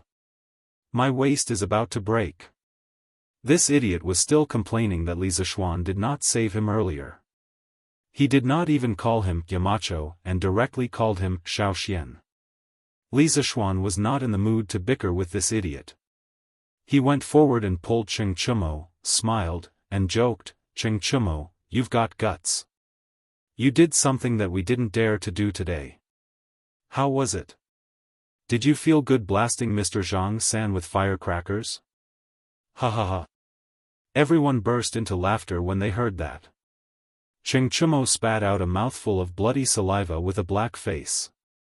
The bearded guest had just attacked in anger. Although he did not have the intention to kill, his punches still hit him hard. Bah! You guys are too King mean. None of you came to help me when I was being beaten up. Chonyo, it's not that we don't want to help you. We just don't want to help you get beaten up. Li Ku said humorously. Ha!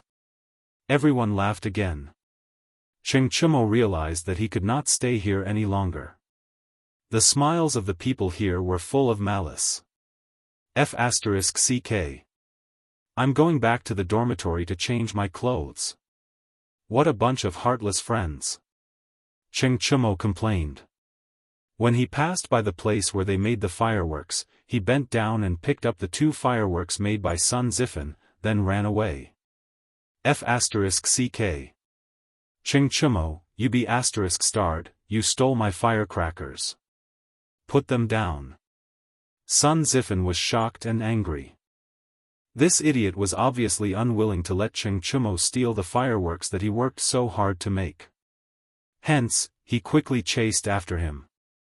However, it was hard to say if he could catch up. When he returned to the dormitory, Cheng Chumo could only take a cold shower in the dormitory because the academy's bathhouse was not open yet. He washed the dust and blood off his face and changed into a new set of clothes. He looked no different from before he was beaten up. After everything was done, he took the 2 fireworks and left the dormitory, ready to go home. It was almost New Year's Eve. Even if he did not want to go home, he still had to go home. His mother had already sent people to Yunshan to urge him to go home several times. However, when he walked out of the dormitory area, he unfortunately met someone that he did not want to see. Mr. Zhang San? What do you want? You've already beaten him up. It's time to put an end to this matter, right? Besides, I didn't do it on purpose. The Fengchen 3 heroes shouldn't be so petty, right? Cheng Chumo said with a strong front. In reality, he was panicking inside. He was afraid that the bearded man would beat him up again. Hey! Kid, why don't you go back with your injuries and ask your father to take revenge on me? The bearded man did not have the intention to beat him up. He crossed his arms in front of his chest and said in a rough voice. Chapter 1130. Humph. If you can't fight, what's the point of going home and calling for your parents? Mr. Zhang San, although I can't beat you now, the river flows east for 30 years and the river flows west for 30 years. 30 years later, no, just 10 years. 10 years later, I will definitely be able to beat you. At that time, I will take revenge for today. Within the Yanhuang Academy, Cheng Chumo held his head high and puffed out his chest as he looked at the bearded man with a haughty expression. During the Warring States period, Qin and Wei fought over Hanoi. Wuqi helped Wei to take over Hanoi. 30 years later, Baiqi helped Qin to take back Hanoi. Folk song spread everywhere. The river flows east for 30 years and the river flows west for 30 years, Wuqi and Baiqi rise, the heavens make a mystery. So, this saying was not invented by Do Pe. Actually, this fellow knew his own situation. Even if his father Cheng Yaojin was willing to come to Yunshan to take revenge for him, he would definitely not be a match for the bearded guest. Moreover, the bearded guest had Li Jing and Hong Funa backing him up. If they really fought, the Cheng family might not be able to survive. Moreover, after Cheng Yaojin found out about his actions, he would only scold him with, "Serves you right." He would not come to Yunshan to vent his anger on the bearded guest, okay? When it came to his father's nature, Cheng Chumo was quite sure of it. Not bad. Good ambition. People who practice martial arts should not be afraid of losing and not admit defeat. I admire you very much. Next semester, you will follow me for special training. Maybe 10 years later, you will really have the strength to fight me. Kid, what's with your expression? The bearded guest looked at Cheng Chumo with admiration. However, he immediately realized that the latter's expression was not right. That expression was as if he had eaten shit. No, nothing. I'm flattered. Yes, I'm flattered. To be able to receive guidance from Mr. Zhang San is this junior's honor. Cheng Chumo quickly changed his expression and said flatteringly. The bearded guest nodded with satisfaction. He smiled and said, That's more like it. You may leave now. Cheng Chumo felt as if he had been pardoned. He cupped his fists and immediately slipped away. The fat beating from an hour ago did not affect this guy's speed at all. F***CK. Why am I so F***king unlucky today? For no reason at all, a great expert insisted on exchanging pointers with me, and for some inexplicable reason, I was taken in as half a disciple by that guy. I don't want to be forced to learn martial arts from that bearded man. It's over, it's over. Damn it, there's no way I can pass the next semester. Sigh. If I had known earlier, I wouldn't have acted tough earlier. After descending the cloud mountain, Cheng Chumo rode on his horse and ran wildly while cursing to himself. Actually, this guy did not know how lucky he was. In this world, he was the first person who dared to use a firecracker to blast the bearded guest alive and kicking. If it was another person, in another situation, that person's life would probably be gone. But now, he was only beaten up by the bearded guest, without pain or itch. In addition, the bearded guest's martial arts cultivation was definitely one of the top 5 in the world today. It was even possible that it was one of the top 3 existences. Who knew how many martial artists in the Jianghu yearned to receive his guidance? But Cheng Chumo did not know how lucky he was. If this news were to spread, he would probably drown in the spittle of others. Chumo, you're finally back. Is the Cloud Mountain so good? That you don't even want to return home? When Cheng Chumo returned home, his mother immediately went up to him. She was both happy and complaining. Mother, your son has been revising at the academy recently. Cheng Chumo, this guy, was good at lying. In order to prevent his mother from nagging, he did not even care about his integrity. Bullshit. Where did the wound on your face come from? How could Cheng Yaoji not know what kind of character his son had? He scolded him in a bad mood. Then, he swept a glance at Cheng Chumo's face and asked immediately. Cheng Chumo was stunned. He did not expect that his father would still see through him even though he had cleaned it up so neatly. At this moment, his mind was spinning rapidly as he frantically thought of an excuse in his head.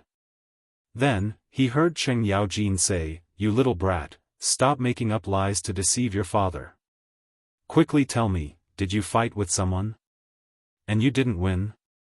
You're really embarrassing your father." No one knew a son better than his father. Cheng Yaojin made a wild guess and guessed pretty close to the mark.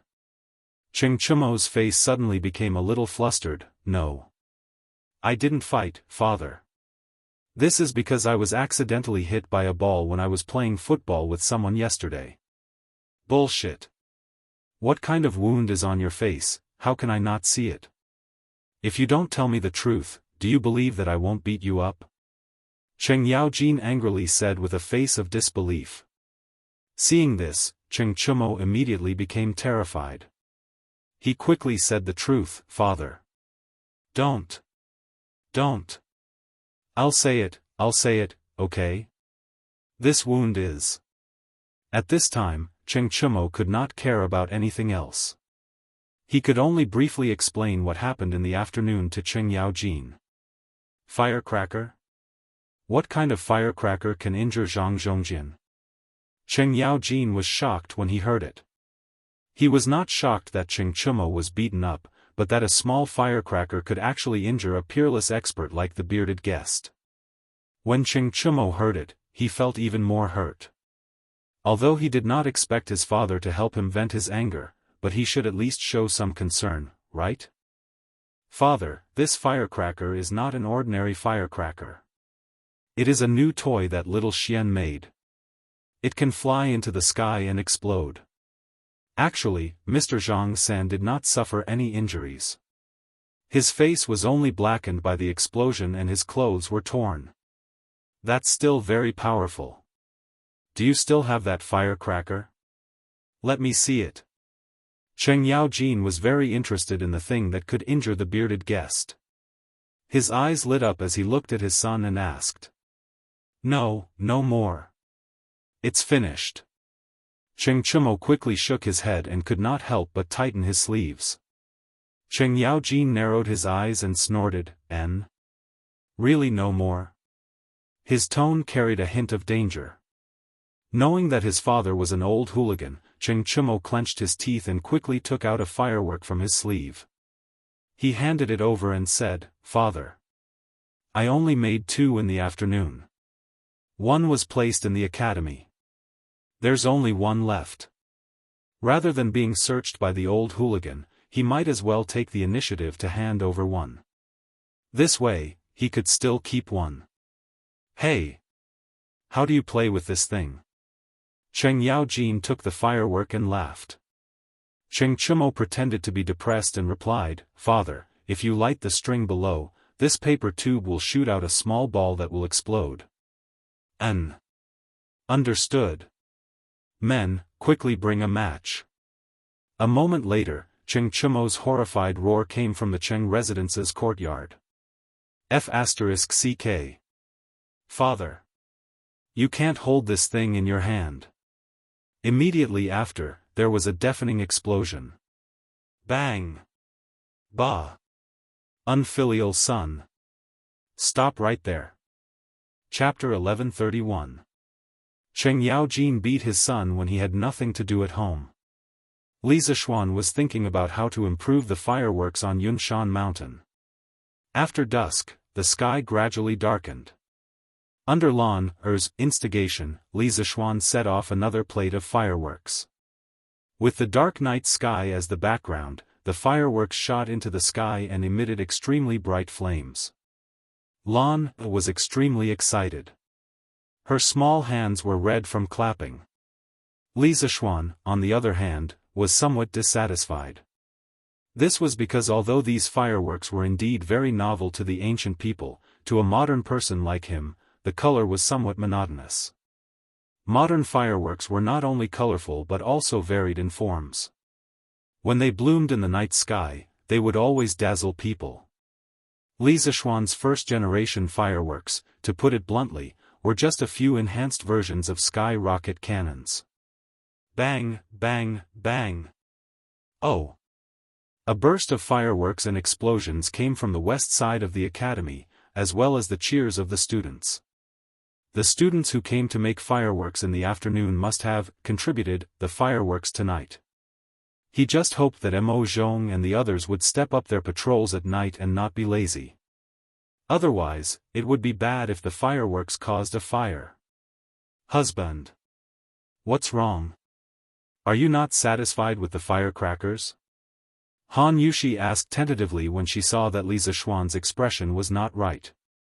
What she didn't expect was that this random guess was right. Yes. I'm not satisfied. Li Zishuan replied dispiritedly. Huh? Han Yushi was dumbfounded and said, "Husband, this firecracker is already very powerful. Lan and I have never seen firecrackers that can fly so high and so loudly. What else are you not satisfied with, husband?" Lan Er's eyes lit up. Children could be very greedy sometimes, especially when it came to fun. Brother. Is there something more fun to this firecracker? Li Zishuan chuckled and rubbed Lan Er's little head. Of course there's something more fun. Actually, my brother calls this thing fireworks. According to my original idea, after it explodes in the sky, it should look like a flower, and not just a ball of yellow light like now. Wow! This is fun. This is fun. Brother, can you make a real firework for Lan to play with? Lana cried out excitedly when she heard that. Han Yushi's face was full of disbelief. She tugged at Li Zishuan's sleeve and murmured, "Husband, is there really such a magical thing in this world?" Li Zishuan said with a smile, "Of course. I'll make one tomorrow. It's just a matter of adding a few more ingredients. It's not difficult at all." Theoretically speaking, it was not difficult to obtain the kind of fireworks he had just mentioned. That firecracker was just filled with black powder. How could it hurt someone? How strange. Around midnight, in the teacher's dormitory of Yanhuang College, the bearded guest's room was still lit. The bearded man sat upright on the stool with his arms crossed in front of his chest. He stared unblinkingly at the small pile of black powder placed on the desk in front of him in a daze. In the end, he muttered with a puzzled sigh. The scene in the afternoon certainly made him angry. However, after his anger dissipated and he calmed down, a layer of cold sweat suddenly appeared on his back. He was afraid. He had been apprenticed to a master since he was young and had practiced martial arts for decades. That was how he had achieved his current achievements. He was one of the top 5 martial arts masters in the world. In his life, if he wasn't pursuing freedom, then he was pursuing power. However, the thing he had pursued his whole life was almost broken because of a small toy. How could he not be shocked and afraid? If this continued, wouldn't it mean that in the future, even a martial arts master who had practiced martial arts for decades would not be a match for a firecracker child? Wouldn't that be the biggest joke in the world? If that was the case, then what was the point of martial arts practitioners like them practicing martial arts regardless of the winter and summer? Others might not believe it, but that was the truth. A small firework, a small accident, actually made the infamous bearded guest fall into a daze and fall into a demonic trance. Let's ask Yamacho tomorrow. He's also a martial artist. He sat like this until midnight, but the bearded guest still did not walk out of his demonic trance. He finally gave up thinking about it. "Feiji, go to the workshop and get me some more things." The next morning, Li Zishuan had breakfast and ordered Pang Feiji. "Yes, Marquis." Pang Feiji responded, then smiled and said, "Marquis still wants to make firecrackers?" Obviously, when the fireworks were set off yesterday, this guy was also watching from the side. At that time, he was still surprised. He did not understand how the few materials he brought back yesterday could explode after being fiddled with by Li Zishuan. Li Zishuan glanced at him and said unhappily, "You're smart. If you don't keep your mouth shut, see if I don't teach you a lesson later." It could be said that in today's world, other than Li Zishuan, Pang Feiji was the one who knew the method of making fireworks the best. If it was not out of trust, Li Zishuan would never have handed the fireworks gunpowder formula to Pang Feiji. Pang Feiji clasped his fist and said, "Hee. Marquis, don't worry. My mouth is very tight. Even if you use a metal rod to pry it open, you won't be able to pry it open."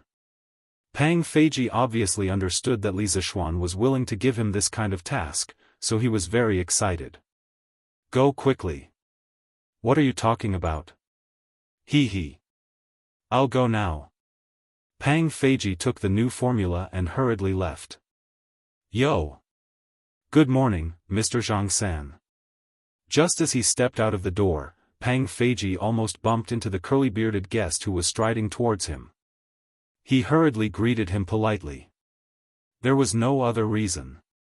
The curly-bearded guest's experience and seniority were there, so he had no choice but to respect him. Moreover, during the military training, the curly-bearded guest had taught him martial arts, which made him even more grateful. Is Yamacho in?" The curly-bearded guest frowned and asked straightforwardly. Marquis is inside. Pang Feiji clasped his fist and answered. The curly-bearded guest nodded and did not say anything else. He lifted his leg and walked into the courtyard. Strange, Mr. Xianxia's complexion doesn't look right. Could it be that he suffered internal injuries from yesterday's explosion? Oh my God, isn't the power of the firecrackers too strong? Pang Feiji walked for a while and could not help but mumble to himself. Let's not think about it anymore. I should hurry up and finish the task that Marquis gave me. I just don't know if the firecrackers made by Marquis's new formula will be even more powerful. Pang Feiji shook his head and mumbled to himself. He then walked down the mountain. Chapter 1132. Yamacho, this firecracker is so powerful when it explodes. Have you ever thought of using it against your enemies? Yunshan Villa. Li Zishuan had just sent off Pang Feiji when the bearded guest arrived. The moment the bearded guest sat down, he asked such a strange question. Li Zishuan's heart moved. He raised his head to look at the bearded guest and asked, Mr. Zhang San, why would you have such an idea? Yesterday, Cheng Chumo used that firecracker and almost injured me. Last night, I thought of a problem. If Yamacho's firecracker was even more powerful, wouldn't it be able to threaten some of the Jianghu experts? The bearded guest was silent for a moment before he said expressionlessly. Li Zishuan did not expect the bearded guest to think in this direction. Wasn't the firecracker he was talking about equivalent to modern firearms? It's like this.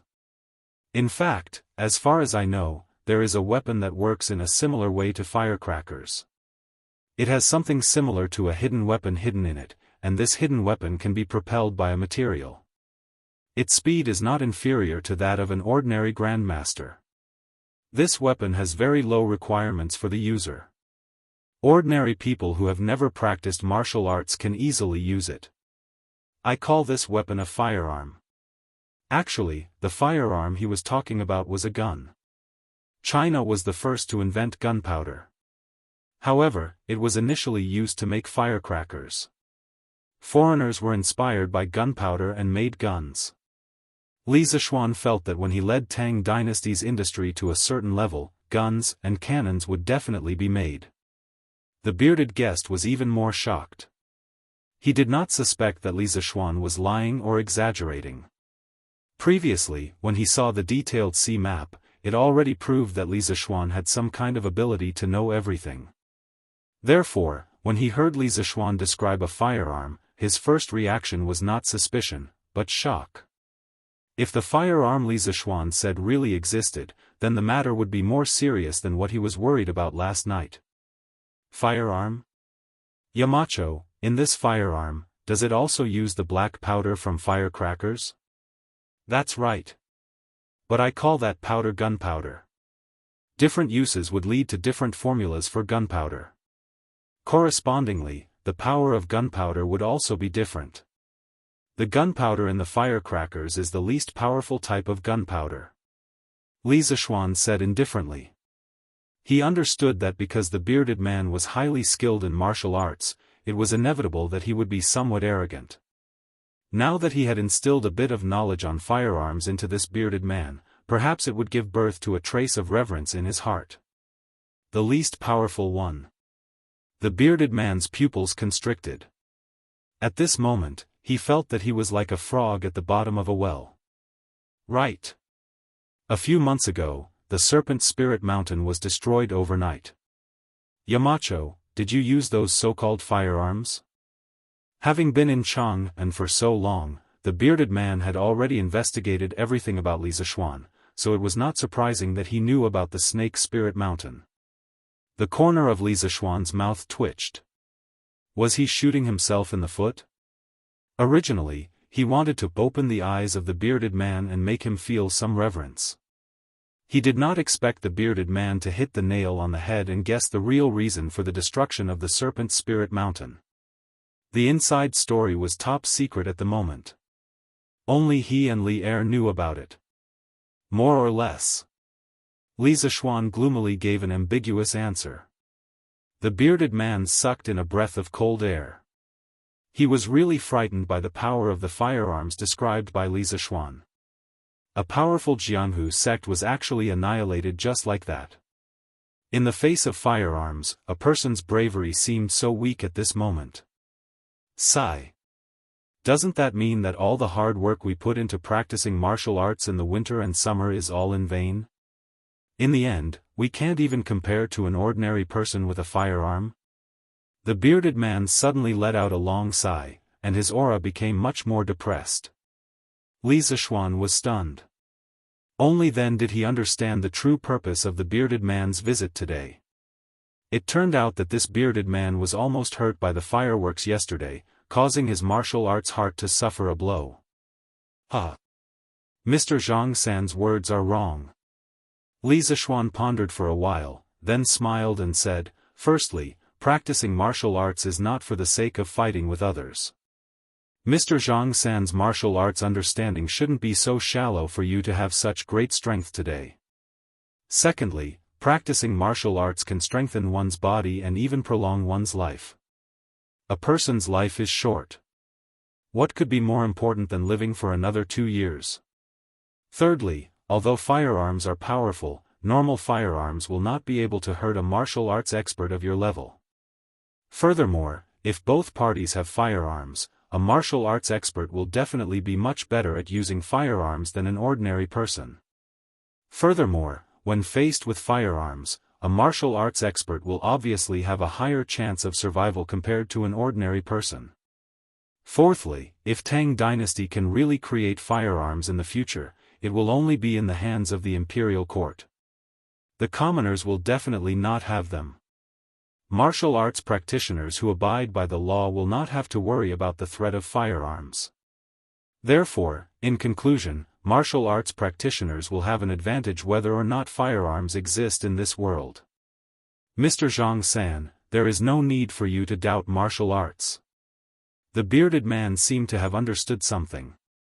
After a moment of silence, he stood up and clasped his fists. Looks like I'm wrong. I'm a few decades old, but I can't see through things as clearly as Yamacho. I'm ashamed.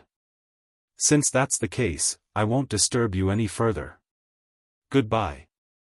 After saying that, he turned around and walked out of the door. Li Zishuan shook his head helplessly. What the bearded guest did today actually made him feel quite refreshed. A peerless expert could actually see the threat from the firecrackers. This kind of unique eyesight, there was no one else like him.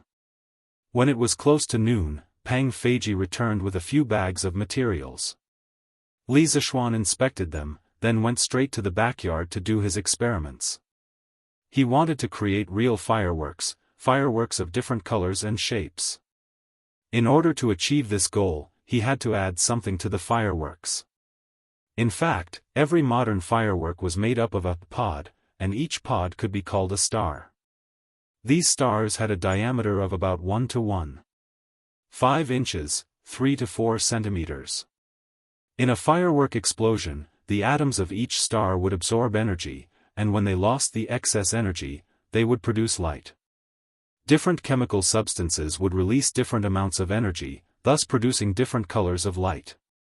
For example, when sodium nitrate was heated, the electrons in the sodium atoms would absorb energy and become excited. When the electrons transitioned from a high energy level to a low energy level, they would release about 200 kilojoules per mole of energy, which was the energy of yellow light. This was known as the flame reaction in chemistry.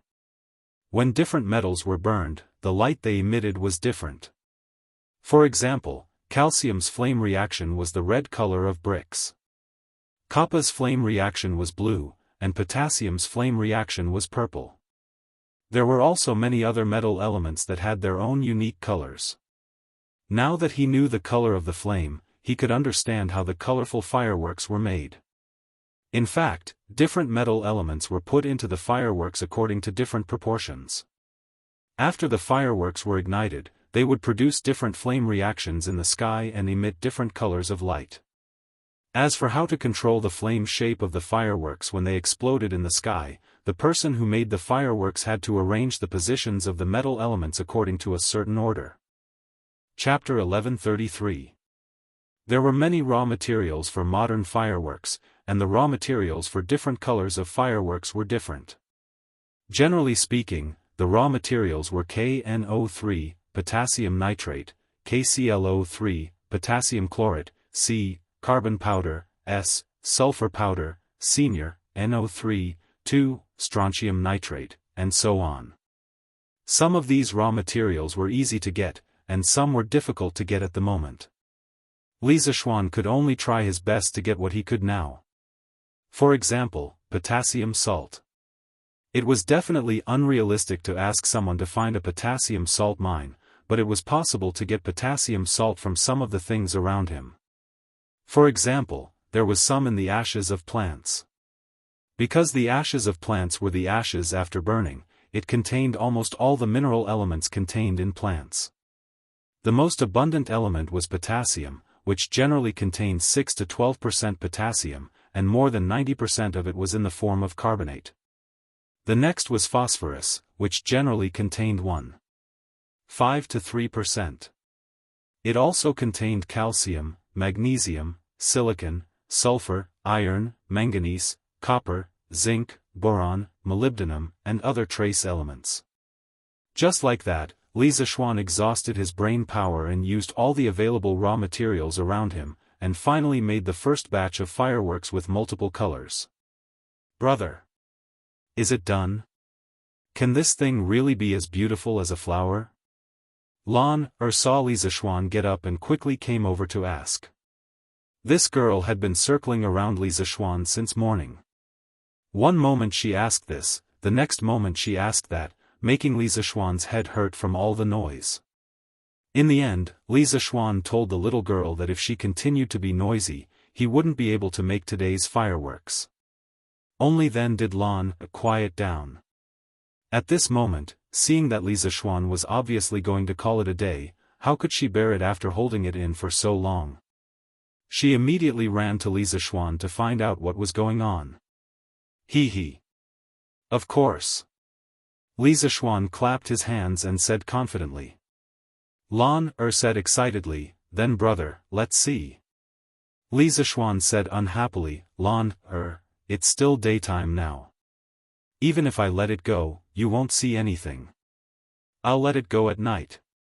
Do we still have to wait until night time? Lan's face, which was still very bright and beautiful just now, instantly turned gloomy. The little girl's face really changed at will. Lan don't worry. The sky will turn dark in about 2 hours. It won't take long. Han Yushi walked over and laughed softly. All right then. Sister Yushi, what are we eating tonight? At night, Li Zishuan smiled. This little girl was quite close to Han Yushi now. She was almost obedient to her. Others were like repelling each other, but the two of them were like attracting each other. Shaking his head, Li Zishuan decided to enter the house and head to the hot spring room in the courtyard to soak in the hot spring and rest. Speaking of which, when he dug out the hot spring in this courtyard, he had people surround the hot spring and built a house directly on the hot spring.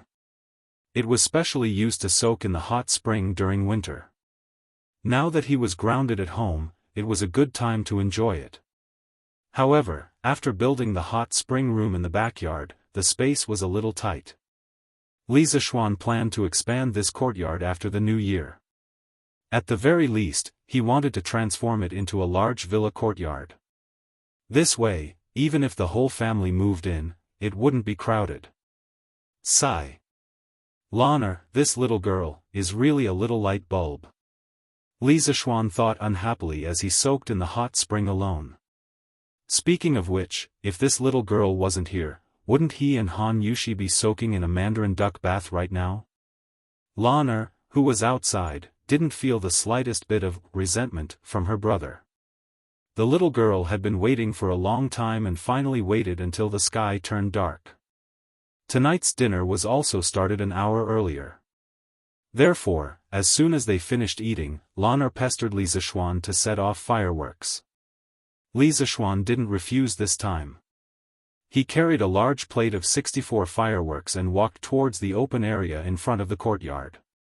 Li Jingma, Madame Li, and the 3 members of the Yi family were all having dinner here. Naturally, they also came to watch the fireworks. Hee hee. We came back late last night and missed it. Tonight is just right. Let's see what the fireworks are like. Old Madame Yi said with a smile. Li Jingma said somewhat helplessly, Xian, is a marquis. All he does is fiddle with these useless things at home. Won't others laugh at him if word gets out? Madame Li slapped Li Jingma's arm and said angrily, what's there to laugh at? Isn't Xian, just trying to celebrate the new year for us elders in Yunshan? How is he being laughed at? Also, I heard that the King of Wei and the King of Han came over personally to make the fireworks yesterday.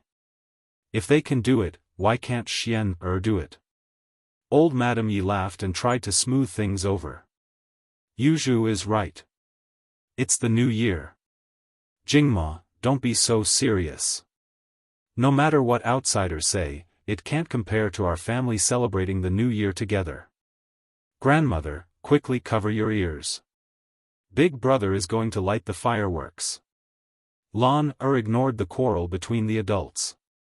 She tugged at old Madame Ye's arm and said excitedly. Hey! Okay. Grandmother will cover her ears right now. Old Madame Yi covered her ears and smiled kindly. Seeing this, the rest of the people also covered their ears. Fizz, fizz. On the other side, Li Zishuan had already lit the fuse of the fireworks with a lighter.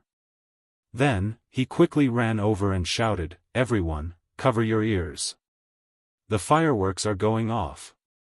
As soon as he finished speaking, there was a soft boom, and a firework shot into the sky with red sparks.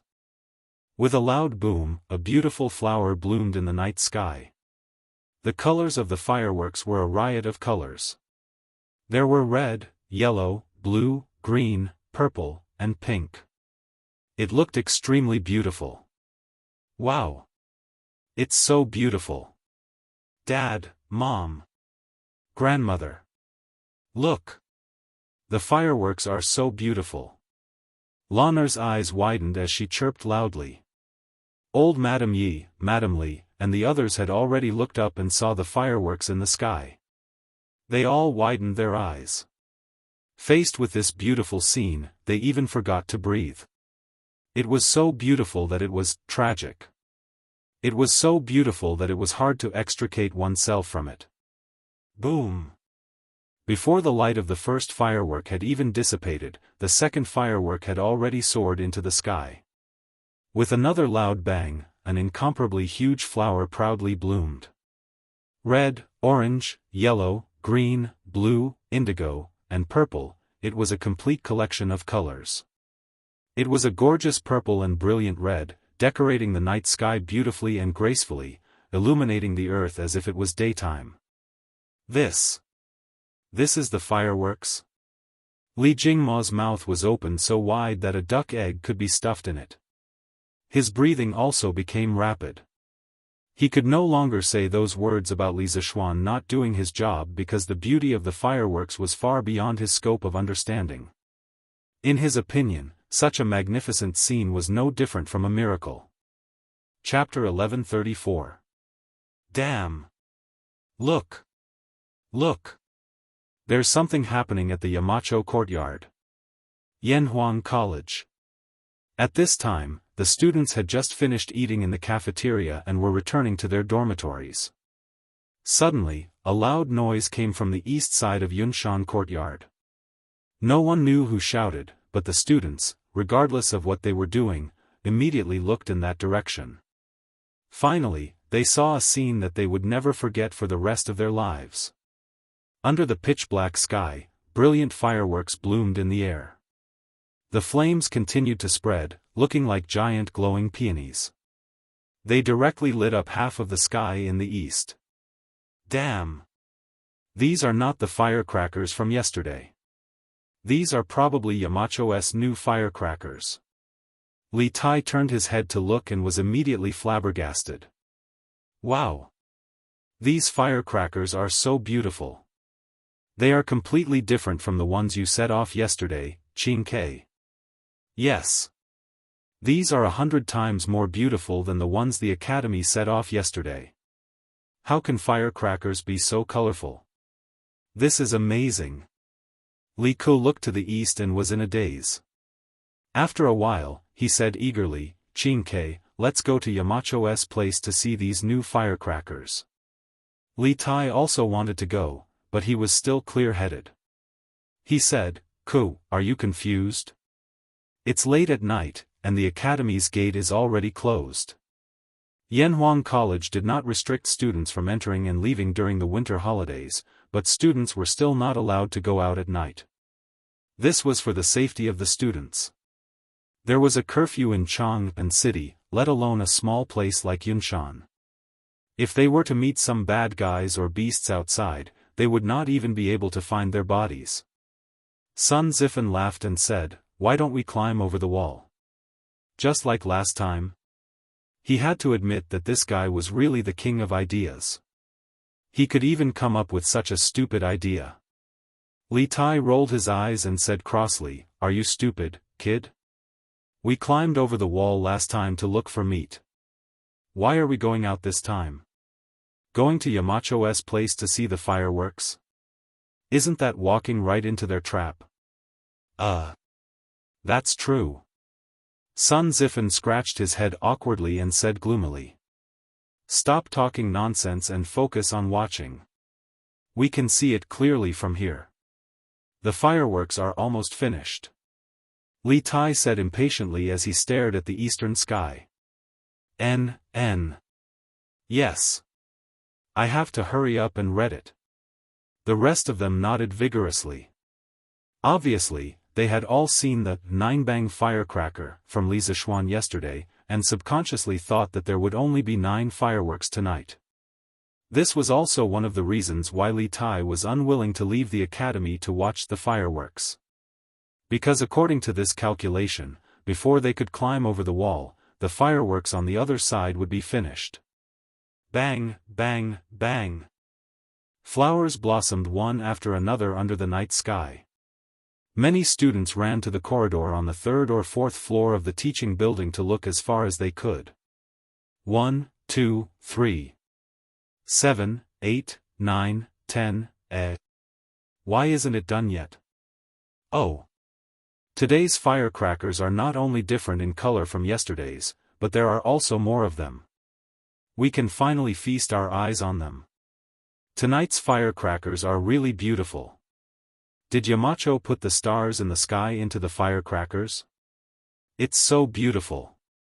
It's true. When the firecrackers explode in the sky, they are as dazzling as the stars in the sky. It's simply amazing. Sun Zifen said regretfully, sigh.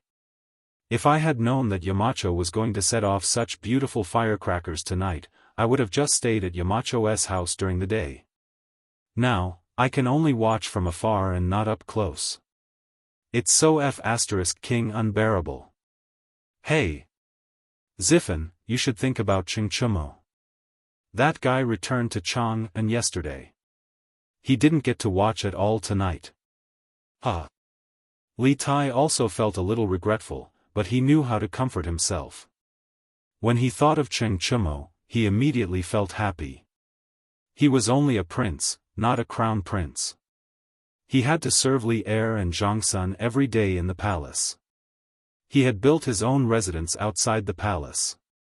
Although Zhangsun had sent people to urge him to return to Chang'an as soon as possible, he refused with the excuse of reviewing his homework. It was precisely because of this that he could see such a grand occasion tonight. Qingke, you're right. Chingchumo, that unlucky guy, returned to Chang'an so early. I'll have someone send him a letter tomorrow morning to tell him about tonight's situation. Sun Zifen's eyes lit up and immediately said cheekily. Wow! Grandfather. Second uncle. Second mother. Come out and watch the firecrackers. Brother Xiaoxian is setting off firecrackers again. And tonight's firecrackers are different from last night's. It's so beautiful. In Li Gang's residence, Xiao Enren heard the commotion and quickly ran out of the house. When he saw the colorful fireworks, he immediately shouted excitedly. Boom! Boom! Boom! Li Gang, his son, and daughter-in-law walked out of the house skeptically. When they saw the beautiful fireworks in the sky, they couldn't take their eyes off it. This. Such a miracle, Marquis Yong, and is indeed the son of an immortal. Such immortal means, we mortals can't compare to them. Li Gang's second son, Li Lian, couldn't help but be dazed when he saw this scene. When he thought of other legends about Li Zishuan, he sighed. Smack. What immortal or not?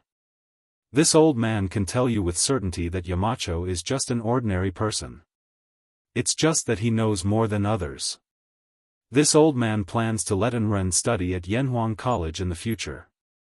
This old man has a faint intuition that this era is about to change. Li Gang slapped Li Lian's arm and then sighed with a face full of emotion. Father. You can do whatever you want. I have no objections. Although Li Lian was puzzled as to why his father didn't want Li Gang to study Confucianism, he didn't have much say in such matters once Li Gang made a decision.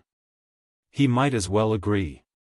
At the same time, the owners of Sun Simiao's and Yan Xiaoning's residences walked out of their houses and looked at the sky above Li Zishuan's residence. There were also the citizens of Plum Village and the Han family manor at the foot of Cloud Mountain. When they heard the commotion, they all walked out of their houses. They looked at the colorful fireworks at the peak of Cloud Mountain with mesmerized expressions. The sounds of praises and cheers were endless. Tonight's fireworks were also a feast for everyone's eyes. A total of 64 explosions lit up the sky above Yun Mountain for a full 10 minutes. It was far more beautiful and lasted longer than last night's fireworks. The beauty of fireworks was so short, but so bold and so passionate. Even if it only had a second of life, it had to be done perfectly and in the most brilliant way possible. The first time it appeared in the Tang dynasty, it left an indelible impression in the hearts of thousands of people. Chapter 1135. Your Majesty, according to the palace guards, there seems to be a blazing fire in the direction of Yanhuang College. At Ganlu Palace, Li Er had not gone to rest. He was still bitterly working overtime to read the memorials. At this moment, Zhao Song walked in from outside and bowed to Li Er. Why do you say there seems to be a blazing fire? Whether there's a fire or not, can't you confirm such a simple thing? Li Er's mind was sharp. He immediately caught the loophole in Zhao Song's words and asked with a frown. Zhao Song replied, Your Majesty, I also went up to the city gate to take a look. In the direction of Yunshan, there's not just a blazing fire. Other than that, there's red, orange, green, blue, purple, and all sorts of other colors. It looks like the rainbow divine light that was accompanied by the gods in ancient legends. Rainbow divine light? Li Er was shocked. He stood up and said, Follow me to the Black Tortoise Gate Tower. Hey! Your Majesty, put on this fox fur coat.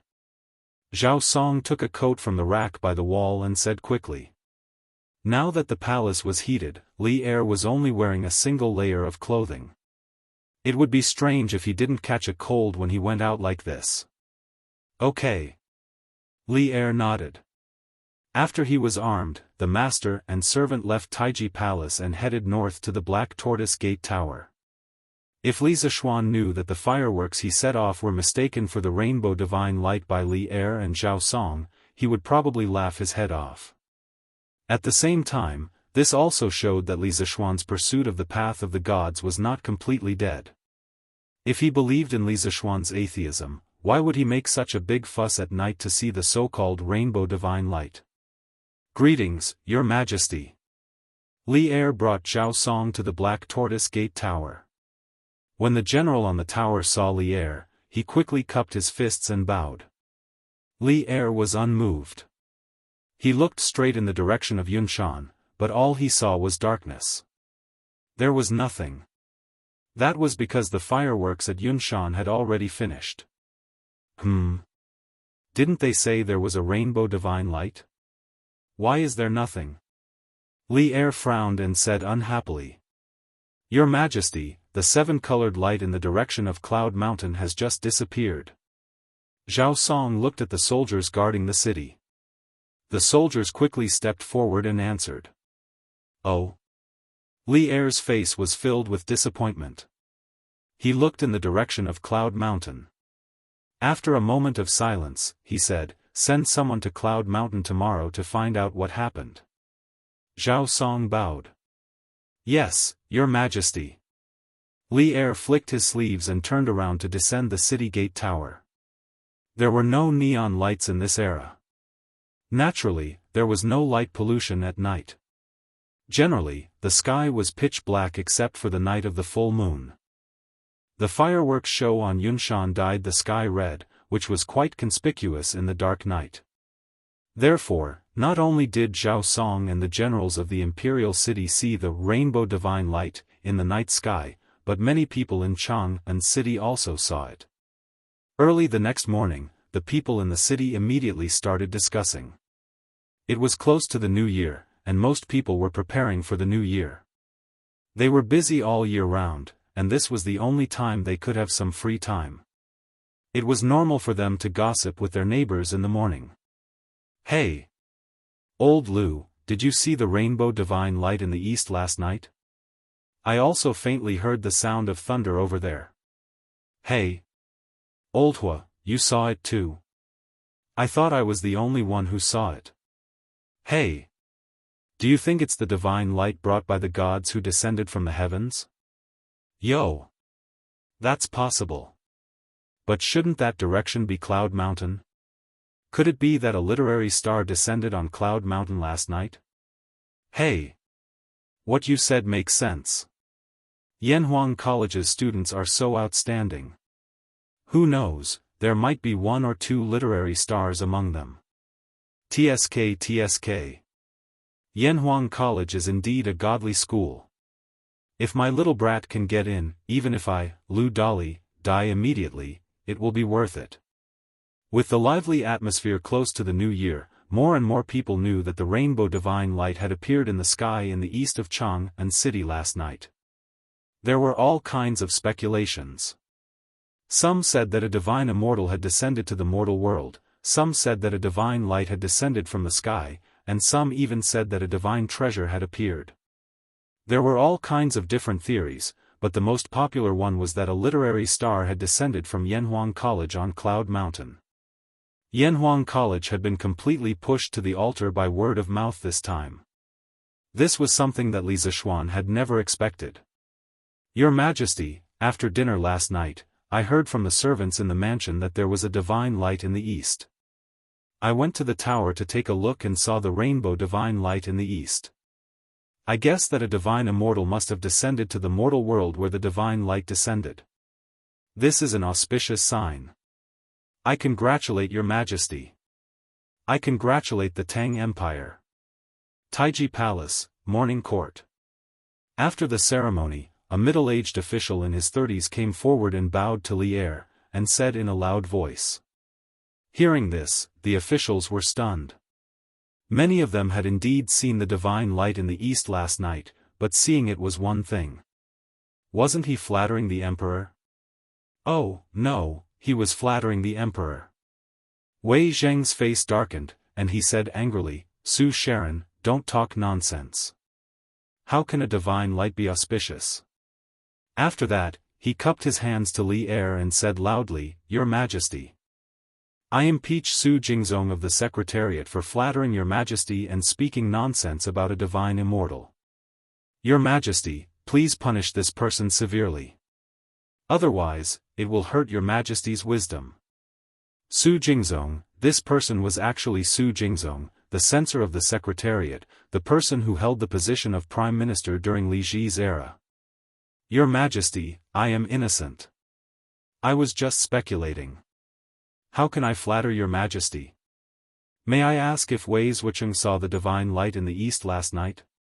Su Jingzong didn't get angry at all after being scolded by Wei Zhucheng. Instead, he defended himself and asked Wei Zheng back. Wei Zheng glared at him and said, "So what if I saw it? Could it be that the heavenly light was an auspicious sign of the arrival of a true immortal?" Su Sharon, before you investigate clearly, don't jump to conclusions. The Great Tang's current prosperity is not due to an auspicious sign from the heavens, but due to His Majesty and the hundreds of civil and military officials working hard to achieve it. During Zhengguan's era, the governance was rather clean. As the saying goes, when the water is too clean, there will be no fish.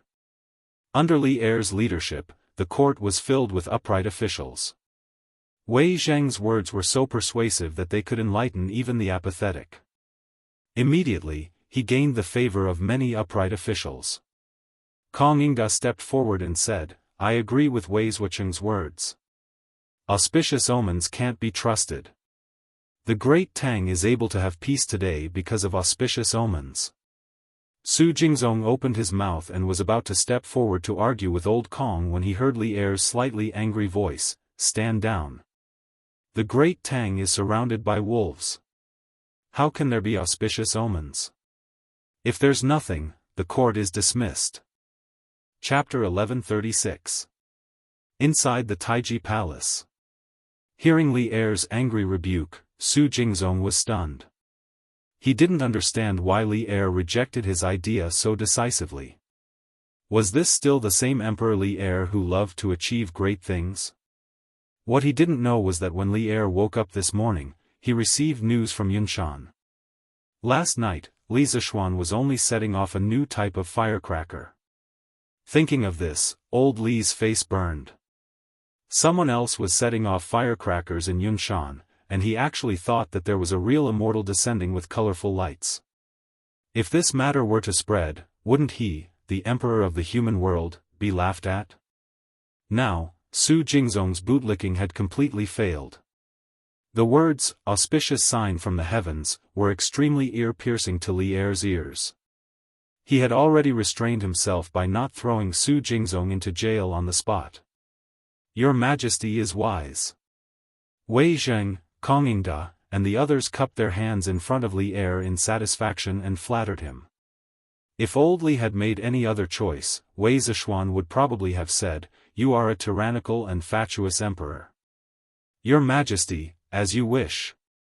At this time, it was undoubtedly irrational to continue with his admonishment. Su Jingzong sighed in his heart, cupped his hands in front of his chest, and obediently retreated. At that time, he was just a secretary under Li Mi. Later, Li Mi was defeated by Wang Shichong in the Great Battle Royale, and he himself became a stray dog. Wagong village naturally collapsed, and he also became a stray dog. Fortunately, he was full of poetry and was quite talented. He was discovered by Li Er. Soon, he seized the opportunity and entered Li Er's literature hall, becoming one of the 18 scholars.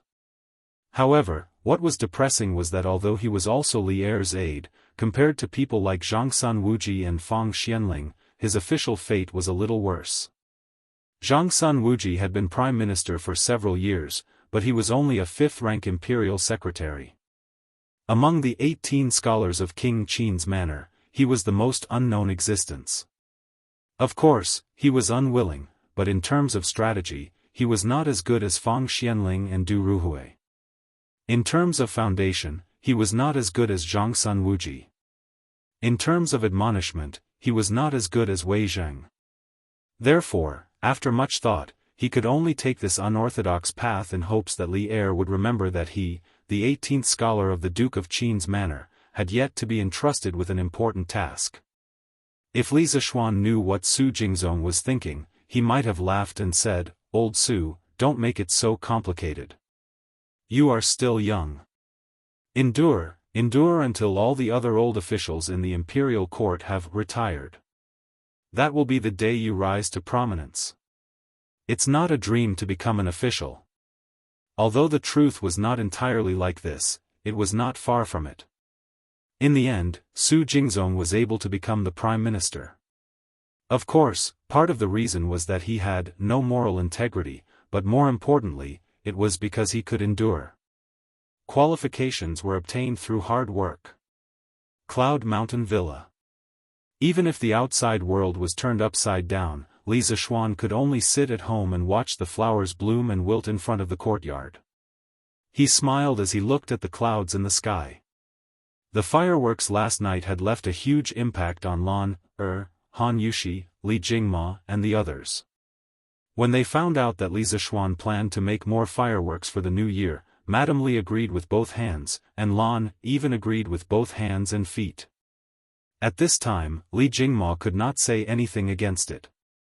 He even subconsciously felt that if there were fewer fireworks for the new year, it would be a lot less interesting. San Bao, Fu, and the other loyal servants of the Li family were all summoned to Cloud Mountain to help make the fireworks. After breakfast, Li Zishuan ordered Pang Feiji to prepare a large amount of raw materials for the fireworks. He called San Bao and Fu over and taught them the steps of making fireworks. Coincidentally, Faubert also rushed over early in the morning. Li Zishuan might as well teach them all together. Anyway, the loyalty of these three people was unquestionable. Li Zishuan was not worried at all that they would leak the secret. "Young master, why don't we make the fireworks in the workshop? After all, if these things are not stored properly and cause an explosion, it is still very dangerous." After receiving the training, Faubert suggested to Li Zishuan. Last night, others were watching the show, but he saw the dangerous side of the fireworks from the show. Li Zishuan thought about it and felt that Faubert's words made sense. He nodded and said, "Yes. Then let's do it. But the method of making fireworks must be kept a secret. San Bao and Fu will go to the workshop soon. Faubert, if you have any confidential matters, just let them do it. The secret recipe that I have given to the three of you must not be leaked under any circumstances." The reason why Li Zishuan wanted the recipe to be kept a secret was not because he was worried that someone would get hold of the recipe and imitate the fireworks, thus affecting the profits of the workshop or using the gunpowder in the fireworks to harm others. In fact, he was not worried about this at all. Firstly, even if someone got hold of the recipe, it would be very difficult for them to mass-produce it without the advanced craftsmanship of the Strange Taste Pavilion. Secondly, the gunpowder in the fireworks was very weak and would not be able to cause mass destruction. What Li Zishuan was really worried about was that someone would use the recipe of the fireworks to deduce the recipe of the gunpowder. Although the probability of this happening was very low, it was better to be safe than sorry. If someone really got hold of the recipe of the gunpowder, it would be a disaster for Tang dynasty. By then, who knew how many good men would die from the gunpowder? Thus, as a precaution, Li Zishuan gave a third of the recipe to Faubert, San Bao, and Fu each. This way, unless the three of them betrayed him at the same time, and the person who got hold of the complete recipe was a peerless genius in chemistry, the real recipe of the gunpowder would not be leaked. In fact, the probability of this happening was basically zero. "Young master, don't worry. This old man understands." Faubert could roughly guess the problem that Li Zishuan was worried about. He clasped his hands and replied. San Bao, Fu, you two better keep your mouths shut. This is the first time I, your young master, am entrusting you with such an important task. I hope that the two of you won't disappoint me." After saying that, Li Zishuan looked at San Bao and Fu and instructed them. The two of them had gone through thick and thin with him. When the flying snake tried to assassinate him outside the city, the two of them almost lost their lives as well. In terms of loyalty, there was no problem with them. "Young master, don't worry. San Bao, Fu, will definitely not disappoint you," the two of them said solemnly. Go." Li Zishuan waved his hand and said with a smile. The three of them left. At this moment, there was a commotion outside. Li Zishuan went out to take a look. It was Li Tai leading a group of students from the academy. Yamacho, aren't you a little too cunning? The firecrackers you taught us the day before yesterday were of inferior quality. The ones you set off last night were of superior quality. As soon as Li Tai came up, he acted like a resentful little wife and spoke in an aggrieved manner. Chapter 1137. What do you mean by inferior firecrackers? What do you mean by superior firecrackers? These things are called fireworks. In the Yunshan residence, Li Zishuan looked at Li Tai, whose face was full of resentment, and said unhappily. Fireworks? Li Tai was stunned. The day before yesterday, when they came to Li Zishuan's place to make firecrackers, Li Zishuan did not tell them that those things were fireworks. However, when he thought of the scene last night, the little fatty narrowed his eyes and sighed. Yes. Fireworks is a good name. It's worthy of its name. When that thing exploded in the sky last night, it did look like a flower. Yes, yes. This name sounds better than firecrackers. Sun Zifan also nodded and said, Yamacho, do you have any more of those fireworks from last night? We want to make a few ourselves. We can even buy them. Yes, yes. That's right. Yamacho, do you have any more? We can even buy some with money. Li Tai agreed. Li Ku, Zhang Sunchong, and the others looked over eagerly. Obviously, they had the same idea. They were the children of officials and did not lack money. However, the eyes of the rest of the students behind them dimmed. Not everyone in Yanhuang College came from wealthy families. However, Li Zishuan's next sentence made their eyes light up. Li Zishuan shook his head and said, I don't have any more of those fireworks at the moment. The workshop is stepping up production. However, you don't have to pay for them. I plan to hold a fireworks show at the college during the new year. All students can watch it for free. Take it as a thank you to the students for your hard work in Operation Warm Winter at the end of this year. Oh. Thank you so much, Yamacho. Yamacho is so generous. As soon as Li Zishuan finished speaking, many students who lived in other places and could not go home for the new year because of the long distance suddenly cheered loudly. At this moment, they really felt that this winter break was worth it. No one in the college could deny the beauty of last night's fireworks. Moreover, these fireworks were currently unique in the entire Tang Empire and could not be bought with money. From this, one could see how precious they were. However, Li Zishuan did not hesitate to take out a large number of fireworks for the college students to celebrate the new year. How could they not be moved? How could they not cheer? Yamacho, how many fireworks will we set off? Class 1's Kushirqing asked loudly. His hometown was in the Basha region, and he couldn't go home for the new year either. This year was his first time celebrating the new year in another place. Although it was Chang'an, the capital of the Tang Empire, no matter how good it was outside, it couldn't compare to the warmth of home. Going home for the new year was something that the Chinese would never be able to let go of. However, Li Zishuan's actions made him feel some familiarity. Yamacho. How many fireworks will be set off during the fireworks display? The rest of the students reacted and asked in unison. Last night, Li Zishuan had set off 64 fireworks. Although it was far more than the previous 9, many people felt that it wasn't enough to satisfy their cravings. Li Zishuan smiled and announced an even more exciting news. Shirqing, I can't answer your question. I don't know how many fireworks I will set off because I plan to set off 2 hours. 2 hours? Everyone's breathing quickened and their eyes widened. Some people were frantically calculating how many fireworks they could set off in 2 hours. However, they were confused because it was impossible to calculate. Thank you, Yamacho. Thank you, Yamacho. No matter how many fireworks there would be a lot of fireworks. This time, the students could fully feast their eyes. Therefore, they cheered to their heart's content. Their voices were so loud that it gave Lan, who was in the backyard, a big fright. Li Tai, Sun Zifan, Zhang Sun Chong, and the other officials' children were depressed. They had to go back to Chang'an for the new year. In that case, wouldn't they only be able to watch the gorgeous sky in Chang'an? Most of the students were satisfied with the answer. However, Li Tai and the others did not leave. The little fatty came up and said with a smile, that Yamacho, I wonder if there will be more fireworks? Every year during the new year in the palace, it's boring. If there aren't any fireworks to liven things up, it won't be perfect. Yes, yes, yes.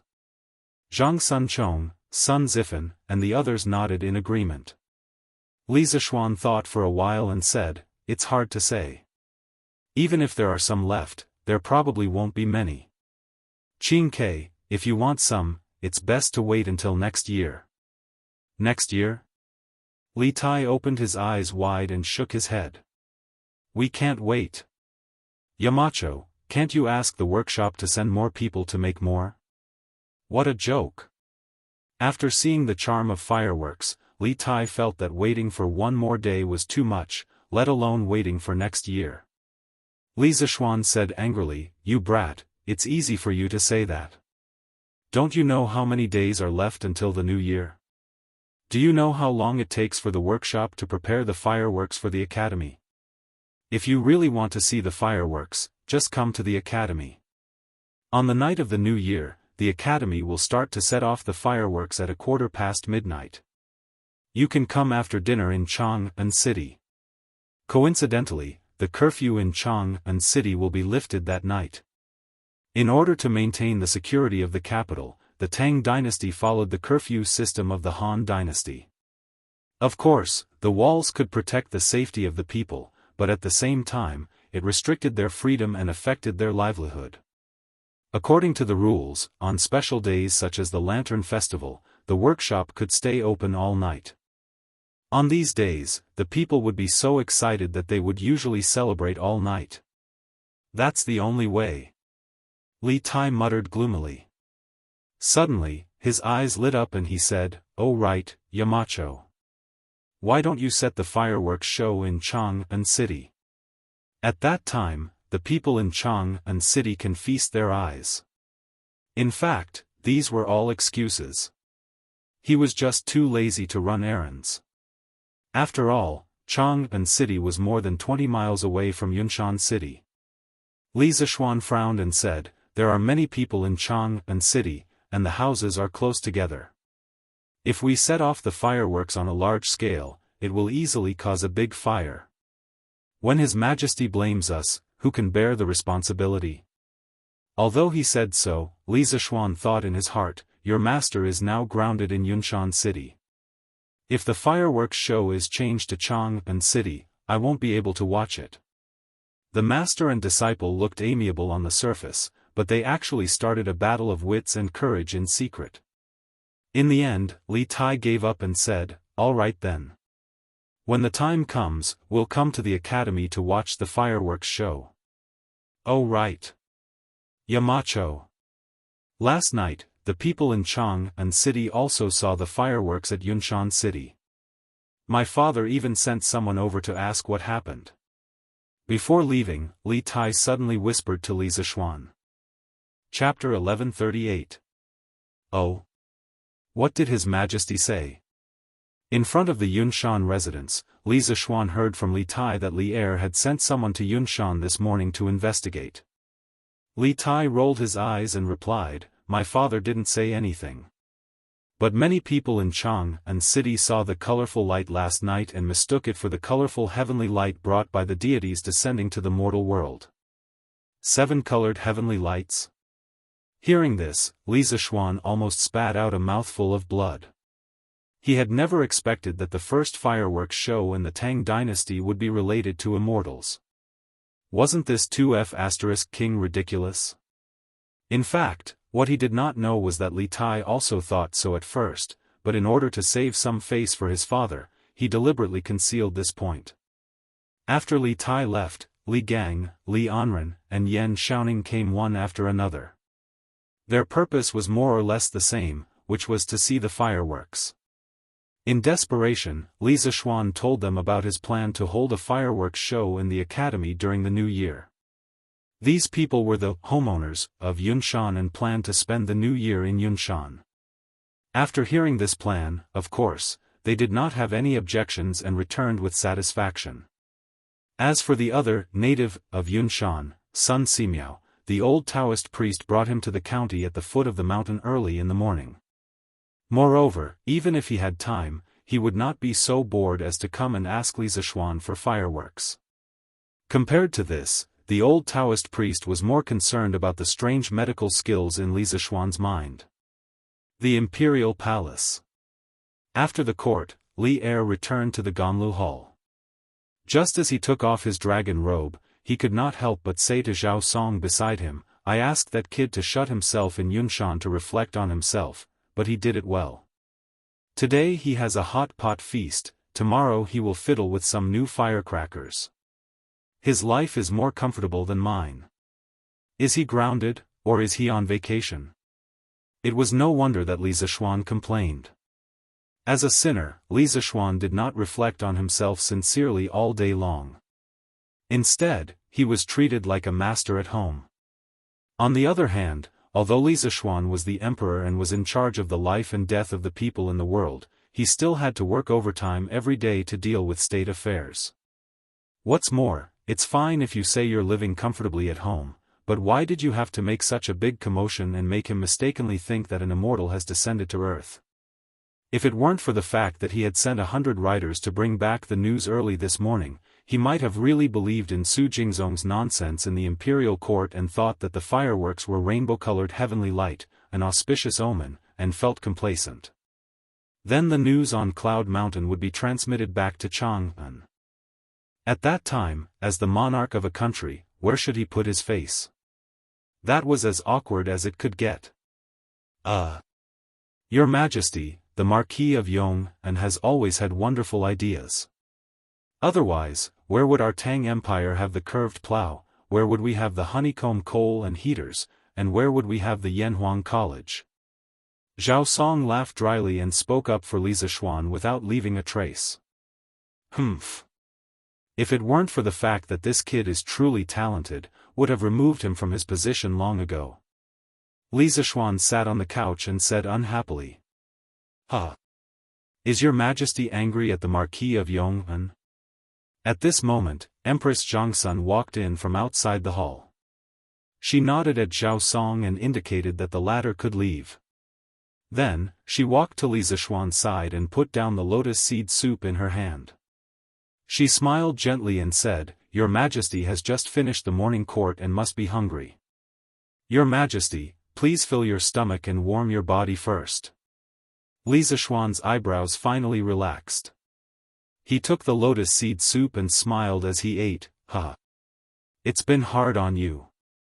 If my officials were as understanding as you, concubine Guanyin, I wouldn't be so tired usually.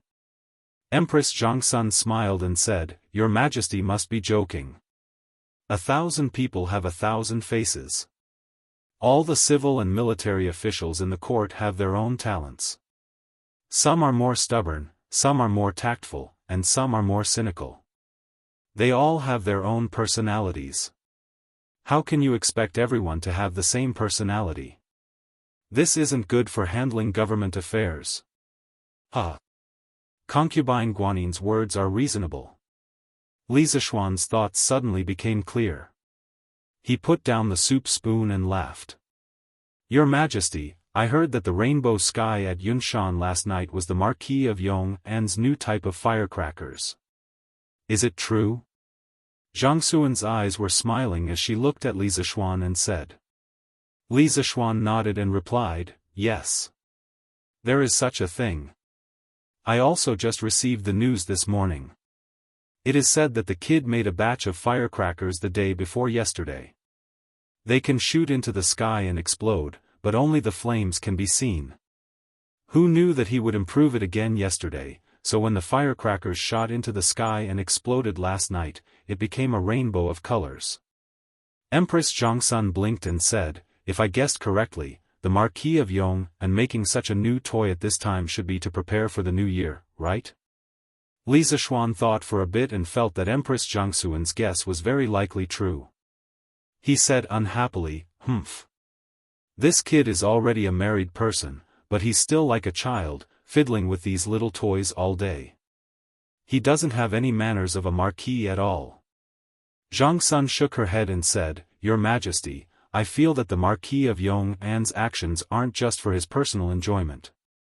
It is said that a large portion of Yanhuang College's students this year didn't have the chance to go home for the new year because of the Warm Tang Foundation's Operation Warm Winter. I think that the Marquis of Yong'an probably wants these students to have a regretless new year at the academy."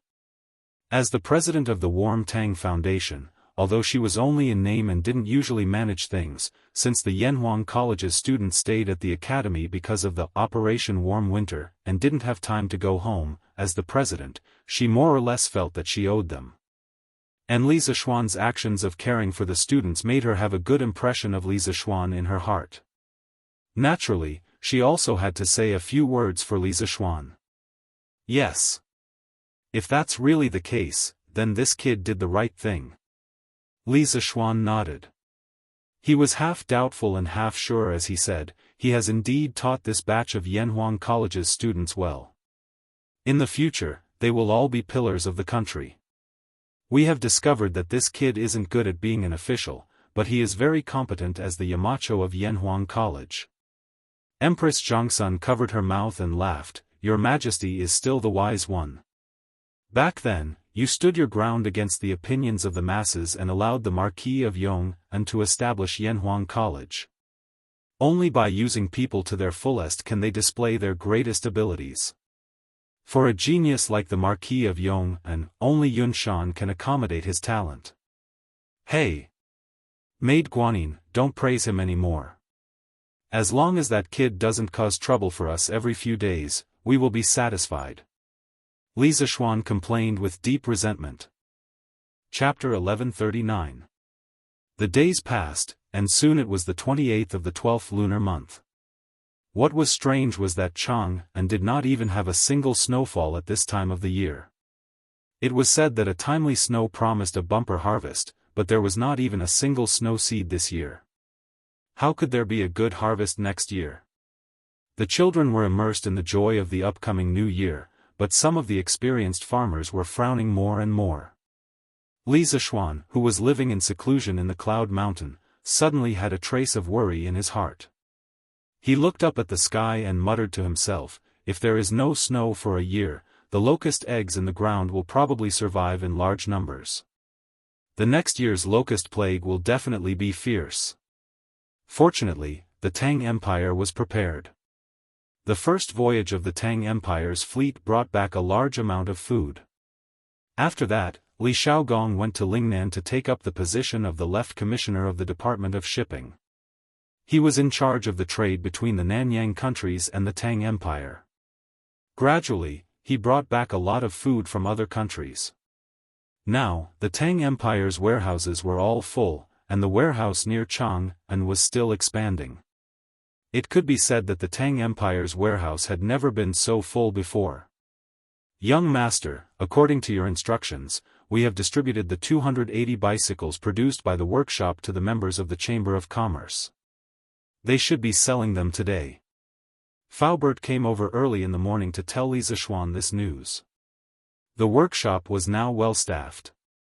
In just a few days, they could produce more than 200 bicycles. On average, they could produce dozens of bicycles a day. Li Zishuan was quite satisfied with this speed. He nodded and said, I got it. Prepare a reward for the craftsmen and masters in the workshop. Let everyone go back for the new year. We will start work on the 7th of the first lunar month." Faubert smiled and replied, "Okay. Young master. Everyone was waiting for you to say that." Li Zishuan smiled and said, "Don't be stingy with the reward. Give as much as you can. Everyone has worked hard this past year." "Oh right, after the holidays, Faubert, you have to arrange a few people to guard the workshop." fire prevention and theft prevention. The guards will get 5 times the salary during the new year. Ask around and see if anyone is willing. The new year was one thing, but the workshop couldn't be left unguarded. If it caught fire or attracted thieves, the loss would be too great. Faubert nodded and said, "Don't worry, young master. This old man will find a few craftsmen who live nearby and ask. We won't let the workshop's business go out of business." Yes. Chang'an City was particularly lively today because the citizens had received news from the Datong Daily that 280 bicycles had arrived in Chang'an and were about to be sold. The workshop only produced 40 bicycles during the first sale. Li Zishuan took out 5 bicycles as a gift and gave the rest to Chao Wendong, Feng Zhihua, Lin Wenyuan and other members of the Chamber of Commerce. In addition, the members of the Chamber of Commerce would also privately detain 1 or 2 bicycles as gifts. In total, there were less than 30 bicycles entering the market for the first time. Those who managed to get their hands on the bicycles back then could not be said to be unlucky, because in just over a month, the price of the folk bicycles had been secretly inflated to 700 to 800 strings. It couldn't be helped. Some rich people just didn't lack money. They just wanted to enjoy themselves. For those middle-class families who were not very rich, it was a little frustrating. They could still afford a bicycle that cost 400 strings of coins, but 700 to 800 strings of coins? They couldn't bear to part with it. But now, the bicycles were being sold again, and they were directly supplied with 280 bicycles. This time, there were 280 bicycles, and no one was secretly detaining them. Compared to the previous sale, it was 10 times more. Although 280 bicycles were still not enough for the huge population of Chang'an City, the chances of getting one of the bicycles were undoubtedly higher. Therefore, countless citizens and wealthy businessmen rushed to the Chao family's Jianbao pavilion, the Lin family's Qingyazhai, the Zhang family's Yixian and other places. This was because the second batch of bicycles was also not being sold by the Strange Taste Pavilion. They were all given to the members of the Chamber of Commerce. Hey! The Strange Taste Pavilion is finally being generous today. According to the Datong Daily, there are 280 bicycles for sale today. According to my position, it will definitely be my turn today. Hee hee. Fortunately, this old man lives nearby. I have to thank Brother Tao for informing me in time. Otherwise, I wouldn't have been able to make it in time. There's no sincerity in an empty thank you. After buying the bicycles, brother, you won't be able to escape this meal. Of course. In a while, I will invite Brother Tao to Zuaxian restaurant for a big meal. With a bicycle, it will be much more convenient to go to places to pay New Year's greetings. Yes, yes. This foolish brother thinks so too. In front of the Lin family's Qingyazhai, there was a long line. The people at the front were naturally elated, while the people at the back were dejected. Just like what the 2 old men at the front had said, it was almost the new year. If they could buy a bicycle, how cool would it be to ride a bicycle around to greet the new year? Everyone would feel embarrassed. Hee hee. Madam, how is it? Your husband's previous judgment was correct, right? For this second batch of bicycles, our family has a total of 34 bicycles. On the second floor of Qingyazhai, Lin Wenyuan looked at the dense line of customers downstairs and smiled as he spoke to Madame Lin beside him. Madame Lin couldn't help but say, there are only 30 bicycles in total. If we sell them, we can only earn about 3,000 strings of cash. Look at how happy Master is. Lin Wenyuan shook his head and said, Madam, you don't understand, right? This old man heard that this batch of bicycles only took 5 days for the Strange Interest Pavilion to produce. Previously, because the workshop was busy producing honeycomb coal and coal furnaces, they didn't have time to make bicycles. Madam, think about it. If the workshop could concentrate on producing bicycles, how many bicycles would they be able to produce in a month? More than 3,000. With such a huge profit, you don't know how much other people would covet it. Besides, Marquis Workshop doesn't only have bicycles. In the future, there will definitely be other products. Also, with so many people coming to our Jianghu to buy bicycles, it will also drive the sales of other things in our shop. If we really want to calculate, we definitely earned more than 3,000 strings of cash today. Hee. From what Master said, won't we be able to earn back the money we invested in the workshop next year? Madame Lin's eyes lit up as she asked with a smile. Pfft. Lin Wenyuan chuckled and said, it won't just be earning back the money. There will definitely be a lot of extra money. Let's not talk about other things. Just the 45,000 strings of cash that we bought from the Chamber of Commerce, if we sell it for 60,000 strings of cash, there will definitely be people who will buy it. Madame Lin subconsciously thought that her husband was bragging. She rolled her eyes and said, I don't care about the rest. The important thing is that we finally have some extra money for the new year. Lin Wenyuan's old face darkened. He quickly coughed twice to hide his embarrassment. Previously, he had taken out more than 40,000 strings of cash to invest in the Yanhuang Chamber of Commerce, causing the Lin family's shop to be in a tight spot. Without liquid capital, doing business would naturally be a big hindrance. They had to scrape together funds left and right to barely survive until now. During this period, the Lin family could be considered to have lived frugally for a long time. Now that Li Zishuan had finally released a large number of bicycles, the Lin family could finally use this opportunity to earn back some money. Chapter 1140. Young Master, all the fireworks produced by the workshop have been moved to the Academy's warehouse. Brother Mo Zhong will arrange for someone to guard them. I guarantee that there won't be any accidents. When it was close to noon, Sanbao rushed back from the workshop and reported to Li Zishuan. The workshop had received orders from Li Zishuan early in the morning to start a holiday. The batch of fireworks produced by the workshop naturally had to be handed over before the workers left. Li Zishuan did not instruct these matters. It was all decided by Sanbao, Faubert, and Fu. Well done. Li Zishuan nodded, then looked at Sanbao and asked with a smile, how is it? Have you and Fu gotten used to the workshop recently? Sanbao was flattered and bowed. Young Master, what are you talking about? It's my and Fu's good fortune to be able to work for you. What's there to not get used to? Li Zishuan said angrily, you rascal. You're such a smooth talker. You can laugh and joke around normally, but when you're working, you have to pay more attention. Sanbao quickly said seriously, young master, you're right. Sanbao will remember it. Go. Li Zishuan waved his hand and said. Yanhuang College. Hong Yi, did you return to Chang'an again? In front of Guanghua Building, Chen Tianhua saw Hua Hongyi walking towards him. Seeing his travel-worn appearance, he knew that this fellow had just returned from outside. Hence, he smiled.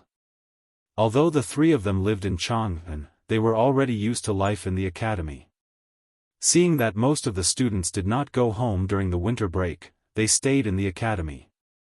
Coincidentally, the academy's canteen was free of charge during the winter break. The benefits were amazing. As for the Chinese New Year, they planned to go back for a reunion dinner and come back to the academy to watch the fireworks at night. Tianhua. You don't know how lively Chang'an's West City is today. It wouldn't be an exaggeration to say that tens of thousands of people came out to watch. Hua Hongyi walked over with a beaming face and laughed heartily. Speaking of which, during the winter vacation, the students who didn't go home didn't just stay at home in the academy. Most of them often went to Chang'an City when they had nothing to do, especially those students from other places. It was not easy for them to come to Chang'an City to study, but the academy was located outside of Chang'an City. Moreover, they usually had a lot of homework and had no time for other things. Now that it was the winter vacation, How could they live up to themselves if they didn't go to Chang'an City for a walk? Moreover, Yun Mountain was only about 20 miles away from Chang'an City. Along the way, they might meet some villagers from the Han village, Plum village, or other villages who were driving their ox carts and planning to go to the market. With a few polite words, the villagers would usually happily give them a ride. This would save them a lot of effort.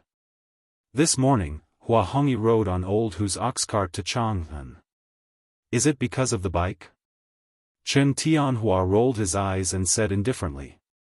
Obviously, he had already read today's Datong Daily. Hua Hongyi gave a thumbs up and praised, hee. It's the bike. Tianhua is indeed Tianhua. You don't even have to go out and you already know what's going on. Amazing. TSK, today's scene is really crowded. Even if Yamacho released 280 bicycles, they would definitely be sold out by this morning. Chen Tianhua interrupted him impatiently, all right. Stop talking nonsense. I say, Hongyi, didn't you say that you've already planned out your first novel?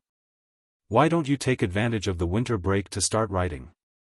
You have to know that next year's homework will definitely be more intense. Hua Hongyi was stunned when he heard this. He then said, Tianhua, you don't know. Actually, regarding this novel, I've already started writing it a long time ago. It's almost done. Chen Tianhua was suddenly energized. He said with great interest, oh. You've finished writing it so quickly? Can you let me take a look first? Hua Hongyi scratched his head and said embarrassedly, I meant that the outline is almost done, pft. Chen Tianhua almost vomited blood. If the person in front of him wasn't his best friend, he would have punched him. Tianhua, this novel of mine is a little special. I'm sure you've never seen or heard of it before, so it'll be very difficult to comprehend it. You can't force the progress. Hua Hongyi quickly explained. Chen Tianhua looked at him suspiciously and said helplessly, all right. Since that's the case, do whatever you want. Just let me and Feichen know when you're ready to release the book. Of course. Hua Hongyi nodded. Suddenly, he saw many students crowding around the Guanghua building. He pointed in that direction and asked curiously, Tianhua, why are they crowding around there? Chen Tianhua looked in the direction Hua Hongyi was pointing at. Then, he looked away and answered, in the morning, the Yamacho sent people to move the fireworks for the new year here. They used a lot of ox carts, countless of them. Now, the fireworks have been placed in the warehouse on the first floor. Those people are crowding around the warehouse, probably wanting to see the fireworks in advance. What? The fireworks are here? Damn! I want to see it too. Hua Hongyi opened his eyes wide and ran over excitedly.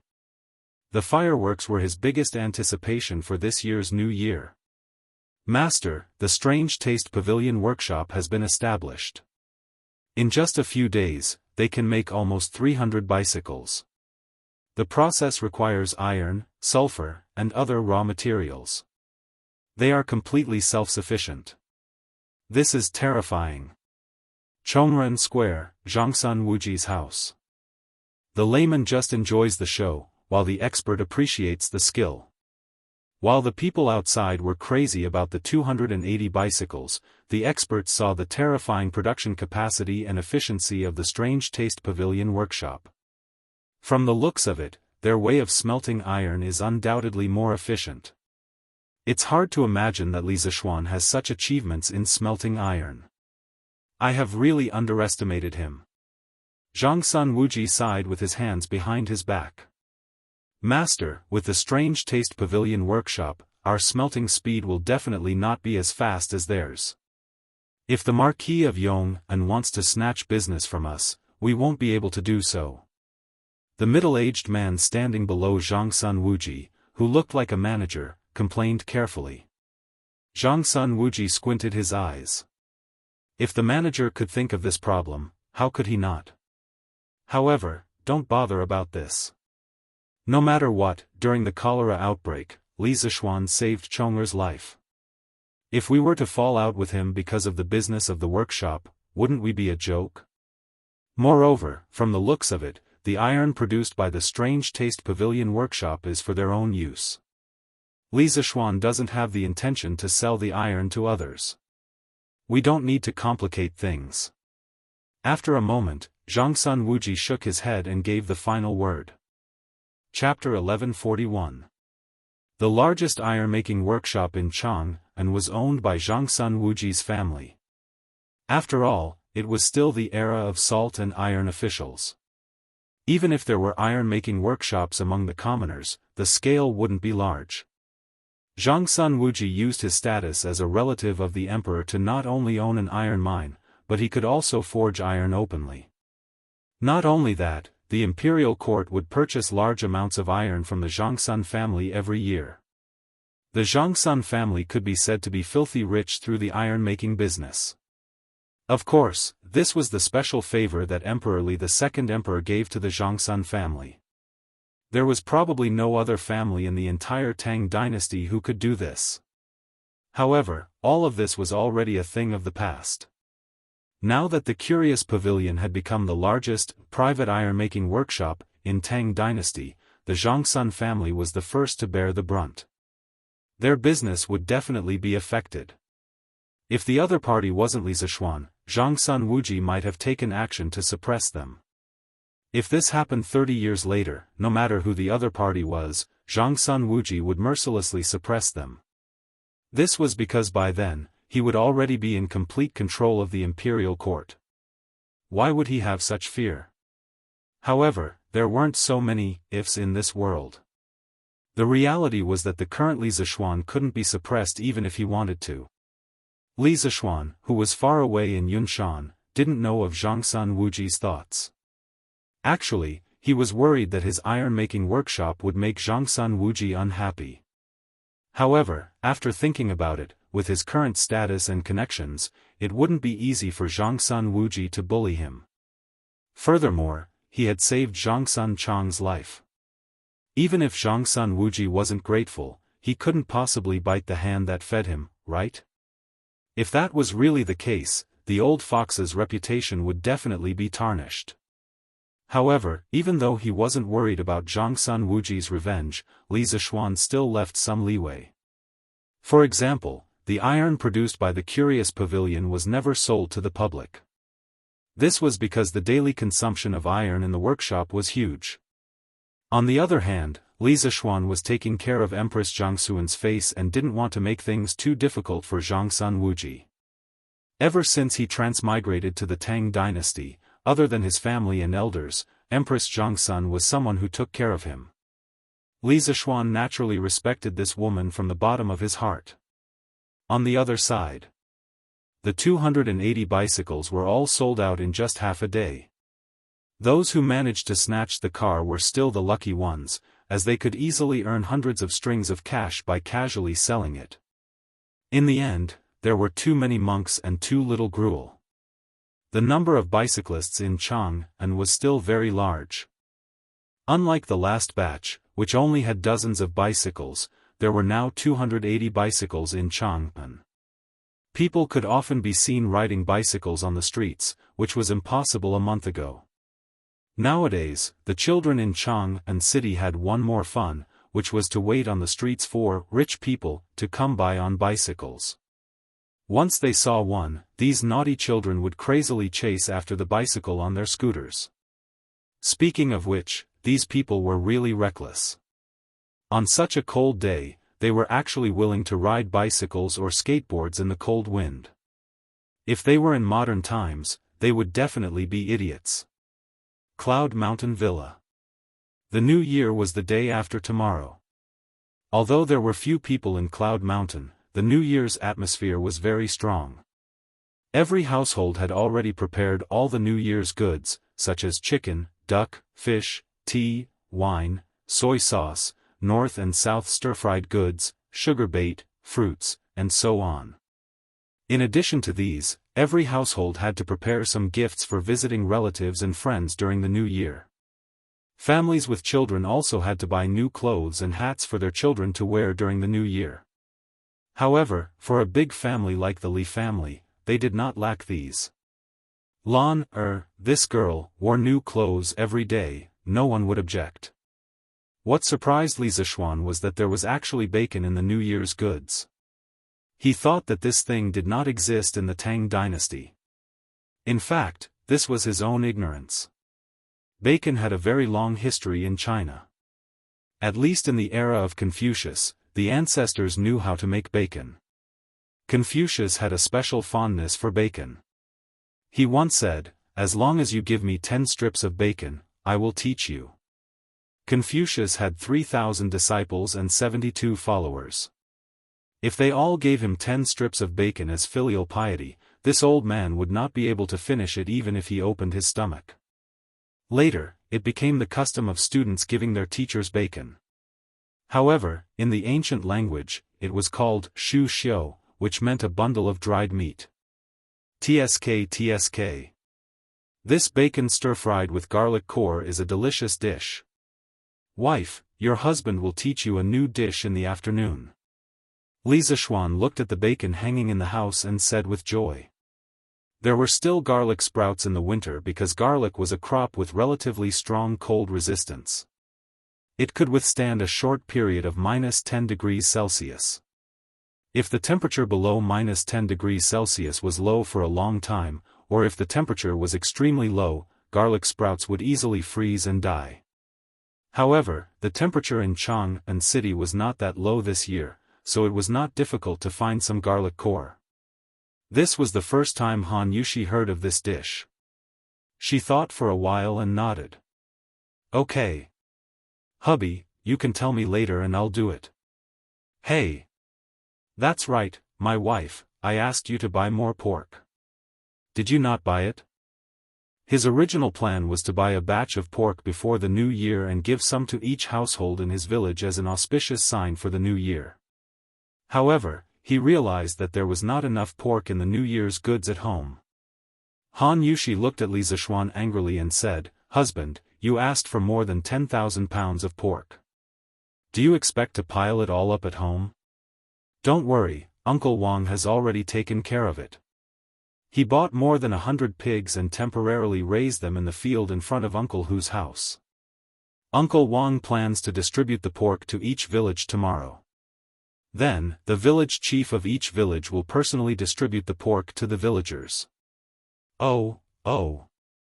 Li Zishuan touched his nose embarrassedly. Then, he suddenly thought of the pig slaughtering banquet in the village in his previous life. He said, "Wife, we will distribute the pork tomorrow, but you have to let Faubert keep 8 pigs. I plan to hold a pig slaughtering banquet in each village during the New Year the day after tomorrow." Pig slaughtering banquet? Husband, what is a pig slaughtering banquet? Han Yushi asked curiously.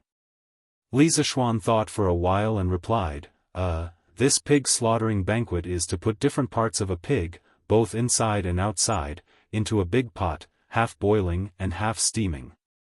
Then, the meat in the big pot can be divided into many dishes, such as garlic minced meat, garlic minced heart meat, firewood meat, hand-chopped liver, pickled vegetables stewed with white meat and blood sausage, and so on. Wife, let me tell you, don't think that the pig slaughtering banquet is tasteless just because there are so many things cooking together. In fact, if it is done well, it will be delicious. Chapter 1142. Cloud Mountain Residence.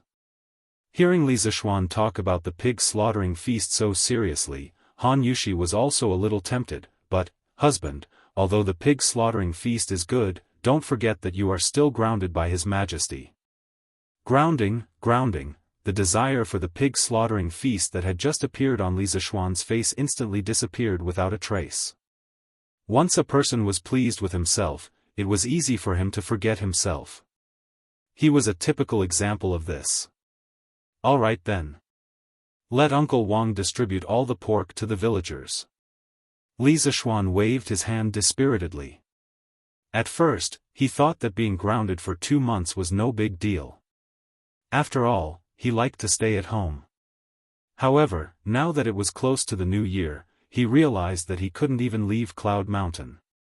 How frustrating. Sigh. Now I have no choice but to be an otaku even if I don't want to. Li Zishuan sighed in his heart. He had heard what his father-in-law had said to him earlier. He knew that he had caused too much trouble this time. Taking advantage of being grounded, he had to lay low for a period of time and let everyone gradually forget about the Chui family. That was the wisest move. During this period, Li Zishuan was determined not to cause any trouble and let others have a hold on him. Pfft. Han Yushi saw that Li Zishuan was as dejected as a child who didn't get a toy. She felt an inexplicable sense of pity in her heart. She couldn't help but giggle and say, "Husband, why are you so dejected? If we can't have the pig slaughtering feast this year, we can have it next year. Anyway, there will be a new year every year." Li Zishuan shook his head helplessly and forced a smile. Wife, you don't have to comfort me. It's just a pig slaughtering feast. Your husband is not a greedy person. Han Yushi smiled when she heard that. She thought disapprovingly, "Husband, if you are not a greedy person, then who in the world would have the nerve to call themselves greedy people?" The 30th of December, New Year's Eve. Finally, it was New Year's Eve. Yen Lide and Yen Liben had already moved to Yunshan 2 days ago to live with Yen Xiaoning. Because the imperial court would give the officials a Lunar New Year's Eve holiday every year, there were a total of 7 days. It was the 3 days before Lunar New Year's Eve, the first day of the Lunar New Year, the second day of the Lunar New Year, and the third day of the Lunar New Year. Therefore, Old Yan's family happened to be here for a holiday. Although Qing Yaojin and Qin Xiong both had houses in Yunshan, of course, it was given to them by Li Zishuan, they still had many connections in Chang'an, so they had no time to come over during the day. It was rare for Sun Simiao to give himself a day off today. He suspended the free clinic activity at the foot of the mountain. The Hu family had been helping him tidy up his house and buy New Year goods these few days. It could be said that they had worked hard. Therefore, although the old Daoist priest had been running down the mountain recently, he was quite well prepared for the new year. In the afternoon, Li Zishuan, the host, invited the big group of people to his house for a meal. It was considered a welcome for them to celebrate the new year in Yunshan. To be honest, those who could be long-term residents of Cloud Mountain were not simple people. Every one of them was quite knowledgeable, and most of them knew each other. Therefore, during the banquet, there were toasts and conversations, and it was very lively. The meal lasted until around 1:00 in the afternoon. Li Zishuan lay at home for a while, then brought Sanbao out and walked towards the academy. He was indeed grounded at home now, but Yanhuang College was also his home. The current situation was that as long as he didn't leave Yunshan, no one would find trouble with him. After entering the academy, Li Zishuan went straight to the canteen. He found the canteen manager, Wang Dahu, and said, "Dahu, have you prepared the flour and ingredients that I asked you to prepare?" Eru, you're here too." Li Zishuan saw Wang Eru, who was busy not far away.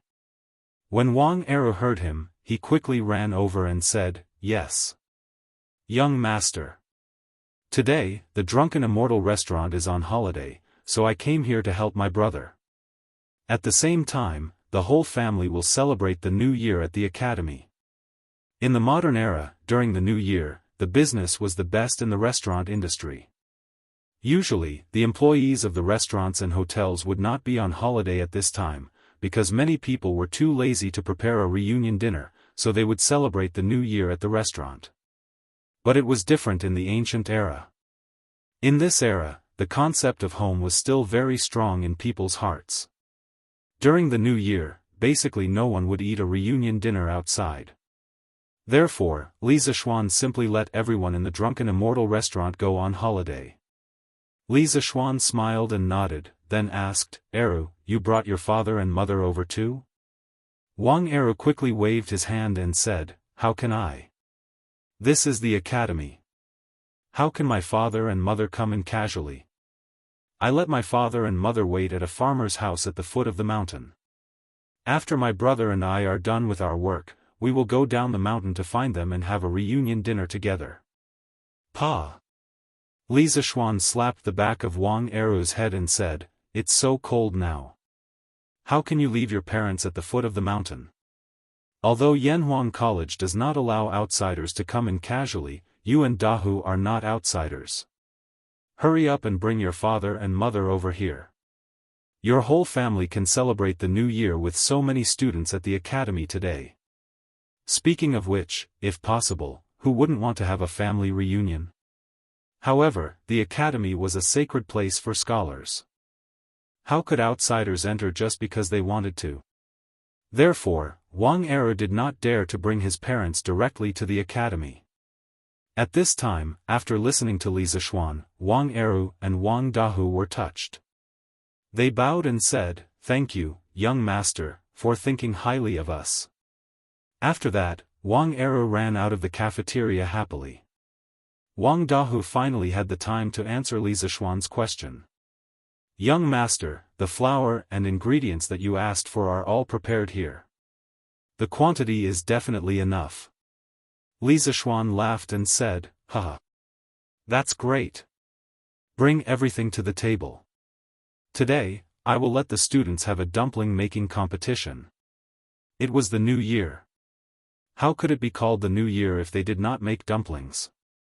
Wang Dahu was stunned and said doubtfully, "Dumplings? Yamacho, what are dumplings? At first, I thought you were going to make wontons." "Wontons? Ahem. Actually, the two are similar. It's just that the names are different. In the future, it will be dumplings, no wontons. We must eat dumplings for the new year." Li Zishuan quickly explained. In fact, there was no such thing as dumplings in the Tang dynasty, but there were dumplings in the Tang dynasty. Today's wontons are shaped like a crescent moon. They are eaten everywhere. This was the first sentence that talked about dumplings in ancient Chinese literature. It was written by the northern Qi writer and educator, Yan Jitue. Although Yan Jitue said wontons, he said crescent moon-shaped wontons. Then, wouldn't crescent moon-shaped wontons be dumplings? In the middle of the Tang dynasty, there was a new name for dumplings, jiawan. In the Song dynasty, in order to distinguish it from wontons, people began to shape it into a crescent moon shape. It was actually a triangular shape with two pointed corners and was called jiaozi. Zhou Mi of the Song dynasty even wrote in his Old Stories of Wulin that there were records of multicolored buns, multicolored dumplings. Since jiaozi and dumplings both appeared, the name dumplings appeared naturally. Therefore, dumplings was officially named in the Song dynasty. Wang Dahu nodded his head in confusion. Li Zishuan said to San Bao, "Go tell Mo Zhong and the rest to inform all the students in the school to come to the cafeteria to participate in the dumpling-making competition." "Yes. Young master." Chapter 1143. Dumplings? What are dumplings? In the Guanghua building of the Yanhuang Academy, Kushirqing was reviewing his homework. He used to be the top student in the School of Mathematics. Ever since the new students of the School of Mathematics joined the Yanhuang Academy, he had never been the top student again. As a person who had once been in the clouds, if he accidentally fell halfway, he would definitely want to climb back up again. Kushirqing was the same person. In the past 6 months, there was not a moment when he did not want to climb to the top again. Since he could not go home during the winter break, he had been revising his homework in the hope that he could deepen his understanding of engineering. When he heard the news from his classmate, he could not help but wonder. Zheng Ziren scratched his head and looked confused. He said, "I don't know what dumplings are either. Anyway, Yamacho asked us to go, so we'll go." Today was New Year's Eve. Most of the students in Class 1 had returned to Chang'an for the new year. There were less than 15 students left. The 2 of them were from out of town, so they could only stay in the school to study by themselves. Yamacho is here? Let's go and see. Kushirching's eyes lit up as he stood up. Ever since the fall of the Chui family, Li Zishuan rarely came to Yanhuang College except for the hot pot banquet. It was said that he had been staying at home and rarely went down Yunshan. This made Kushirching a little worried. Although Li Zishuan did not say it, his intuition told him that the Chui family had brought a lot of trouble to Li Zishuan. If this was a year ago, Kushirching wouldn't have cared if Li Zishuan was dead or alive. However, in the past year, Li Zishuan's vast knowledge and powerful charisma had won over most of the students in the school. He was one of them. Li Zishuan was now the one and only spiritual idol in his heart. Of course he would be worried if something happened to his idol. The two of them walked together and arrived in front of the cafeteria. At this time, many students had gathered in front of the cafeteria. The crowd was noisy and everyone was talking about the dumpling competition. Jiayin, what are dumplings? How would I know? But since these dumplings need to be wrapped by hand, and Yamacho told us to come to the cafeteria, these dumplings must be eaten.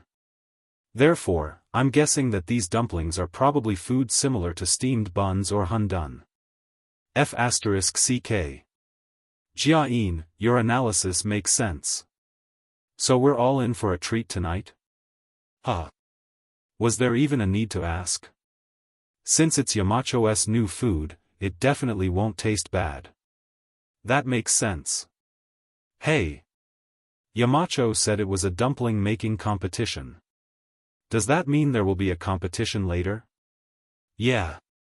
Since it's a competition, there must be a winner and a loser. I wonder what surprises Yamacho will bring us this time. Kushirching and Tseng Ziren looked at each other. They found the group of students from Class 1 and walked over. Is everyone here? In the cafeteria, Mo Zhong pushed open the door and entered. Before he could speak, Li Zishuan raised his head and asked. Mo Zhong cupped his fist and answered, Yamacho, everyone is here. Since it's New Year's Eve, there are only 300 students left in the academy. The rest have gone home for the new year. Li Zishuan nodded and said, okay. I'll go out and talk to them about something. By the way, Mo Zhong, the guards of the academy must be vigilant tonight. This place is decorated with lanterns and decorations, and there will be fireworks at midnight. It's easy to catch fire, so you have to strengthen the patrols. It's been hard on all of you these 2 days. You can't reunite with your families during the new year, and you still have to guard your posts. From tomorrow onwards, all of you will go home and rest for a few days. I'll let Pang Feiji take care of the academy's safety for the time being. Mo Zhong didn't expect Li Zishuan to be so considerate of the guards. He couldn't help but feel touched. Yamacho, brothers, it's not hard at all. We've been in the academy for so long, and this place has long become our home. There's no need to reunite. These words were not out of politeness. People's hearts were made of flesh. Ever since they came to Cloud Mountain, they could clearly feel how Li Zishuan treated them. He really treated the academy as his own home. Li Zishuan smiled and said, okay. I'm very happy that all of you feel a sense of belonging in the academy. However, you still have to take a break. All of you go back and rest for a few days before coming back. You can't reunite with your families tonight, but you have to make it up to them tomorrow. Mo Zhong thought for a while, and finally bowed deeply to Li Zishuan and said, thank you, Yamacho, for your understanding. Brothers, go back and rest for a few days before coming back. Okay. Li Zishuan nodded and walked out of the door. He couldn't help but feel a wave of happiness in his heart. Mo Zhong and the others were originally from the Mo clan, and the academy's imperceptible influence on them during this half a year had finally caused them to develop a sense of belonging. He reckoned that it wouldn't be long before this group of members from the Mo clan would completely belong to the academy. Although they might still think of themselves as belonging to the Mo school, in their behavior, the line between Mo school and engineering would become more and more blurred. Yamacho is out. Quiet down, all of you. Yamacho is out. As soon as Li Zishuan came out, the students in front of the cafeteria became restless. Then, they automatically quieted down. This was Li Zishuan's prestige in the hearts of the students. No one could replace him. At the same time, this also showed that the first batch of students from Yanhuang College truly loved engineering, the academy, and, no, it was worship and respect for Li Zishuan. Li Zishuan stood on the steps in front of the cafeteria, facing the fanatical, worshipful, and respectful gazes of the students, and said, "Today is New Year's Eve, and tomorrow is New Year's Day. On behalf of all the teachers of Yanhuang College, I wish you all a Happy New Year. I wish you all the best in your studies and progress in the new year. By the way, I'll also give you a poem, Hard Work Ends Today, the youth can still be praised." In modern times, after New Year's Eve, the first day of the first lunar month was called the Spring Festival. However, in the Tang dynasty, there was no such thing as the Spring Festival because there was only the lunar calendar. The first day of the new year was called New Year's Day, Yuan Day, Yuanzheng, or Tsui Day. As for the poem Li Zishuan said, it was an encouraging poem sent to his younger brother, Suzhe, during the new year by Su Shi, an 8th-rank official in Xianxia. The general idea was, young people should seize this day well, only then will they have the spirit to guide the country. Thank you, Yamacho. I also wish Yamacho a Happy New Year. The students were secretly praising Li Zishuan's literary talent and poetry as they cupped their hands towards Li Zishuan and said in unison. Li Zishuan was in a good mood and laughed, "Haha. Okay. I'll accept your blessings. Let's stop with the pleasantries. Next, I'll tell you the rules of today's dumpling making competition." Chapter 1144. Yamacho, what are dumplings? In front of the academy's cafeteria, someone finally asked the question that everyone wanted to ask. Li Zishuan pondered for a moment and explained, dumplings are similar to wonton, stuffing the dough with fillings. But I think dumplings sound better. Tonight, Z hour is the beginning of 2 years, the time to welcome the new and bid farewell to the old. It has a special meaning. Dumplings are named after the meaning of coming of age. Z means Z hour, which is homophonic to dumplings. It represents festive reunion and good luck, indicating good luck in the new year. In the future, no matter what position you hold or where you are, as your former Yamacho, I hope that you can eat dumplings during the new year and remember today's dumpling making competition. Good. Anyway, Li Zishuan said that the name of dumplings sounded good, so it sounded good. All the students cheered loudly. Li Zishuan continued, today's dumpling making competition will be held in classes. The time limit is 2 hours. The dumpling wrappers and dumpling fillings have already been prepared by the chefs in the cafeteria. After 2 hours, the class with the most dumplings will win. Note that those dumplings that are randomly made to make up the numbers will not be counted in the total, and the corresponding amount will be deducted from the qualified dumplings. As for the reward for the winning class, in addition to winning money, everyone will have a chance to personally light fireworks tonight. In addition, all the students can eat dumplings for free tonight. It will definitely be enough. Okay, let's not talk nonsense. If there are no questions, then go in and start making dumplings now. Winning money is almost equivalent to the modern red envelope. It was first popular in the Western Han Dynasty, but this kind of money is not the currency circulating in the market. It is specially cast into the shape of a coin to ward off evil spirits. The front of it is usually cast with words and various auspicious words, such as, "Long live the ages," "Peace in the world," "Get rid of evil spirits," etc. The back of it is cast with various patterns, such as dragons and phoenixes, turtles and snakes, fish, sword fighting, stars, etc. This is equivalent to the auspicious gifts that relatives and friends give to each other. It can't be used to buy things. Yamacho, what kind of dumplings are qualified? Tseng Ziren asked. Li Zishuan asked Wang Eru, who was behind him, for a portion of dumpling skin and a spoonful of dumpling filling. He casually made a dumpling shaped like a gold ingot. He often made dumplings like this in his previous life, but as far as he knew, the dumplings made by northerners were crescent-shaped. The dumplings made by southerners and other places were more unique in appearance.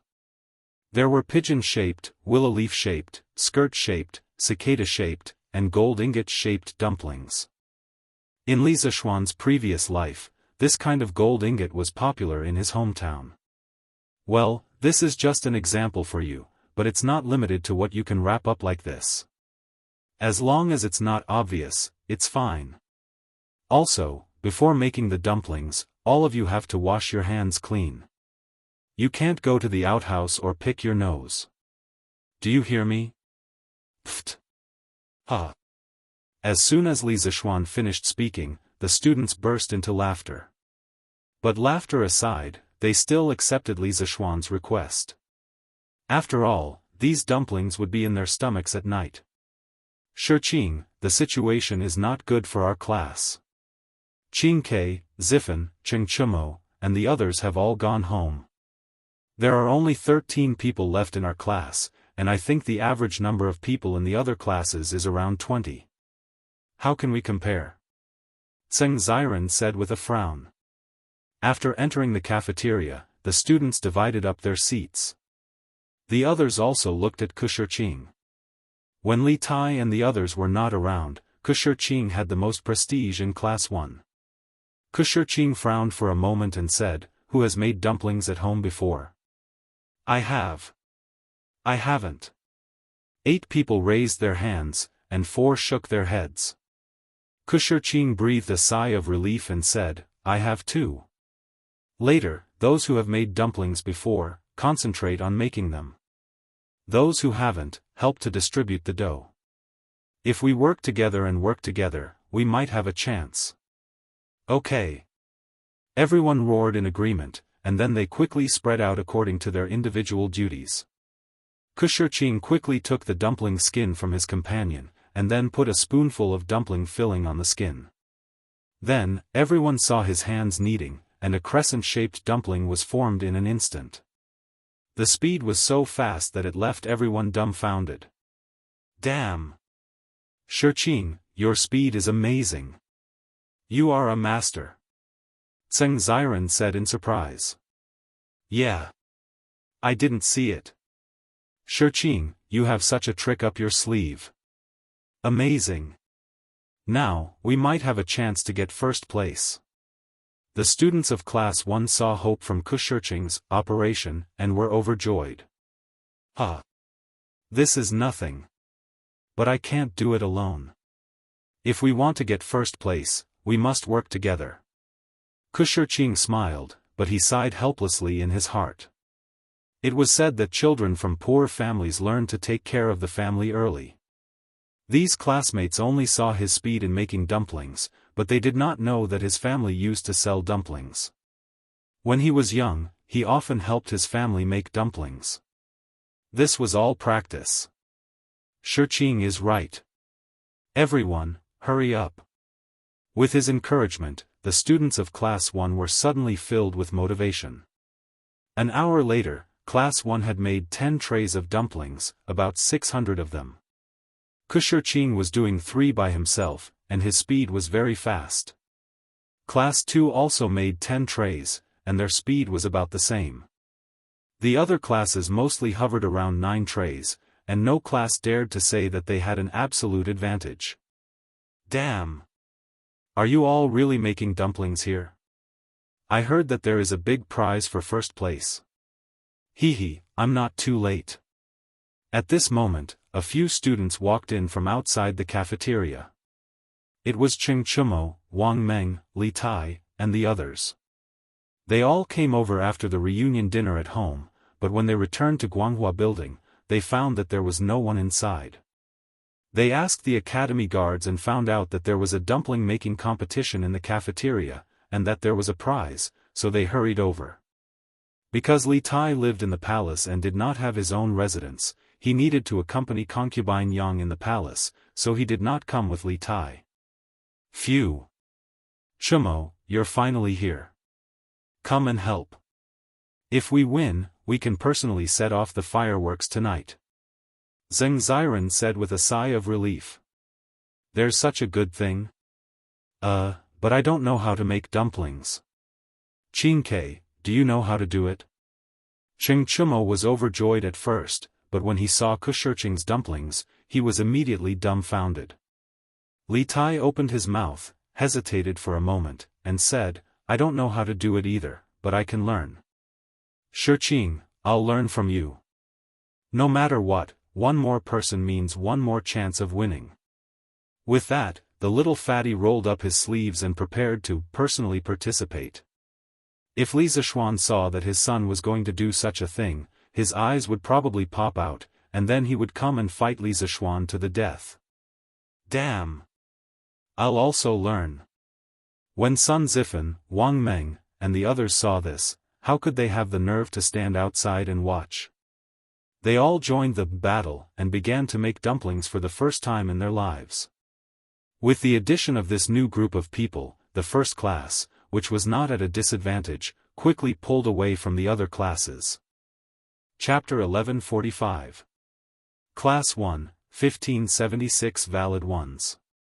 Class 2, 1499 valid ones. Class 3, 1402 valid ones. Class 4, the dumpling making competition officially ended when it was close to 5 p.m. Li Zishuan ordered someone to count the number of dumplings and began to announce the results. The students were very high during the process of making dumplings.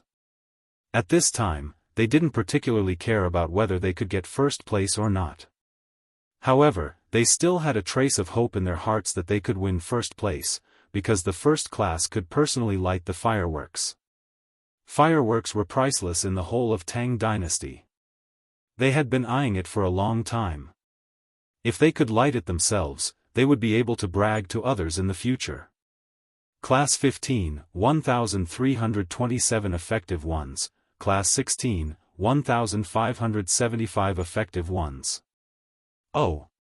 As Li Zishuan finished reading, there was a gasp from Class 1, followed by Cheng Chumo's excited shout.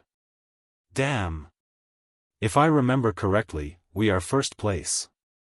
Huh! Cho Nyo, you remembered correctly this time. We are first place. Sun Zifan shouted heartily.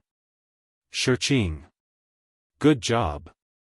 This time, our class is in danger because of you.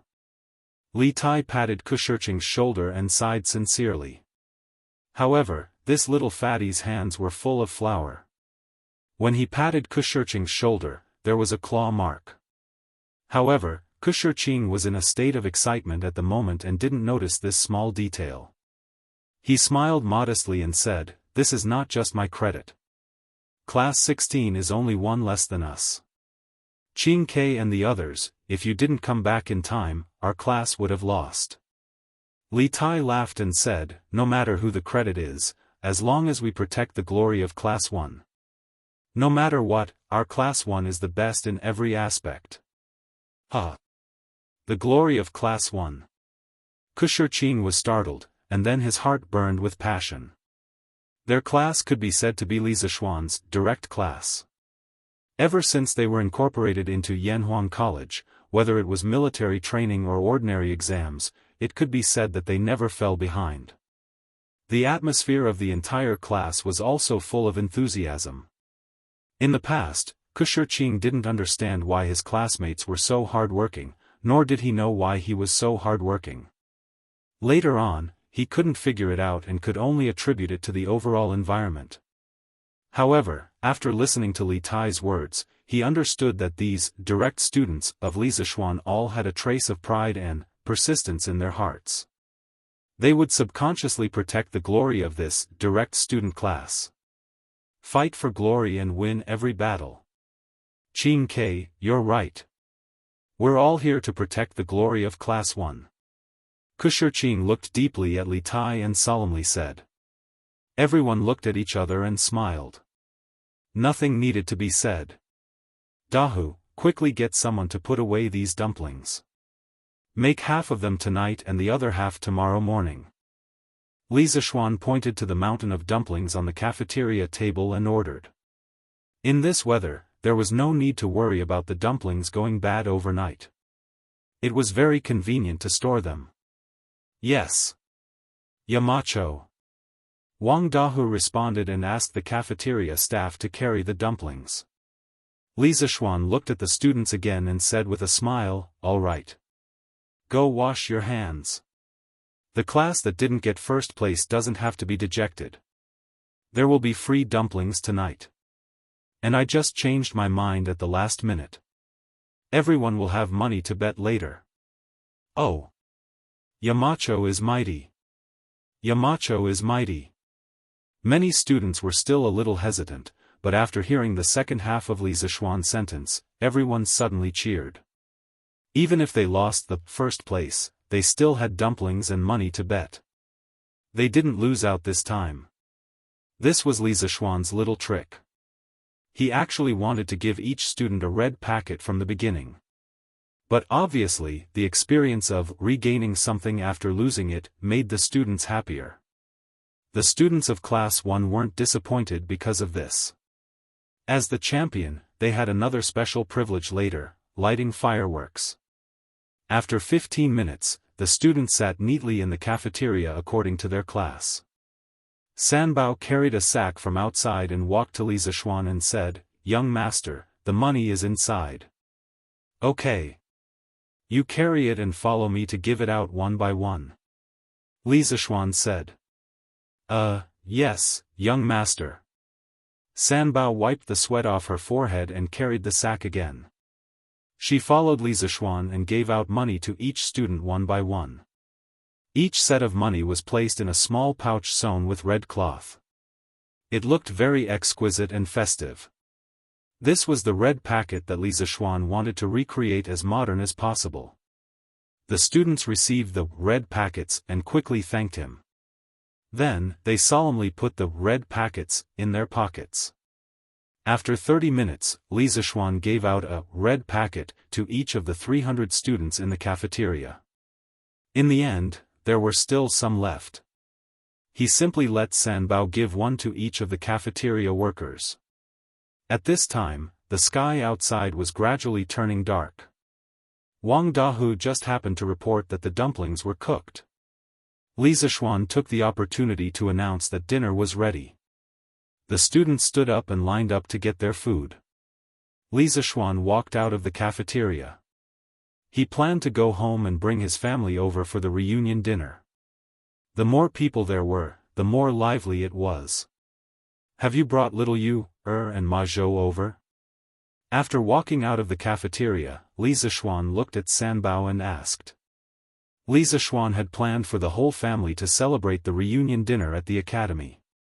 Not only that, he also sent people to Chang'an to bring Li Yu and Ma Zhou over. The two of them had no relatives in Chang'an City. Their house was even rented.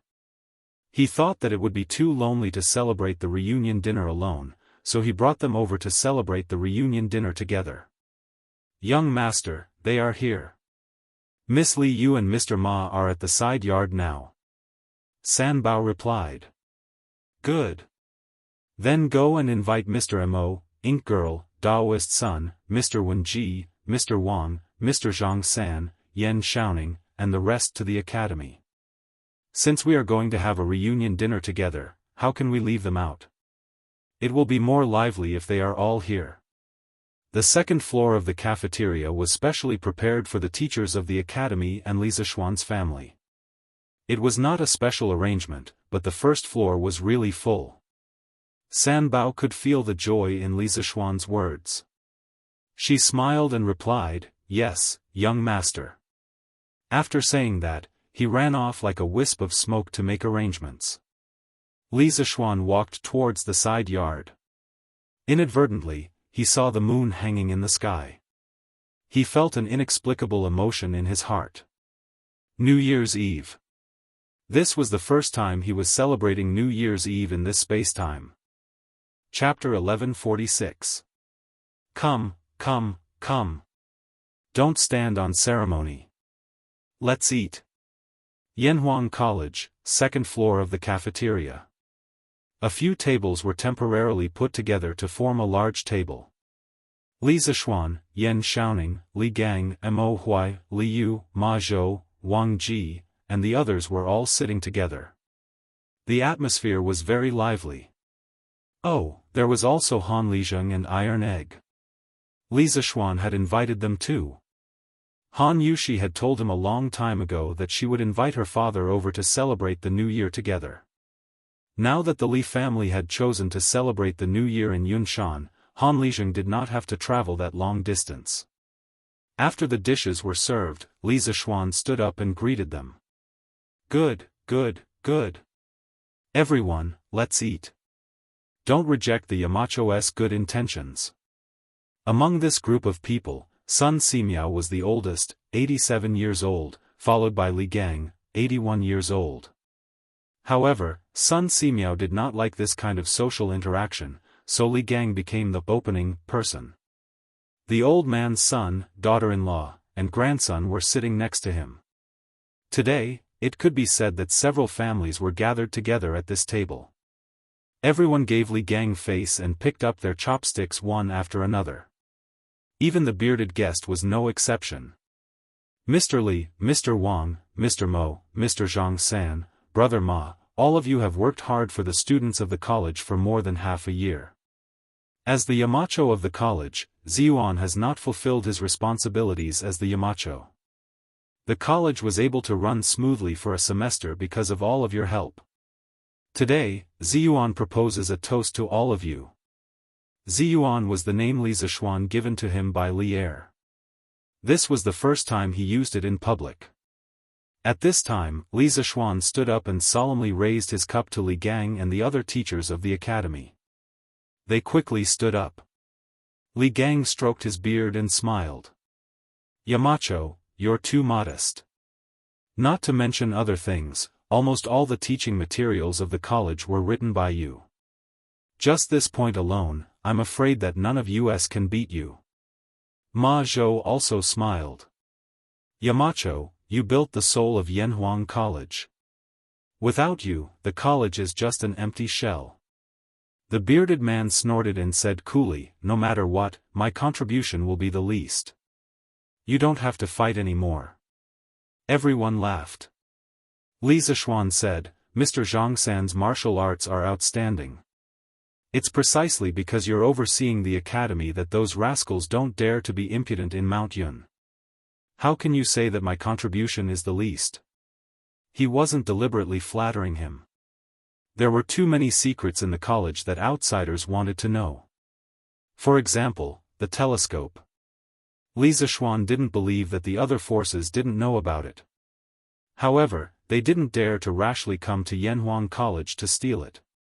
This was because 3 of the world's top masters lived in Yunshan. Moreover, Li Er's elite troops might be lying in ambush in the dark. That was what Li Zishuan thought. However, the bearded man couldn't help but blush. What outstanding martial arts! To him, it was simply too ear-piercing. At that time, he also thought that his martial arts were outstanding. He wanted to go up Yunshan to teach this junior, Li Zishuan, the principles of being a man. Who knew that in the end, he was beaten to the point that his own mother couldn't recognize him. If Hong Fiunu and Li Jing hadn't arrived, he might not have been able to leave Yunshan. Don't talk, don't talk. Good wine is the way, only drink. This old man will drink first as a toast. The old drunkard, Wang Ji, looked at the bearded man with a smile that didn't look like a smile. No one knew if he wanted to help the bearded man or if he was greedy for the good wine in the cup. What Mr. Wang said makes a lot of sense. Let's not argue anymore. Drink. Tonight, we won't rest until we're drunk. Li Zishuan laughed loudly. He raised his head and drank the good wine in the cup in one gulp. Everyone else followed closely behind him, and they finished drinking the wine in their cups before taking their seats. Li Zishuan poured himself another cup of wine and looked at Sun Simiao. He raised his cup and said, Priest son, in March, you saved my life. At the end of the year, you returned to Jianghu and helped me quell the chaos in the city. I gained fame and fortune, but you retreated behind the scenes. In the coming year, you are willing to take charge of the medical school and the Tang Dynasty United Hospital and help me realize my dream of treating all the sick people in the world. As the saying goes, great kindness can't be thanked with words. Priest son, if you have any orders, even if I have to push mountains and flatten seas, I will definitely do it for you. Today, I toast to you. This old Daoist was the living bodhisattva of the Tang Dynasty, a true immortal. Li Zishuan had to respect him. Sun Simiao laughed and stood up. Ha! Xiao Xian, you are too serious. Some things are not only your dream, but also my lifelong pursuit. So, I am not helping you. However, I will still drink this cup of wine. After saying that, the old Daoist raised his head and drank it in one gulp. After Li Zishuan finished drinking, he poured another cup and looked at Yan Lide, Yan Liben, and Yan Xiaoning. He said, the construction of Yanhuang College can't be done without the help of the Yan family. Uncle Yan, Xiaoning, I will drink first as a toast. Ha! Xiao Xian, you don't have to be so polite. Yan Lide laughed and said. Then, he gave Li Zishuan face and drank a cup.